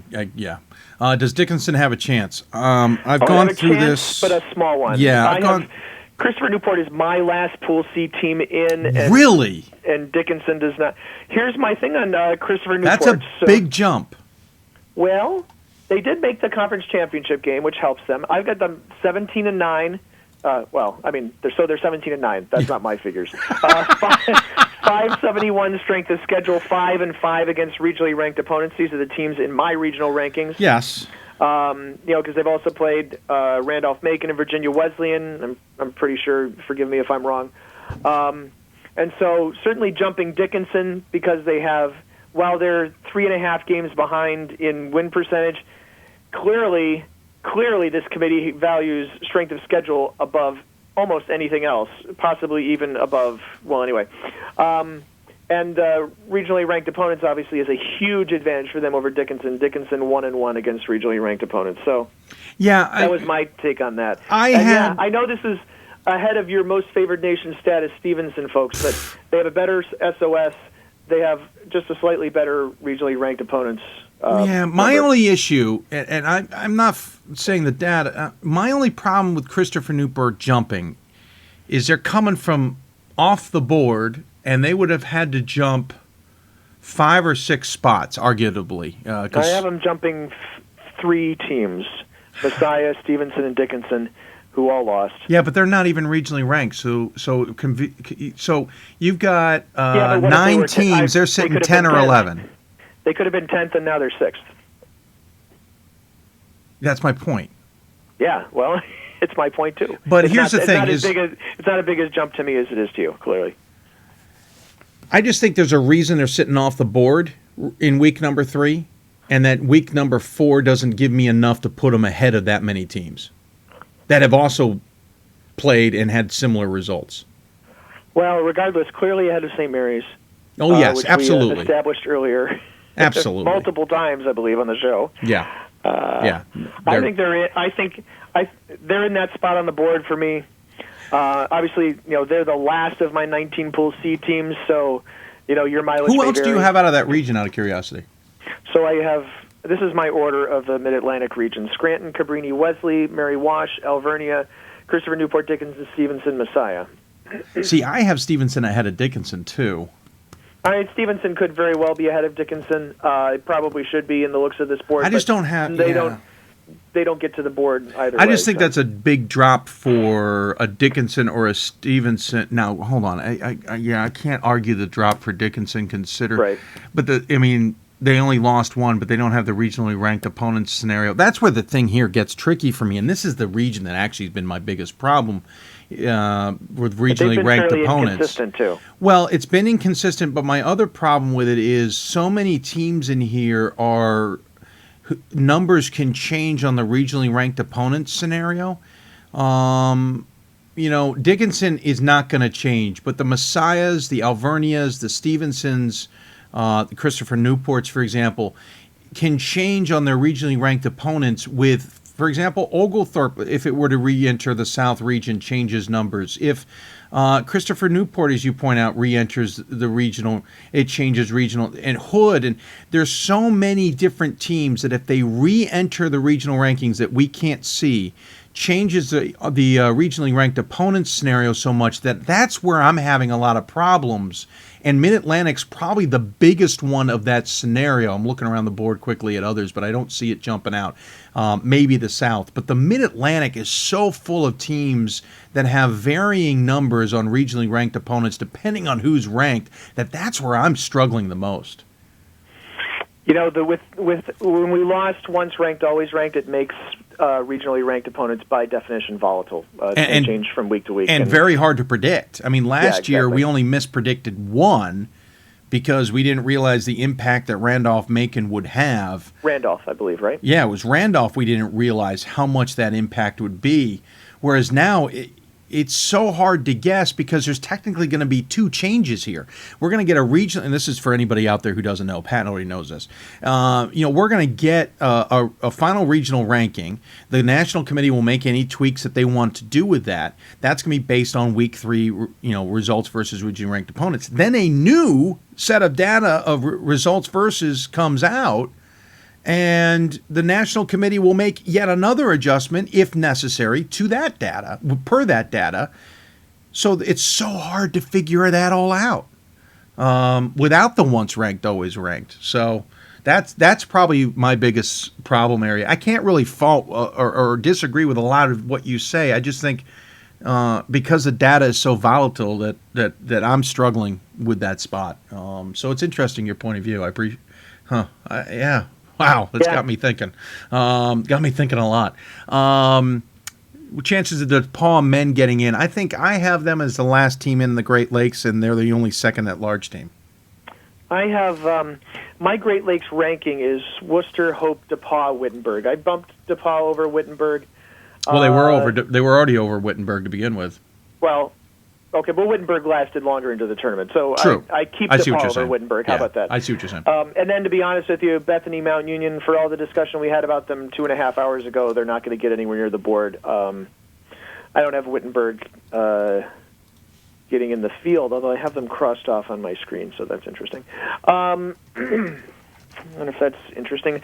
So I think DePaul gets in. I have them 3-3 against regionally ranked opponents, the ones on my board. And I actually, at the moment, although this could change, I have them hosting Augustana with the winner going to Stevens Point. I don't know if that's going to stick. But the other thing is with 4 CCIW teams and such a limited number of ways I can move them in that part of the country, I have to dispose with no of flights them somehow. With no flights. I mean, that is a huge thing. Yeah, because all of my flights are in the UT Dallas pod. Yeah, I like that idea, by the way. I think that's the one pod I'm very confident in. Unless they want to fly 4 teams to 4 places, I'm sure they're going to fly 3 teams to Dallas or 2 teams to Dallas because Trinity's there. Yeah, that's what's going to happen, I think. Huge fan, Miles, messages us again.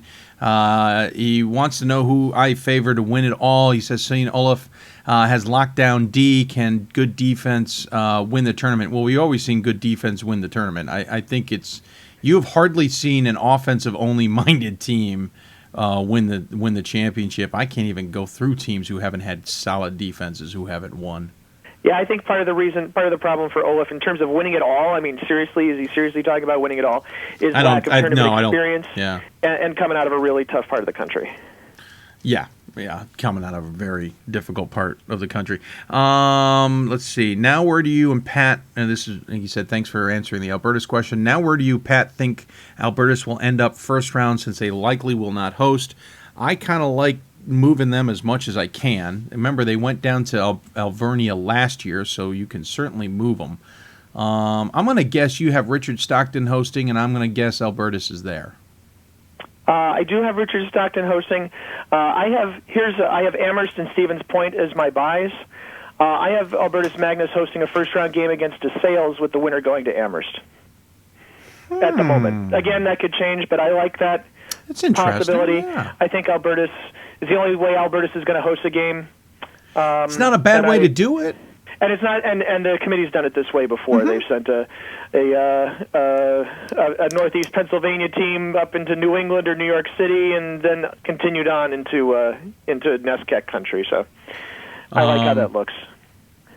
NEWMAC with 4 teams. I know both of you have stated 3 NEWMAC teams would probably make it, but is there any chance a 4th team would make it? Well, there's a chance. There's always a chance. Springfield is on the board for a little while. They're there, yeah. I don't think I didn't choose them, but the committee certainly could. NEWMAC may be one of the best in the country this year. Yeah, maybe. I would put them maybe top 7. I mean, I guess the question is, what do we consider one of the best? Are we talking about my 5 top 15 league? I'd put them top 10. I wouldn't put them top 5. No, top 5 is reserved for the top 5 conferences that have gotten to Salem, for example. CCIW, ODAC, UAA, NESCAC, and WIAC. You mean NESCAC? I think you said NEWMAC. I said, yeah. If I didn't, I meant NESCAC. That would have been awkward. Yeah, the NEWMAC's not a power conference, but the NEWMAC is. Also, MIT should get ranked in the Northeast region with their impressive wins. That could help the NEWMAC team's strength of schedule. Well, it doesn't change the strength of schedule, but it changes the results versus regionally ranked opponents, certainly. And that's where we were talking about in the Mid-Atlantic, how that gets a little wacky. And so I had numbers up earlier, which I no longer have. I have them. I just didn't think that MIT, from a total body of work, was going to make the regional rankings. If I remember correctly, the strength of schedule is somewhere in the 5 teens, 512, 514, something like that. And this committee this year more focused on strength of schedule than in previous years. Here we go. MIT, a 495. Yeah, but not after this weekend, right? Well, a boost closer to 500. I think the number I thought I saw was, hang on a second. Yeah, I'm not looking at 519. Wow, that's a big 519 jump. is a high water mark for them. That's pretty good. 714 winning percentage, 20-8. Thanks to Matt Snyder, by the way, as always. 4-5 against regionally ranked opponents in this scenario. I still thought that Middlebury was the cutoff for the top 11. And, yeah, I just didn't think that MIT made that cut, despite they obviously certainly had a really good weekend. Quick question. When do the selections get released? They get it released when the bracket is announced. 12:30 p.m. Eastern Time for the men, 2:30 p.m. Eastern Time for the women. Go to D3Hoops.com. There's a story on the for front all that. page of D3Hoops.com with all of that. There you go. You should try considering and looking at D3Hoops.com. Yeah, you're kind of there if you're watching Hoopsville. Just right-click and say "Open a new window," please. Who is the most offensively dominant team? Who has the biggest big men in the West region? Biggest big men in the West region. I got to think about if only I lived in the West region. Well, it's going to be Whitworth. Yeah, I would say Whitman's not playing, though. Although Whitworth's got a nice presence inside. I'm blanking on names. I apologize. I kind of liked what they had inside. They weren't as deep in the past, though. Apparently that depth is coming back. So I think Whitworth's kind of my pick there. Most offensively dominant team, though. That one's... Well, I mean, Stevens Point has the most offensively dominant pair of players. How about that? Yeah. Well, if we were talking women, this could be a more It was nice to hear Joe Ritchie's name on the WIAC championship game today as well. Just a reminder that there are other people besides Trevor Hassan and Tyler Tillema, but there were.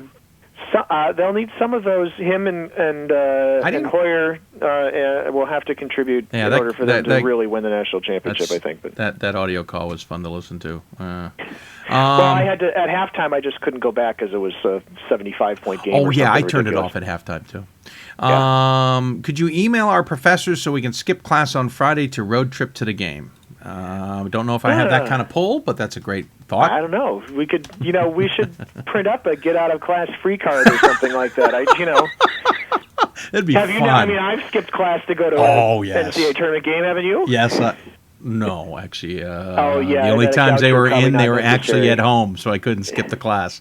I actually had to go and then go to work. Let me go back to Twitter real quick. I'm not watching on D3 Hoops. I'm on YouTube. Oh, okay, that works too. That's a place where you couldn't then go to but then open a new tab. What? That's just weird. Where do you think Wilmington is going to end up for the Division III tournament? So since Wilmington, and there was a question earlier on Twitter, which I did not get a chance to answer as to where Wilmington is. Wilmington is in the Cincinnati suburbs. So they have a lot of options to them. They could go to Worcester. They could go to Hope.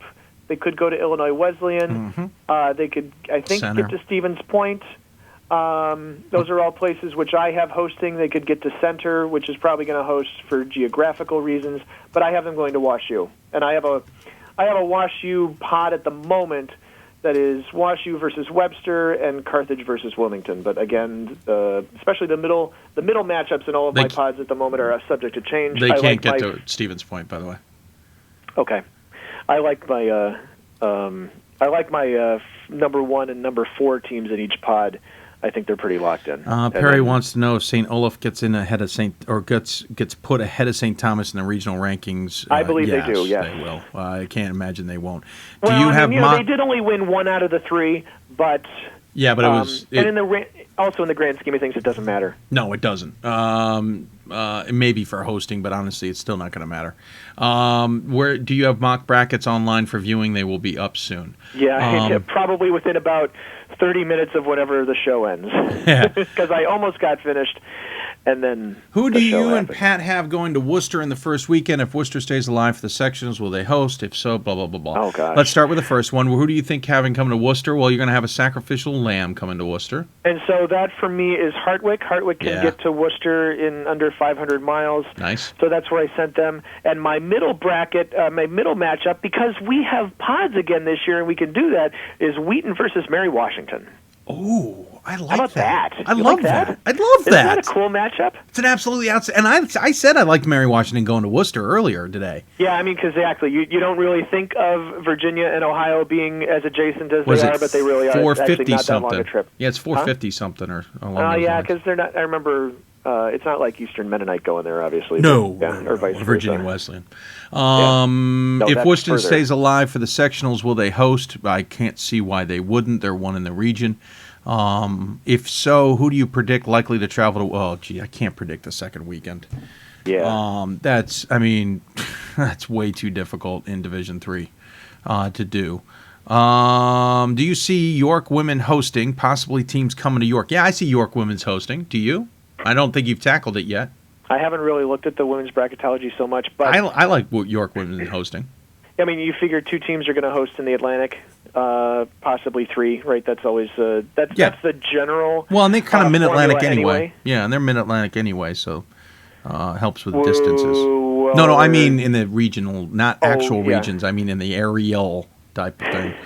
I don't know who would come to them. I mean, maybe Randolph-Macon comes up. up. York's the conference champ. They're 25-2. They should host. Yeah, and I think Randolph-Macon can come up to them. You can drop in maybe a Vassar. Yep.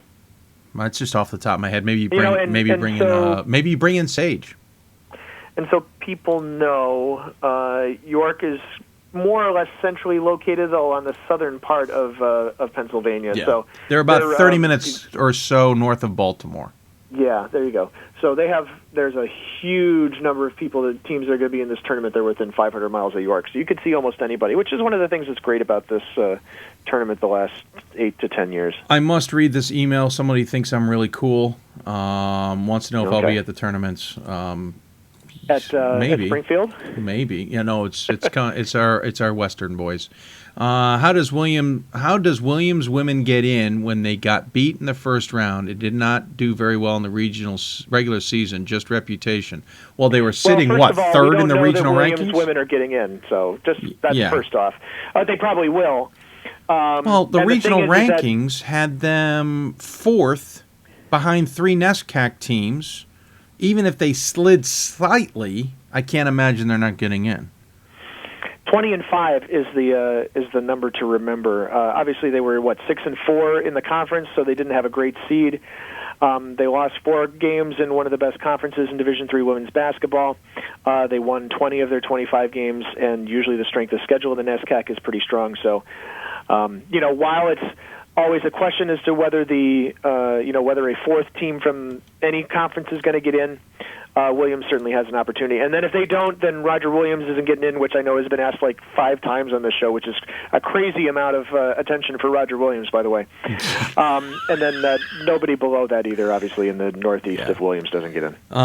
What did you think of Stevens Point's defense only giving up 14 in the half to number 2 Whitewater? My thought to that was more like what happened to Whitewater, not necessarily what happened on the defensive side. Well, clearly Stevens Point comes out a little fired up after someone cost them a perfect regular season, right? Think? And they have a huge crowd and and that sort of thing. That's a great place to watch a game. It's a great place to play if you're the home team. If you want to go into Quant and try to beat Stevens Point for the conference championship game, you got another thing coming. That's a real tough thing to ask. Where will the men's? Okay, go. Anybody wants to see the mocks when they're over? The show is over. Go to d3hoops.com. As if we had a website that goes with this. The one that maybe you're watching the show on. Where does Pat think Scranton's men will be paired with in the first and second round? Well, I got them at home, and I'm going to bet, because I haven't seen your setup yet, I'm going to bet you've got a team from New York there. I'm going to bet you've got a team from the Northeast there, and I'm going to take a flyer that maybe you got a team like Penn State, Barron, or someone in the Great Lakes there. You got so close. I have Scranton. Bridgewater State is the sacrificial lamb for Scranton. I believe the Bears are 16-11, something like that, 16-10. Because I have to spread all these NUMAC teams out, I have MIT playing Plattsburgh at Scranton. Ooh. And I think that's an interesting group. Because I look at Scranton, whether they're the 1 or the 2 in the Mid-Atlantic, I don't think that they deserve a ton of protection. So for me, bringing a 2 from a small region, there's just 30 teams in the East. So the second best team out of the East coming to face potentially the second best team out of the Mid-Atlantic, that didn't bother me. No. It seemed about right. That's okay. I'm not, yeah, that's fine. Scranton still gets that game at home, obviously, so that's which team's a signification. Huh? I'm sorry, go ahead. I was just saying that signifies that Scranton is getting some respect there. Yeah. Which teams do you see making a run as an underdog in both the men's and women's tournament? The problem is I need to see a bracket before I can make that kind of call. Yeah, it really, the thing is that, when you ask that question about a Division I tournament, you get a fair idea that they're going to face equal representation, whether they're in the top left bracket or the bottom right or whatever. And here, since the brackets are so regionally based, you could face a top 10 team right out of the gate in one bracket, and you might have only 1 or 2 top 10 teams in the entire bracket on the other side. So we can't really make that distinction. That's something to ask us on the show tomorrow. Yeah, absolutely. We'll figure out when we're heck. Well, plug the show tomorrow, Dave. Well, I don't even know when I'm going on the air yet. Oh, well. Don't go to sleep. You should just leave the mic open is what you should do.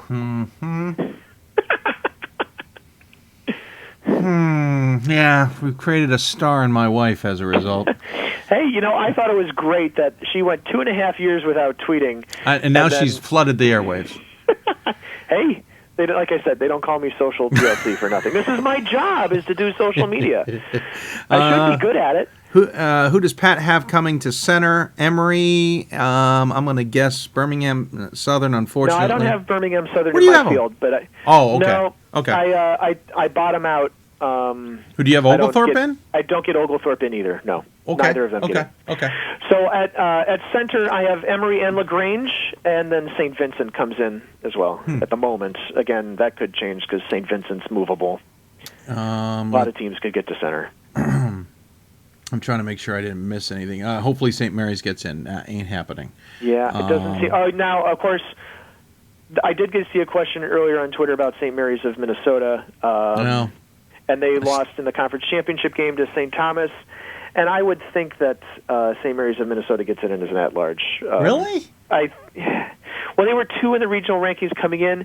So the question women. is, do we take... Jeez, sorry. Yeah, women. Yeah, I know. I'm sorry. My brain flipped on me. Yes, right. I think they're getting into the NCAA tournament. Yes. I'm with that. Let's see. I'm trying to see. I think we got some other emails. We did get another email. If you have any questions for us, tweet us at D3Hoopsville or hashtag Hoopsville. Join us, email hoopsville at d3hoops.com or on Facebook at facebook.com/Hoopsville. They haven't handed out Best Picture yet, right? No, you still got but this 4 more hours before that comes up? Yeah, this is the Best Picture, absolutely. Do you see a chance? The Best Picture is the one I tweeted a few minutes ago of my mock bracket. I don't know. I think guys blow it up and try to see what it says. I think mine whiteboard's kind of cool. Do you see any chance Wheaton women getting into the tournament? Yeah, I see her. There's Wheaton women getting into the tournament. So Illinois, by the way, Wheaton, Illinois. Yeah, good. I assumed that because I could say Wheaton, Mass, no, and that's easy. We'll talk about a crazy conference this year, though. Remember who comes off the board ahead of them. So if Illinois Wesleyan gets in, then Wheaton, and it's not too late in the process. I think Wheaton has a pretty good chance to get in. WashU is an automatic, Carthage is an automatic, Oshkosh is an automatic, and Whitewater is an easy at-large. So then, is Illinois Wesleyan really the second at-large consideration out of that region? And then Wheaton is sitting there as a possibility. This was a region that I think just 2 years ago, maybe 3 years ago, they actually got an at-large team in that wasn't even in the regional rankings. They got so many at-large teams in that they had to go beyond their top 6 or 7 or whatever and pick Wisconsin-Eau Claire, which wasn't even regionally ranked. So the Central usually puts up good numbers. So Wheaton has a chance, but I still think, obviously, Illinois Wesleyan was ahead of them before, and there was no reason for that to change based on this week. Montclair State, do you see them staying ahead of York in the final standings?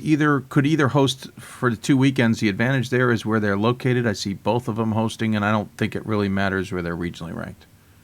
Yeah, so Montclair State's got kind of a small gym. That's the only thing that sticks in my mind about the second weekend for them. Yeah. There might be better places for them to go, or for a bracket that includes them to be hosted. That's the only other thing I can think of. That place is really small. Get the birthplace of basketball, Springfield, to the tournament. I can't, guys. You don't have to read them all on the air. I know. Screen them before you start talking. No, I already screened that one. I had looked at it before. I just can't do it. I've got them was one of maybe the first ones out. Yeah, for me, they're on the board for the last 2 decisions out of the 19. But that doesn't mean that the committee might not do it differently. And if they're there long enough, they do have a good strength of schedule. They're not great against regionally ranked opponents, but they do have some of them, which is good. So they could get in. They're not completely dissimilar to Geneseo. Geneseo has a slightly better record, same record against regionally ranked opponents, slightly lower strength of schedule. So there's teams with similar resumes who are going to get in.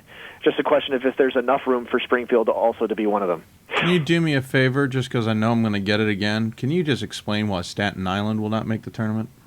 Yeah, so Staten Island sat on the board for me for 6 rounds after William Patterson got in, because William Patterson lingers for a little while because their strength of schedule isn't great, and the NCAA committee is so focused on strength of schedule this year. Staten Island's SOS is below 500, and there just isn't anybody else. There are no below 500 teams who get at-large bids, in my estimation. And I think the lowest SOS for somebody who does get an at-large bid, this might take me a little while to. It's all right. I'll tackle a couple other. That. I'll tackle a couple other quick questions. We answered. Pat has Bridgewater going to Scranton. I kind of like that idea. That was a question. Where did Bridgewater going? Who and where is St. Olaf playing in the first round? We have them going down maybe to Illinois Wesleyan. And for what it's worth, I had them matched up for the moment against Rose-Hulman, but that's a nice matchup. Yeah, that's a favorable matchup for St. Olaf. It's a 2 teams without a ton of tournament experience getting something under their feet at Illinois Wesleyan. That would be a nice matchup for either of them. Where do you have Virginia Wesleyan going or playing at? Do I have Virginia Wesleyan at the Richard Stockton pod at the moment playing against Wesley? But oh, really? Virginia Wesleyan's movable. I don't disagree they're movable, but man, that is one hell of a trio. Richard Stockton. Well, and so They're almost I know equal in the something regional rankings in the sense of where they're sitting. Something was talked about earlier was, does Wesley deserve a home game that they can't play? And it's borderline as to whether they do or not. I have them third in my regional rankings, which to me suggests that they would not necessarily get to host even if they had a facility. So sometimes when that happens, for example, New Jersey stuff in soccer from 2 years ago that nobody on this call cares about. Point being that you could put them somewhere where there's a significantly lesser team hosting, and Wesley's still the top seed of that group.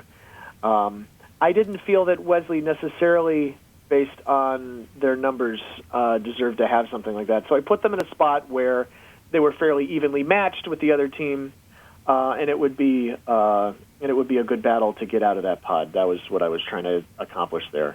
And again, I have multiple CAC teams in the field, so I have I can't put I can't put them in with Mary Washington or with Christopher Newport. I have Mary Washington going to Ohio. That gets them out of the way. I have Christopher Newport going to Randolph-Macon at the moment, but I'm not done with that pod. So, in fact, I have a team missing at the moment. I have an empty spot. So if anybody looks at my screen and sees who I didn't put in the field but I marked off of my list, let me know. That's hard for me to. According to one tweet, they can't read your screen. Well, it wasn't meant to be perfect. No, I know. I'm just being sarcastic. Where does Whitewater go, and what is their ranking? I think Whitewater has a home game. Yeah. I think Whitewater has a home pod. At the moment, I have them playing Marion in the first round, and I have St. Thomas and Central as the other two teams. But again, as with every other pod, subject to change. Let me go back to Twitter because we got some good ones here. What are the chances George Fox women make it?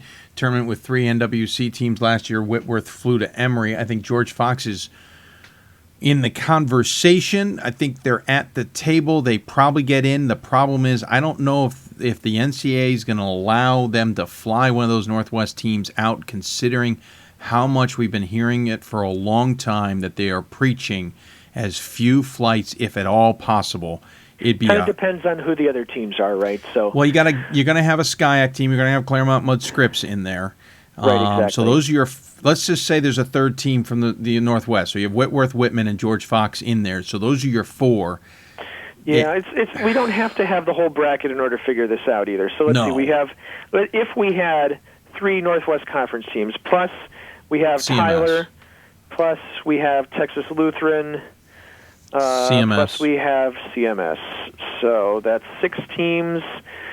What's the minimum number of flights we have to do here? We have to send CMS somewhere. Yeah, they're going to have to fly no matter what. Right. No, I get that. So no, CMS I was just helping everybody else out. CMS goes somewhere. Probably they go to Texas. Because there are 2 teams that can drive to each other in Texas. I'm pretty sure that Tyler and Texas Lutheran are within driving distance. I know Texas is huge. I'll check it just because that's an interesting point of view. Tyler's down on the Gulf Coast near Houston, and others in San Antonio. I've got the Texas cheat Lutheran's sheet up San on here. Antonio.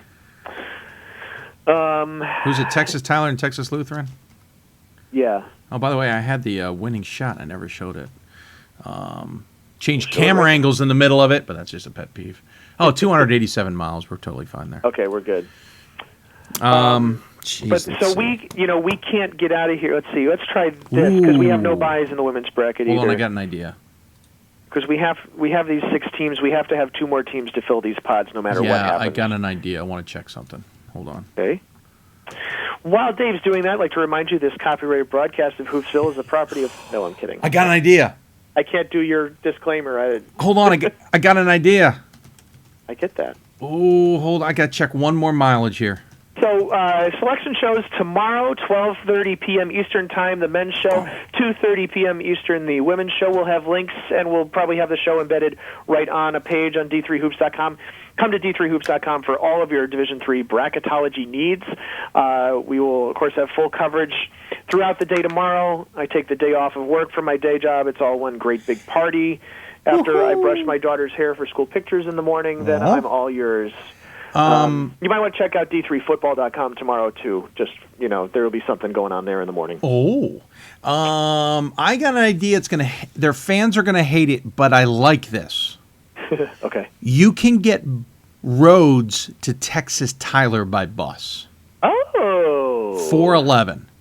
Nice. Okay, so let's put Rhodes, UTT. That saves some money maybe, and TLU. You fly CMS in, or no, fly a Northwestern school. No, because see, that's the thing. Yeah, do we fly a school out of the Northwest? I mean, maybe, and then we have to fly 2 schools to the Northwest. No, I just don't know if we're going to get the money to do that. Well, we're going to have to get somebody. Well, because that's a third flight to get a team in there. Yeah. So if we flew CMS out, that's 1 flight. And then you fly one person to. Oh no, sorry. We fly CMS to the Northwest, and we bring, say, for argument, George Fox down here. That's 1 flight here, and then we have 2 flights to get 2 teams into the Northwest. Yeah, one of which is CMS, and one of which is somebody random.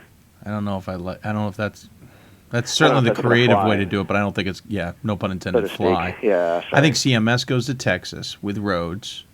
And then, unfortunately, the Northwest Conferences stay together. They're going to have to play somebody in the first round, and you fly in somebody else. And maybe you fly in a sacrificial lamb. Well, yeah, it would have to be. Maybe that's... and then, that's... and then, keep in mind, too, that just because Whitworth won the conference tournament doesn't mean that the NCAA considers them the best team out of there. So absolutely. They might see Whitman hosting, and Whitman being if there's 3 Northwest Conference teams, Whitman's going to be the one who avoids. It'll be George Fox versus Whitworth in that first round. Yeah, exactly. And let me emphasize to anybody out there who's confused as to why we're saying they do want to avoid conference matchups in early rounds, though apparently Hope and Calvin are not in the same conference. They do want to avoid those kinds of things and rematches if at all possible. But when geography dictates things, there's nothing they can do. That's sometimes why we've seen a bye to a team who didn't deserve a bye down in Texas. Let's say 2 SCAC teams got in. Well, the ASC team's a better ranked team, but the ASC team's going to play the SCAC team just to avoid that conference matchup, and then they all go play another SCAC team. This Northwest problem with 3 women, last year they were able to fly, but I'll tell you right now, from what I heard on the women's side, the amount of flights they got, NCAA ended up being extremely pissed about it.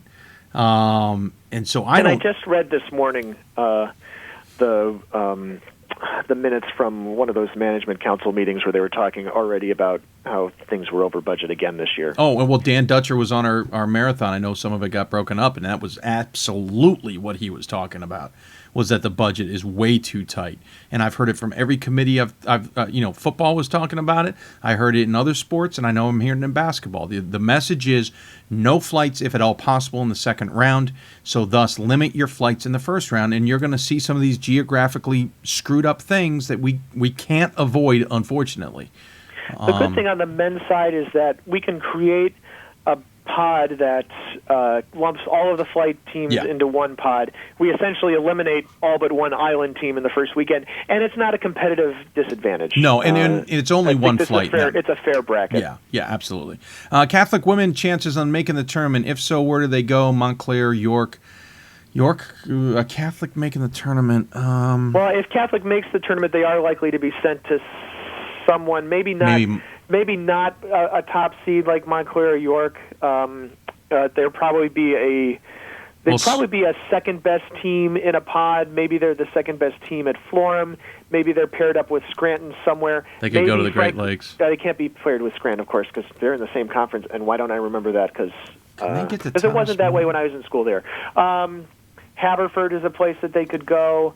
That would be a great matchup for Catholic, frankly. I'm not sure Haverford gets to host necessarily, but since Scranton can't, maybe Haverford would. They could also go to Ferrum. If Ferrum's going to host, then Catholic's within distance of that. There's certainly some Catholic's possibilities. just outside the reach of Thomas More. Yeah, Cincinnati's a haul, dude. That's 513, just out of the reach. You were working on Staten Island stuff, by the way. Am I still talking about Staten Island? Well, we got another question about him. Yeah, so the thing is it's the strength of schedule is just way too low, unfortunately. I don't see them getting in. Well, and it's back to the fact that here's another thing too. when you look at them versus William Patterson, for example, there's obviously a decent number of common opponents, but they don't work out well for Staten Island. And as Dave said earlier, the games in November count just as much as the games in March. They're just as important. They all factor in. So, for example, the fact that William Patterson beat FDU Forum and Staten Island did not, regardless of who took the floor for Staten Island that night, guys, this counts. To be honest with you, Forum is someone you should be able to beat if you're going to make the NCAA tournament, even if you don't have, a couple of your top guys. And again, I'm going to speak off the cuff on this. I feel fairly confident that William Patterson beat Montclair State, and isn't that the other team that Staten Island lost to? Yeah, I'll have to double check that. The other point was someone said the SOS is overrated in this scenario. But here's your problem: the SOS. Oh, that sounds like Frank. The SOS for Staten. No, it wasn't actually. The SOS for Staten Island. It wasn't. It's Eastern Mennonites, the other team they lost to. I don't have a good common opponent for that, but Staten Island's SOS is low, and they played nobody who's regionally ranked, considering where they are. So, if you look at who they scheduled, for example, at the beginning of the season, you schedule Ramapo. Generally, you think that that's a team that should be regionally ranked at some point during the season. It just didn't happen for Ramapo this year, but the problem is that's the only team on there. So, they went to Mary Washington's tournament and they didn't play Mary Washington because they lost in the first round. Well, that's not on anybody but Staten Island. Yep. Really. You should have won. Eastern it's another loss, by the way. Other teams beat Eastern Mennonite this season. A lot of other teams beat FDU Forum. So Eastern Mennonite's a good team, but they didn't help you. It's just they help. They can only it's one opponent out of 28. Yeah, they can only help you so much. So the goal is in the future, since Staten Island seems to be competitive on a fairly regular basis, get some of those Little East teams. Someone like a Western Connecticut. That's certainly a heck of a lot closer than Mary Washington. Schedule an NJAC team. That's better. Yeah, you could try to schedule an NJAC team. Sure. Try to get better opponents to the Tournament of Heroes. Tournament of Heroes over the holiday. Oh. Those are the things. If you're stuck within 2 hours of New York City, and I get that because most of the other opponents are really close, then get out and play Purchase. Go play Albertus. Albertus is dying for opponents, too. Yep. Go play Albertus Magnus. Go play Eastern or Western Connecticut. Go somewhere. Yeah. Go play Manhattanville. Play them on the road, too. I don't know if Manhattanville, how good they were this year, but get out into the Mac Freedom, that sort of thing. Yeah, and go road trip it. Will anybody beat Sidney Moss and Thomas More? If so, who? Well, so this is one of the great questions of the women's tournament this year. How many times, and if Gordon Mann were on the air with us right now, he'd probably be able to tell you chapter and verse how many times Thomas More has come into the tournament highly ranked, and yet they haven't even ever gotten to the Final Four, and they usually don't get beyond the 16. So, I have to think that that's going to change. Thomas More was number one on my ballot last week. It'll probably be number one on more ballots this week because there's 12 ballots available. Yeah. If everybody jumps off of Whitman, so ironically, it puts number one back up in the air. I'm sorry. I mean, it really puts number one back up in the air. I mean, not just in the sense of understanding. Whitman was just I guess I didn't agree with the Whitman choice because I voted for somebody else. Well, clearly. So somebody could, I guess. I don't know who that is. But, also, boy, Thomas More, the rest of the TAC is really poor this year as much as always. So, when she puts up 63 points on somebody or 45 or whatever, I don't know what that means compared to when you play DePauw or Hope or Wash U or Carthage or UW anybody. Well, and versus other players who have done really well scoring. Leave that to interpretation. She gets her entire team involved. When you start looking at some of the other numbers of her teammates, well, because when you're playing Chatham, you win 103-29, or right? But I mean, Teal or that sort of thing. She hands out assists too, is what I'm trying to say. Well, because you probably get bored of scoring. No, I don't know what to say about that. To be honest with you, there's just lots of opportunities for everybody against some of the teams that they're playing. Yeah, true. I just think, I think they're going to have some tough games. Don't get me wrong, but wow, she has changed that team tremendously. This goes back to the OAC question on the women's side, or no, it's on the men's side. Why is Mount Union ranked so high, losing in the OIC quarterfinals? Okay, for starters, Well, first the of regional all, they rankings. lost in the semifinals, not the quarterfinals. Well, yeah. Secondly, all 26 games are counted, not just the one. Well, and the and ranking. they're not ranked that highly, frankly. They're not getting in the field, in my estimation. Well, and I was saying the regional rankings that are out right now don't incorporate them losing in the semifinals. Yeah, and they're not in our top 25. It happened after the fact. So they're not ranked that highly, other than the other factual error. Yeah. Who do you have Cabrini playing in the first round? I have them with Gordon at the moment. I like that. Yeah, I think Gordon would like that too. It's a good test for Gordon, and I think it's, I'm with and that. Gordon Mann will have a lot of questions to answer while he's there that weekend. Gordon can call the Gordon game. How about There you that? go. Gordon Mann here with Gordon College. Just You wondering finally if... picked up on what I was trying to say. Good job. Yeah. Hassan, that's who's not accounted for. Oh, well, there's a sacrificial lamb. Oh, no, that's not true. I have them going to purchase. I actually make sure that's within 500 Whoa, miles. I'll do that for you. Pretty I've got it sure. here. That's Bangor to New York. My trip Yeah, from around the Baltimore. corner. Yeah, you know what it might be, Pat? Because my trip from here to an hour and a half, or 80 miles northeast of Bangor is about 700. 413. There you go. You're lucky. Women's Totally last... would tear up the whole bracket for that. Yeah, women's last 4 in, last couple out. Just wondering if you have any idea. Oh, gosh. please. No, I'm sorry. See, here's the other thing about that. Later we'll have that on the website, but it'll be several hours. I love, it's great in D1 where they can say last 4 in, last 5 in, last 5 out, whatever the case may be. The problem is they don't have 8 teams at the table. Well, I guess I don't know what they have, So I'm just I saying haven't it's been hard through to one of say who those. the last 5 in are when there's 8 teams sitting at the table, and it's just complicated. Not necessarily. I mean, the last 5 you chose. Oh yeah, I'm sorry. Last one's out is what I was trying to say. Then you got to take those to 8 me, and those figure are the that other out. teams that are left on the on the board. You put the Yeah. board up and just say these are the last 8, not in any particular order. Where do you see 7. Messiah? Huh? 7. 7. Just 7. Oh, true. Where do you see Messiah women's basketball being paired with a pod, or is that as up in the air on where they will go play? Well, so one of the things I tweeted, which was only halfway tongue-in-cheek earlier, was that if you want to know who you're going to play, it's anybody within 500 miles. If Yes. you want to know who's coming to your place, it's anybody within 500 miles. So Messiah, Messiah... Women, by the way. Right, I get that, because... Messiah men aren't going to make it. Yeah. The thing being that Messiah was not regionally ranked coming into the week. I got an idea. So they're not going to get protected. They're I got gonna an be idea, like a though. second or third team. Yeah. Put a pod together with Scranton being the host. Scranton can't host it, and they send it to Messiah. That's not a bad idea. A pod where Scranton is the best team, but Messiah hosts it. Yeah. Yeah, Because and that's close a fun enough to place Scranton where the busing won't screw up the rest of the teams you probably put in that pod. True. Yep. You could And, bring Randolph Macon up.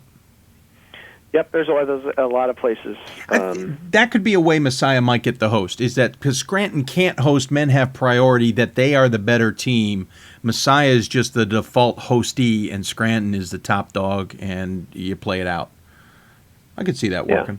Yeah, I could see that too. Wheaton, Illinois will be 1-6 against regionally ranked coming out of last rankings. I'm assuming that's got to be a women's question. It's got to be because men are in. Okay. True. Good point. Yeah. Don't have to worry about the men. Yeah, but it's 7. So, reminder too, the criteria say results against regionally ranked opponents. It does not say winning percentage against regionally ranked opponents. So, playing 7 of them is still means something. Still meaningful, exactly.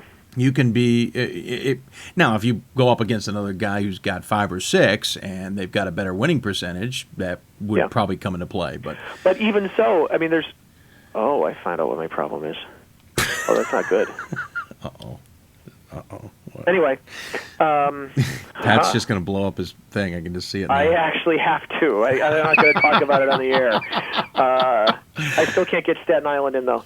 Ladies and gentlemen, if you hear that right now, boom! Yeah. There goes his bracket.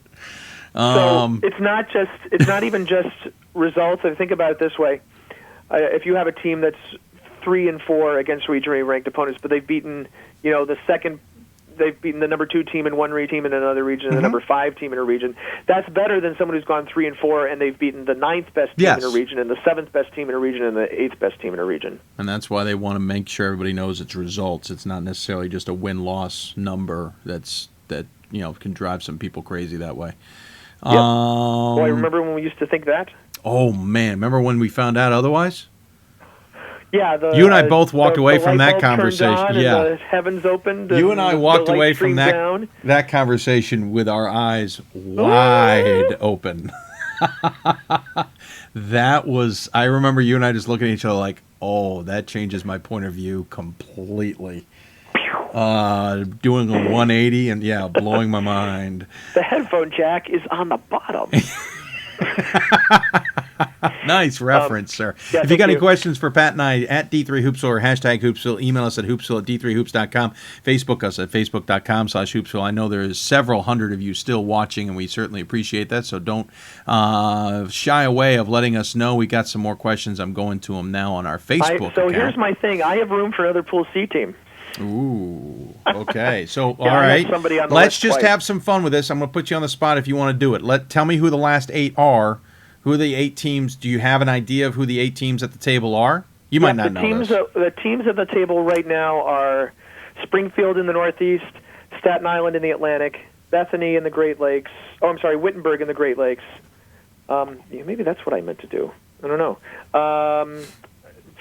I actually don't have anybody in the Midwest. I have to go off the board to go get somebody. Hold on. It might be University of the Chicago, but they lost last weekend, and they're probably not a So factor. you've got Carthage in. Okay.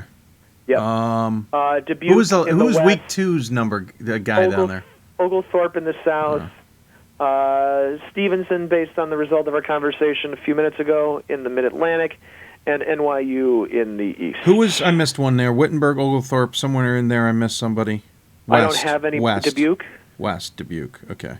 And you don't have a Midwest. I don't have a Midwest. I don't think that. I wonder who was in the rankings week number... Chicago. Week number 2, though. I think, wasn't it also Chicago? No.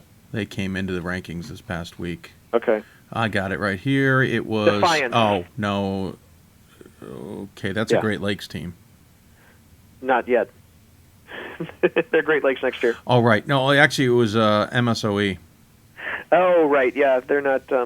Yeah, not in the conversation. I don't think so. Wow, that's a good one. So Springfield, 19-7, 731 percentage, 564. SOS. I guess I could go get the updated number now because that came out in the course of this conversation. Thanks again, Matt Snyder, for making the math. That's a good one. Done. I've already forgotten who I was looking for. You're looking for Springfield. Thank you. Looking for Springfield. Because I'm writing it down. 567. Okay. Instead of up from 564. Snyder tweets. They were actually Springfield. They were a 556 as of last week. Weeks ago. Yeah. No, just this past regional ranking. Yeah, I know, but I was working with Saturday numbers and now I'm on Sunday numbers. I'm just saying, giving an idea of people, when we talk about an SOS bump by playing in the conference tournament, that's what we're kind of talking about. They just went from a 556 to a 567. Yep. SI? 893 winning percentage, 486 SOS, 2-1 against regionally ranked opponents because I put York in the 6th spot in my Atlantic. Okay. That's 2-1 against the 6th team in the Atlantic. That's nice. Wittenberg, 21-7, 750 winning percentage, 530 SOS. Is that still the case? Yes. That's amazing. 1-6 against regionally ranked opponents, which is why they did not get off my board. Oglethorpe, I have them ahead of Birmingham Southern. So 19-7, 731 winning percentage, 507 strength of schedule, and because of that, I did not go and calculate regionally ranked opponents. But it's interesting because Birmingham Southern has a 2-1 on them, obviously, because they played Stevenson, I know, right, and they played Birmingham Southern and Center. So there would be a decent number there. They'd have a decent number there. By the way, Birmingham Southern, I think, has a 2-1 on Oglethorpe head-to-head. Yeah, I know, but it's... Yeah, and Birmingham Southern has a better SOS. Yep. I was looking at this like I was the South Region Committee and trying to stack it to see who would be the better national candidate. I still think I felt like Oglethorpe BSC would be the better national candidate. Okay. Because BSC has 10 losses. Yeah, true. Stevenson is 19-8. 531, 4-4. 531, 4-4. Okay. Yep. NYU 16-9, and then I stopped. Yeah. Well, and their SOS I already know is overinflated, but maybe that's just because it's me. Well, they were one of the ones that benefited from the math, right? They have a Yes. 546, and in the come on, in the please. Matt Snyder numbers, they have a 0-6 record against regionally ranked opponents. And but Dubuque? that might include Chicago, so I don't know. Dubuque. Well, NYU didn't beat any regionally ranked opponents, is what I'm trying to read into that. Good point too. 18-5, so 783 winning percentage. 517 SOS, 2-1 regionally ranked opponents. They beat Carthage, and they were 1-1 against Central. Wow. I did not have Dubuque and Carthage on the board at the same time. Carthage went in before St. Thomas did, so. Well, here's Head-to-head technically, did not come in. if anyone's curious, they don't technically eliminate teams when they have all 8 at the table. They just find the one that's better. Yeah. I know that's hard to That's hard to fathom. do, They don't yeah. look at a team and go, okay, they're better than them, and they're better, so I'm going to cross them off. And then they actually look at just who's better. So I'm going to do my best here not to cross teams off the list, even though I'm dying to cross 3 of them off the list in a heartbeat here.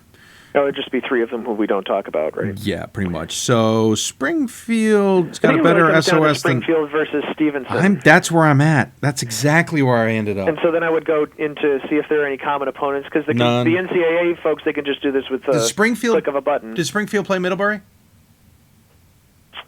Springfield play Middlebury. If they played Survey Middlebury, we says- have one.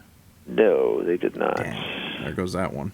Hang on, so Stevenson. Yeah, I mean, the cool thing about the committee is that, they're probably still talking as we speak, by the way. They started at 6 o'clock. But I totally forgot. I tried to invite Galvin's head coach on the show. Really? Can't I'm have kind of busy, Dave. Can't you tell? Well, I knew he was on the rack. I totally forgot he was on the national. RAC means Regional Advisory Committee. For those of you who have Yeah, heard I'm sorry. Dave say RAC 100 times in the last month and don't know what it means. Regional Advisory Committee. Regional Advisory Committee. It's the regional And then committee. the head of the rack is on the national committee. And there's 8. Yeah, I don't know if there's common opponents here. Off the I don't top think of my there are head. either. I got Stevenson's schedule actually ironically in front of me. I didn't mean to, but I have a tab open. Weird. I didn't look at them earlier. So let's see. I'm just going to run these off. You tell me if you hear anything that's Springfield. Yes, we are doing this on the air, folks. Coach C has suggested that we do a whole bracketology show. I thought that I've thought about people that. would. I thought that we talked about it before. And I've too. actually I thought about people would get turned off. Get a camera and then you can use my whiteboard. Really go old school. I don't think you're going to get Florida's electoral vote. No, I was going to write them on the board though 3 times. Karen, you put them on the board, yes. Yeah, well done. Karen, Middlebury, Birmingham Southern. Yeah, no. Alvernia. No. NYU Poly. No. Anybody in the MAC Commonwealth? Yeah, they don't have anybody in the MAC Commonwealth on the Springfield schedule. Marywood. No. LaGrange. No. Oglethorpe. Nope. No common opponents then. Yeah. Oh, that makes it harder. So that's eliminates everything there. Secondary criteria: Springfield played Penn State, New Kensington, and I can't imagine that play has any effect. No. Stevenson had to have played them to have any effect. All right, let's look at this. So we did 2 and 4, but against regionally ranked opponents. But let's see, Springfield 1 is against Williams. Williams is the number 2 team in my New England, and they lost to Northeast 2. Let's see. They lost to WPI, who I have as the NE Northeast 5. And there will be another game against them. So they lost to the Northeast 5 twice. Remember, I do not rank MIT. So Babson is the New England 3. I keep wanting to say New England. Of course, it's technically the Northeast. And they are 2 and 1 against Babson, 2 wins, 1 loss against Babson, the New England 3. Now on the other side, Stevenson, because that's all the 2 and 4 there. You got Oglethorpe. Hang on a second. I'm just going to go in order if it's okay. So Stevenson, they have a win against Middlebury, who is the New England 11. I think I'm It going to may come move up with. up. I think I'm not sure, to be honest with you. I mean, they could pass Nichols, but Well, I think they'd still be the 10. If they pass Bowdoin, then they're the 9, and it's not great anyway. Yeah, true. It's not better than the 5. It's better than the 2 wins against the 3. True. But we have to finish this process. So Birmingham Southern, that is a loss. Yep. And I have Birmingham Southern as my South. 1, 2, 3, 4, 5, 6, 8. Oglethorpe would be next. Who's next? Oglethorpe, another loss. Is that a neutral? No, that's a road game. No, it's True road Oglethorpe. game. And Oglethorpe is my South 7. And here it doesn't matter whether Birmingham Southern and Oglethorpe are 7 or 8 because they lost to both of them. You got Alvernia. Okay. Get They Messiah are- first. Okay. I still have Messiah ranked. 2-0. So beat Messiah twice, and Messiah is the Mid-Atlantic 8 for me. And then I have Alvernia, right? Yeah, 1 and 2. So win 1, lose 2 to Alvernia, who is the Mid-Atlantic 5. So here's the thing. We have, that's everything, right? 1, 2, 3. Oh, I think one more win. No, 1, 2, 3, 4. They beat Messiah twice. That's what that thing means on my sheet. Oy. I've been there. Okay, so we have Springfield losing to Northeast number 2, losing twice to Northeast number 5, 2 wins against the Northeast number 3, and 1 loss to the Northeast number 3. And then I have Stevenson on the other side with 4 wins against regionally ranked opponents, but none of them in the top 3 like Springfield does. And they have losses to a 7 and 8. 2 of their wins are against an 8, another one's against an 11. Mm-hmm. It does seem like the quality of the wins against regionally ranked opponents for Springfield is better. Yeah, can't Strength of disagree. schedule is better by 36 points. Winning percentage is better by a half a game. Yeah, it's interesting. I'm putting Springfield in. And that just makes my life Which more will difficult. blow your bracket to smithereens. Well, I mean, I had a spot. Yeah, but not so where can you I get want it. Springfield to Randolph-Macon? That would be awesome if I could. Yes, you can. That's obvious, Pat, because Randolph-Macon got the WPI. Oh, wow. Yeah, how about that? That was easy for me. There you go. That's good. So they didn't fly, right? No. Remember, they went to Yeah, that's a WPI, straight and then shot they up went there. to Amherst. Still further away than Springfield is. Okay. Yep. So then I have, unfortunately, I still have WPI to place in a pod, and my only spot open is at Hope, so I'll have to do some shuffling. Well, that's but, not going to work. Yeah, I'm fairly certain. But, it can be done, so we'll Interesting. figure it out. Yeah. I could send Wesley to Hope, for example. I think maybe not, actually. No, they're too far. They're too far east. I'm Wesley sure. to Hope? Oh gosh, not even No, close. no. Not even close. No. Could I send Wesley to Worcester? Yes. But I could do that because Yes. we I'll put money on We that. sent Cabrini to Worcester, so we should be able to send Wesley to Worcester. 462. Yeah. Now that's not a great place to send Worcester, and that means I have to put Wheaton over at Hope. So I don't really want to do that, but it's available to me. I could put. Here's something I could do. I probably will do this. I'm going to move Geneseo out of the Williams pod, and I'm going to put them at Hope, and then I'm going to put WPI in the Williams pod, which is not great because then we have Williams, Eastern Connecticut, WPI in Morrisville. But now I can do some shuffling within New England to try to make this a little more equitable anyway. I'm just And Geneseo can certainly get to Hope. I'm just checking on something. Make sure that's okay. Yep, 471. I can get Rhode Island College to Cabrini. Yes. Good. Can I get University of Rhode Island to Cabrini? Yes. Rhode Island's not big enough to. No. So that's bracketology. Wasn't that fun? That was only about 10 minutes there. So Yeah, and we probably missed half of what we needed to look at. But all right.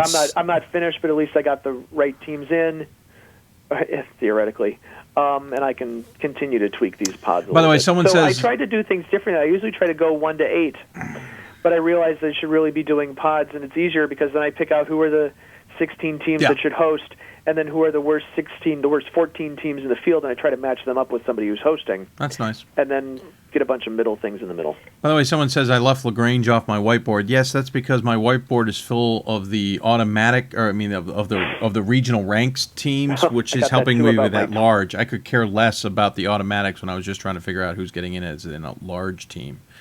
Have Pat send Webster to Hope as fourth team in pod, 410 miles, Trinity, Texas, Dallas winner to wash you on the bye.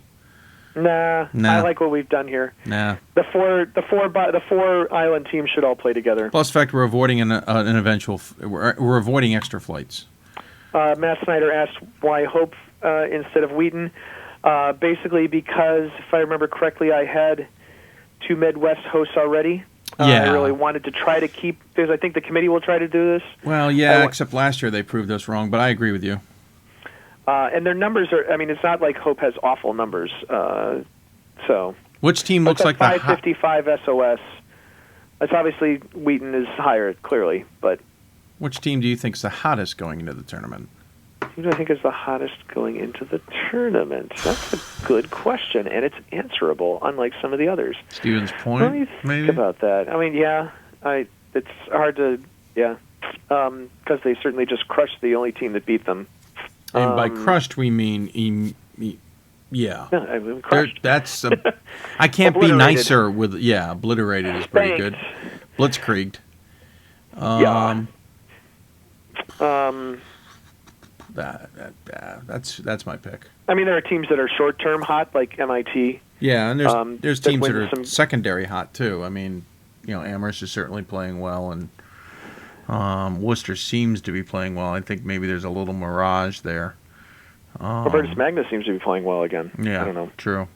DePaul women's basketball chances of repeating weak conference, how big a factor? Well, clearly that didn't have a factor last year, did it? Yeah, I know. It's funny. That was the storyline a year ago, though, wasn't it? Yep. And it did not affect them one bit. Clearly, they were barely touched in the NCAA tournament. So yeah, Whitewater didn't even give them a game.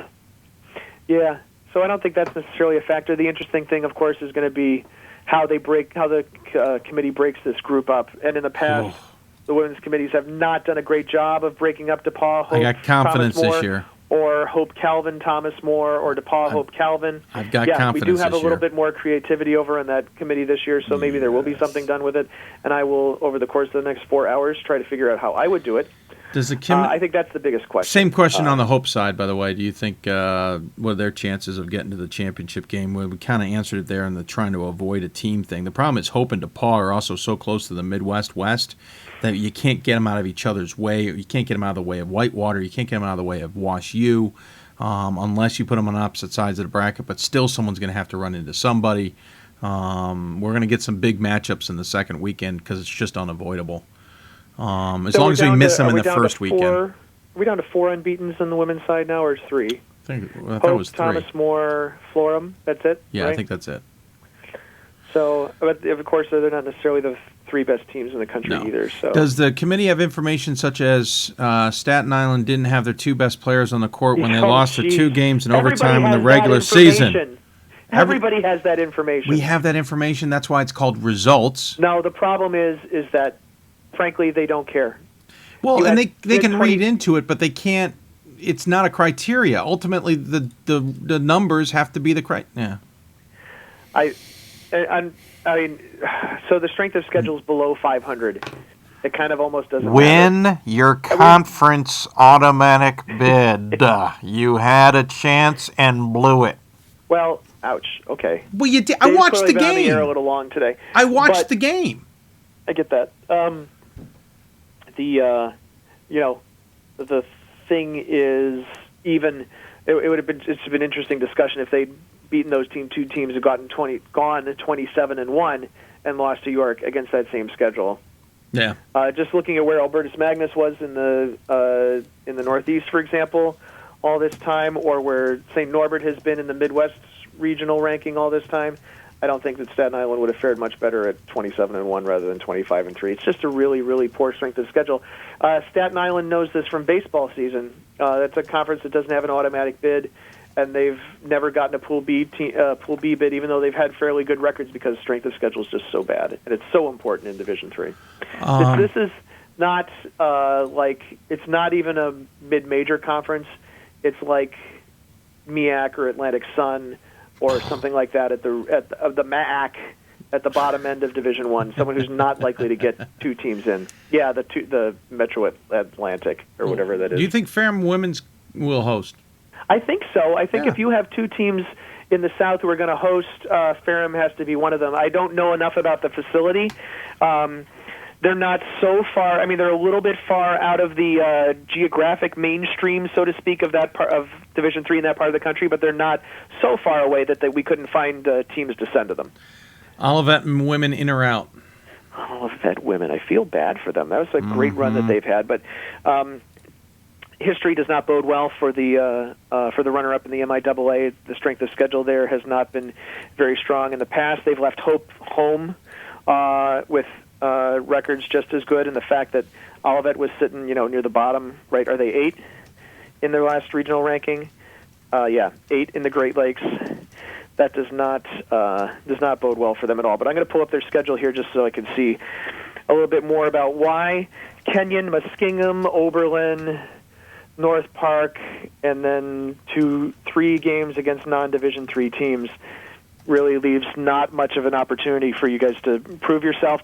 But in the defense of Olivet, you're coming off 5 years in a row of single-digit wins, and then you went 15-11 last year. So did you know right away that you needed to prepare your schedule to get an at-large bid in the NCAA tournament? That was probably pretty far from people's minds, frankly. Oh, sure. It wouldn't have been on mine anywhere close if you're just trying to have success with the program. I don't know who Lawrence Tech is. Is that a Canadian school? Lawrence Tech. They played them. Fascinating. Searching Google for Lawrence Tech. Will Stockton host, and where will William Patterson play? We do think Stockton will host. I believe so. I have Patterson going to Purchase. That's not the most creative bracket, so I might still change that. Well, you got that extra team you got to figure out. No, I got that. Everybody's in the bracket now. No, I know. Maybe I put Patterson up at Williams, and I put Eastern Connecticut at Purchase. So I think I'll swap my 2 lines there. Well, you at least get 2 different regions that way. Yeah, exactly. And by the way, again, I'll reiterate, I know the committees try and put different regions in the pods if they can. If they can put 4 different regions when possible in a pod, they were going to try and do that.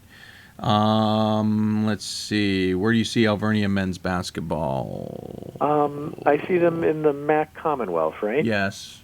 I mean, that changed, so, it's just making sure. Alvernia, I have them going to Brockport as the second-best team in the Brockport pod. I like this pod. Brockport versus York of New York, and Alvernia versus Calvin. I like that. Yeah, I mean, it's a game you're not going to get otherwise. And great matchups. And you put them halfway in between. And Alvernia certainly knows what it's like to play in front of hostile crowds, and I suspect that Calvin generally travels well. Would they travel well to Western New York for a first weekend? I don't know, but I suspect they'll get more fans there than Alvernia and York combined, that's for sure. Dan Picard apparently hates and loves us. Great discussion on who gets the spot. Make an overnight show and keep the discussion going. D3 hoops all night. He loves us, and he apparently hates us all at the same time. You want to do the you want to do the women's bracketology live on the show? Ooh. Craziness. You could stop the stream and start a whole second show for that. That would probably take us 3 or 4 hours. I was not very focused while I was doing this because I was listening to Dave do the show, and I was trying to eat dinner and pretend to pay attention to my family. I still only ate half of my dinner. Our bad losses. Wait, what's the hashtag? YG3. That's right. Yeah. Are bad losses, losing to poor opponents, part of the criteria? If so, what does that fall under? It falls under SOS. It falls under SOS. Because you played a bad opponent. Playing a bad opponent doesn't help your SOS. It falls under winning percentage, right? For sure. It falls under results versus regionally ranked opponents because they aren't regionally ranked. Yeah. Okay. Anyway, just having some fun really with work. it. I'm having some fun with it. The bad losses used to be something that you'd hear coaches talk about all the time 15 years ago because. Wins against teams already in the tournament, bad losses, wins against teams over 500, all these things that we used to talk about, which aren't really which aren't part of the thing anymore. When it used to be more of the proverbial smoke-filled room, and people got on the conference call and say, well, clearly FDU Florham is better than Goucher. Except, I'm sorry, it was FDU Madison. Yes, that was better thank than you Goucher. very much. I'm going to hurt you. I've been being a good boy not bringing that up. But seriously, those are the sort of decisions, those are the sort of things that would come into play. And was that better? It could have been better. It was just so political that it wasn't workable. And it was the Old Boy Network. That was totally the Old Boys Network. And I still say that's one of the probably the tipping point of changing everything. I'm not saying that game, that scenario in particular. There were other scenarios, certainly. But it's interesting how that one kind of almost precipitated right into QOWI, though that wasn't the best thing either. It was a start, though, right? And, absolutely. You got to start somewhere. People listening to Dave might think he's over-equating, but that's actually not true. I mean, that happened in the Mid-Atlantic, and a lot of the changes that happened about 10 years ago came out of the Mid-Atlantic Committee and became de facto nationwide stuff in all sports, not just and basketball. That game was, that scenario was infamous. Oh, and Madison got crushed, of course. Well, that was the kicker. Was Madison loses in the quarterfinals of their own tournament. Yep. They were regionally ranked behind Goucher. They were 18-10 at best, maybe 16-12. I don't remember specifically. I think it was 17-9, I believe. Yep. And so they, at large. Goucher goes to the conference championship game against Catholic. And by the way, back then, Goucher and Catholic games were amazing. Dave and I hated each other. We actually did. We didn't really know each other. Goucher loses by 1. Well, okay, you threw in a heave at the buzzer to make a 4-point game a 1-point game. Okay, 4. I was going to get really granular and technical about this game here. Goucher finishes with a record of something like 20-7, and they were ranked behind Catholic. I think it was 3-4 in that scenario. Probably something like that. Goucher gets left home. Madison goes in Madison jumps them. Whatever reason, and Madison gets thumped by 40 or 50. In the first round of the NCAA tournament. It was something ridiculous, 79 it was bad enough or something. It was bad enough until they got thumped. Then it was worse. That was the icing on the cake. Anyway, I digress. But seriously, so things are better now. Oh, absolutely. Now you have an understanding for why teams are where they are. Unless you're in the Atlantic or the East, in which case you're not happy. Go fix things. In the Atlantic before, if you were in the New England or the Northeast before, now there's 72 teams. If we had 8 teams for every region like we used to have, then 1 out of every 9 Northeast teams would get in, but 1 out of every 4 East teams and 1 out of every 4 Atlantic teams would get in. And that's not right either. That was before all that. Yeah, if you were regionally ranked, you were in the tournament. Got questions that these are good. Chances 3 from the Northwest and MIAC this year on the women's basketball side. Likely pod hosts out of the West. Good chance out of the Northwest. There's 3 teams. What do you think about the MIAC getting 3 teams? I think that's also a very good possibility as well. We're all highly ranked coming into the region coming into the week. And Brett, we talked about the pod out west. That's a problem child. The problem though with the MIAC, and I don't have a West sheet in front of me, but I'm going to try to load one, is that the MIAC is huge and they play 22 conference games. No, so the 20. Strength of schedule is going to be a little flat. Yeah.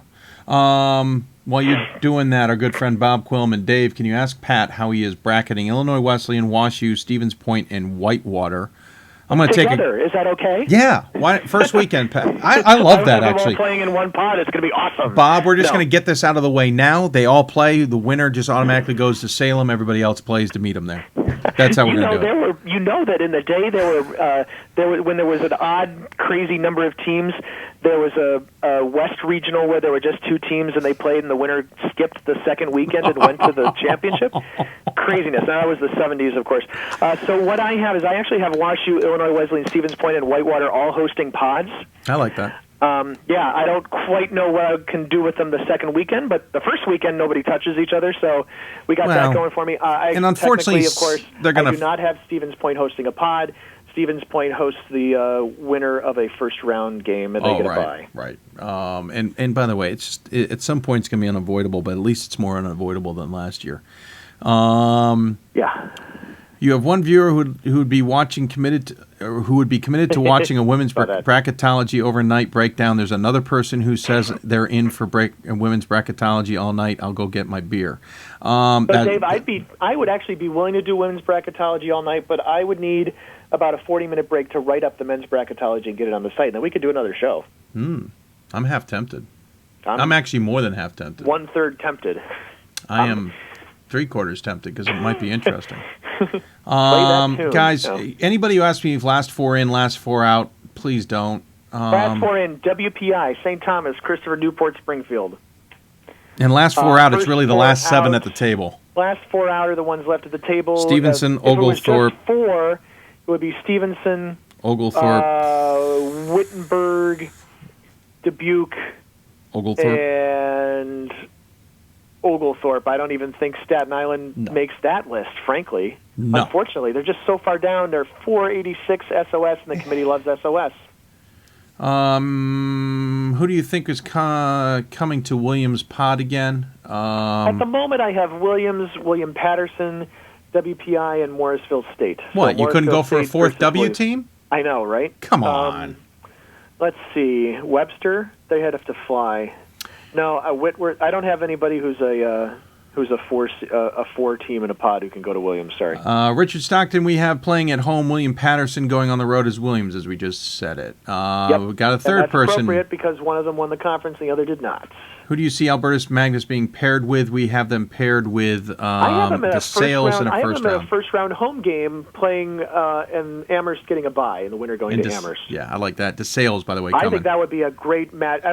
It would be a fun matchup. It would be a great atmosphere for Division III basketball. Question is Gordon Mann around for the women's bracketology? Wow, could we keep him up all night? That might kill all of us. All of us, yes.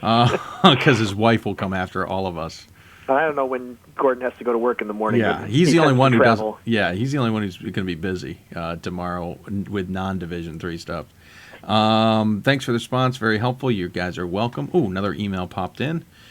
Two more. Oh, here's a Lawrence Tech answer for you, sir. NAIA 2 out of Southfield, Michigan, part of Wolverine Hoosier, recently resurrected their athletics program after 30-plus years without it. Not that it matters to Division III. No, but God, that's even worse. So it's a first or second year program or something like that too. Ooh, another vote for. That's why I hadn't heard of them though. Another vote for women's bracketology all night. Parentheses. PayPal you to coffee and pizza.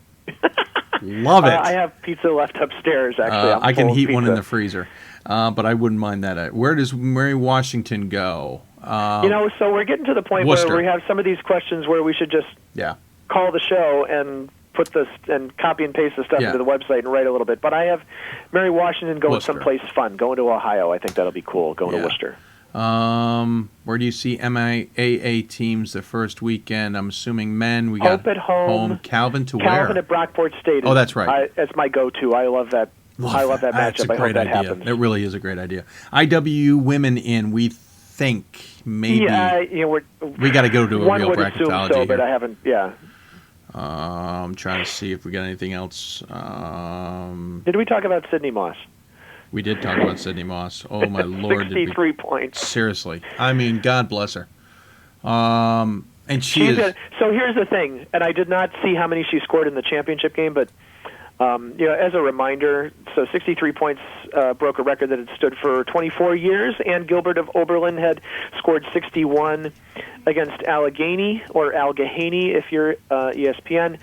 And so the season that Sydney's had left her going into that championship game just 119 points shy of the best single season scoring in Division III women's basketball history.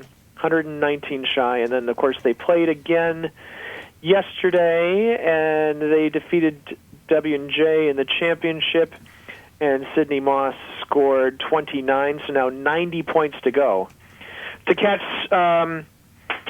Jeannie Demers, I believe that's her name, of Buena Vista, back in the 80s, back pre-3-point shot. She's also the all-time leading scorer in Division III history with an ungodly number of points. It's really going to be difficult to be touched. But Sydney Moss, is going to have multiple games left, one would assume.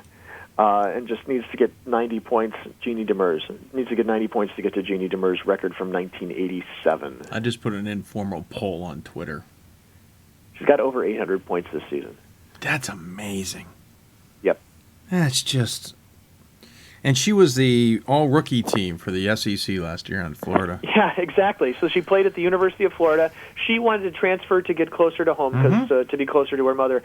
And Florida kind of dinked around and didn't want to release her to a D1 school. And so she, even though I believe Florida did eventually do the right thing and allow her to go to a D1 school, she'd already made her decision.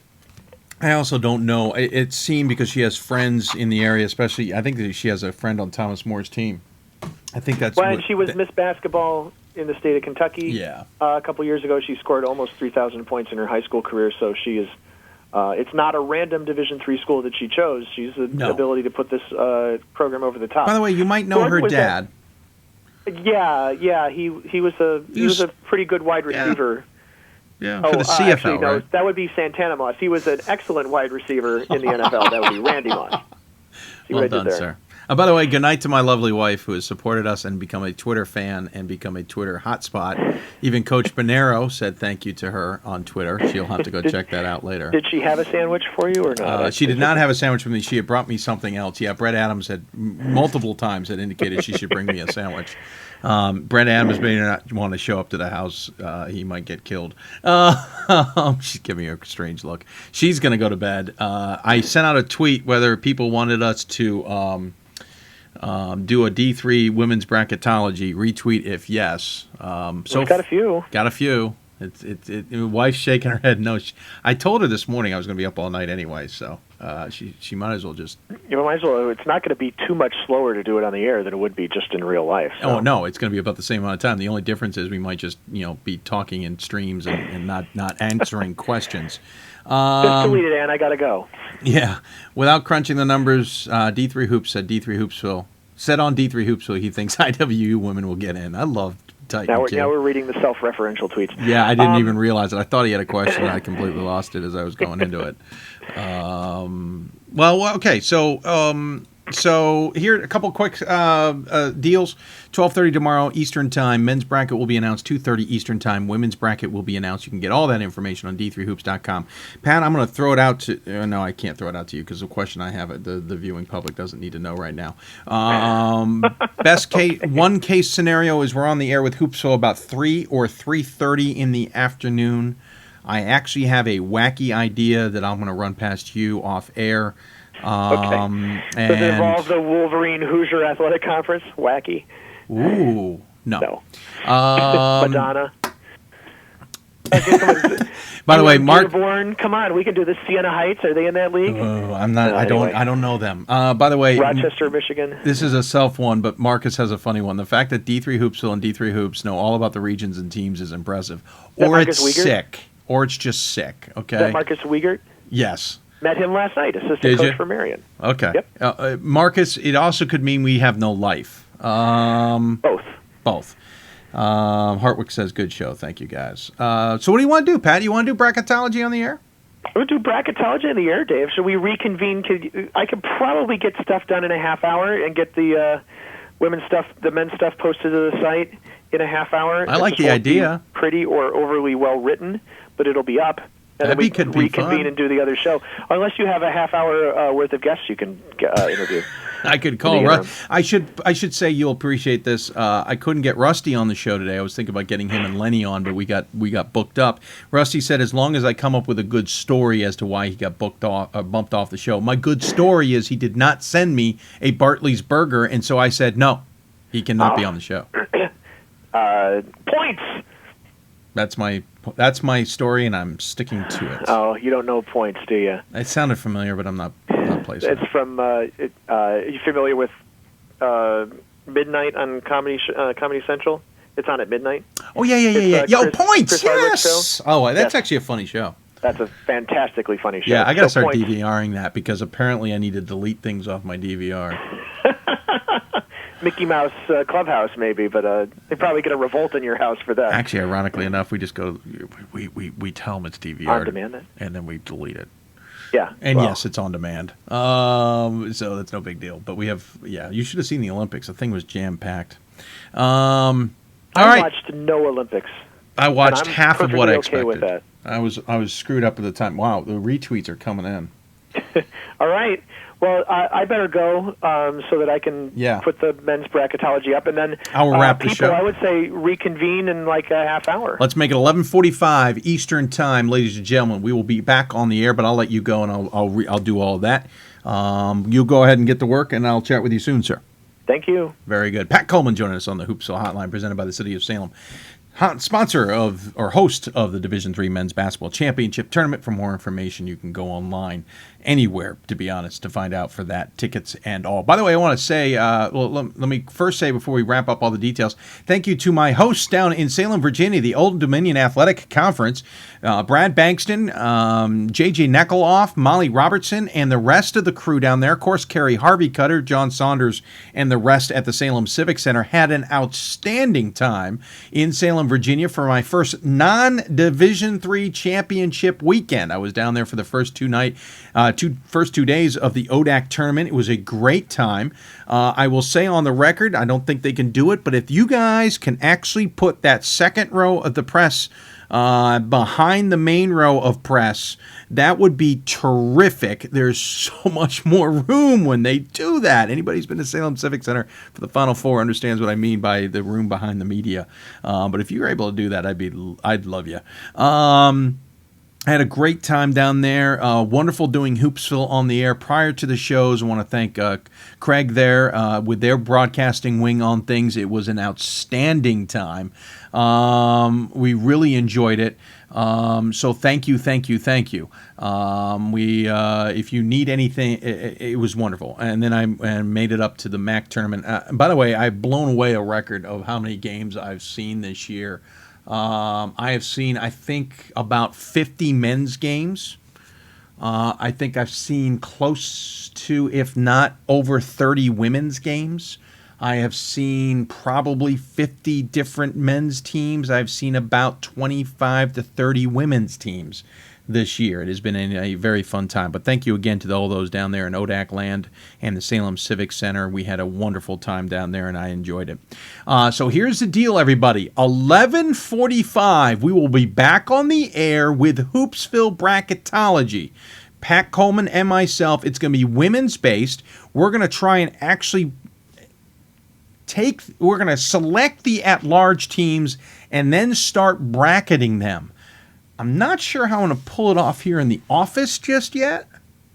Maybe I'll move a camera around so we can do the white wall. I don't know. We'll work on this and see what we can do and go from there. So 11:45 we will start this. I don't know how long it's going to go, but this is what Pat and I would normally do when we got off the air anyway. Not sure if we can wrangle in Gordon Mann in the meantime as well, but we'll figure it out. So 11:45, bracketology, women's bracketology on the air here at Hoopsville. We will do it tonight. We will have some fun doing it. We'll try and answer a lot of your questions. It's going to be a little bit off the cuff in the sense of Pat and I literally having an open conversation about these teams, their numbers, and their data. And we hope you will enjoy it. It's something new. It's something we certainly thought about doing. Again, tomorrow, 12:30 p.m. Eastern Time, men's bracket will be announced. 2:30 p.m. Eastern Time, women's bracket will be announced. That will be all on d3hoops.com. You can find that information. Right now, we expect Hoopsville to be back on the air Monday, 3 or 3:30. But stick with our Twitter account on exact timing of that. Again, I got an idea I want to run past Pat, but we may do it. I'm going to do it off air, and we'll see if it comes about. But the biggest key for me is please consider us at 3 or 3:30. I will promise you this. We will have the committee chair members on the show, the committee chairs on the show, Steve Sullivan and Dave Martin, though I haven't heard from Dave, I got to give him a hard time, about being on the show and answering questions about who's in, who's out, and the brackets that got put together. We'll also talk to some teams that maybe are surprisingly in, maybe some teams that got left out. We'll certainly talk to some of the hosts as well. That's all coming up tomorrow, but in 25 minutes, back on the air here with Hoopsville with a special Hoopsville show. Thank you for tuning in for tonight's show. We went an hour, 5 hours, 6 hours and 21 minutes, which means we were halfway through our marathon show. I'm well rested. Let's do this again. You're listening to Hoopsville, presented by D3Hoops.com and the National Association of Basketball Coaches. Don't forget, questions for us at D3Hoopsville, hashtag Hoopsville. Email us at hoopsville@D3Hoops.com. Facebook us at Facebook.com/Hoopsville. You got it all. We're going to go back off the air for 25 minutes. Enjoy any of the archive if you need to. It's certainly there for your enjoyment. Thank you for watching. We'll be back on the air 11:45 Eastern Time. Tune in, everybody.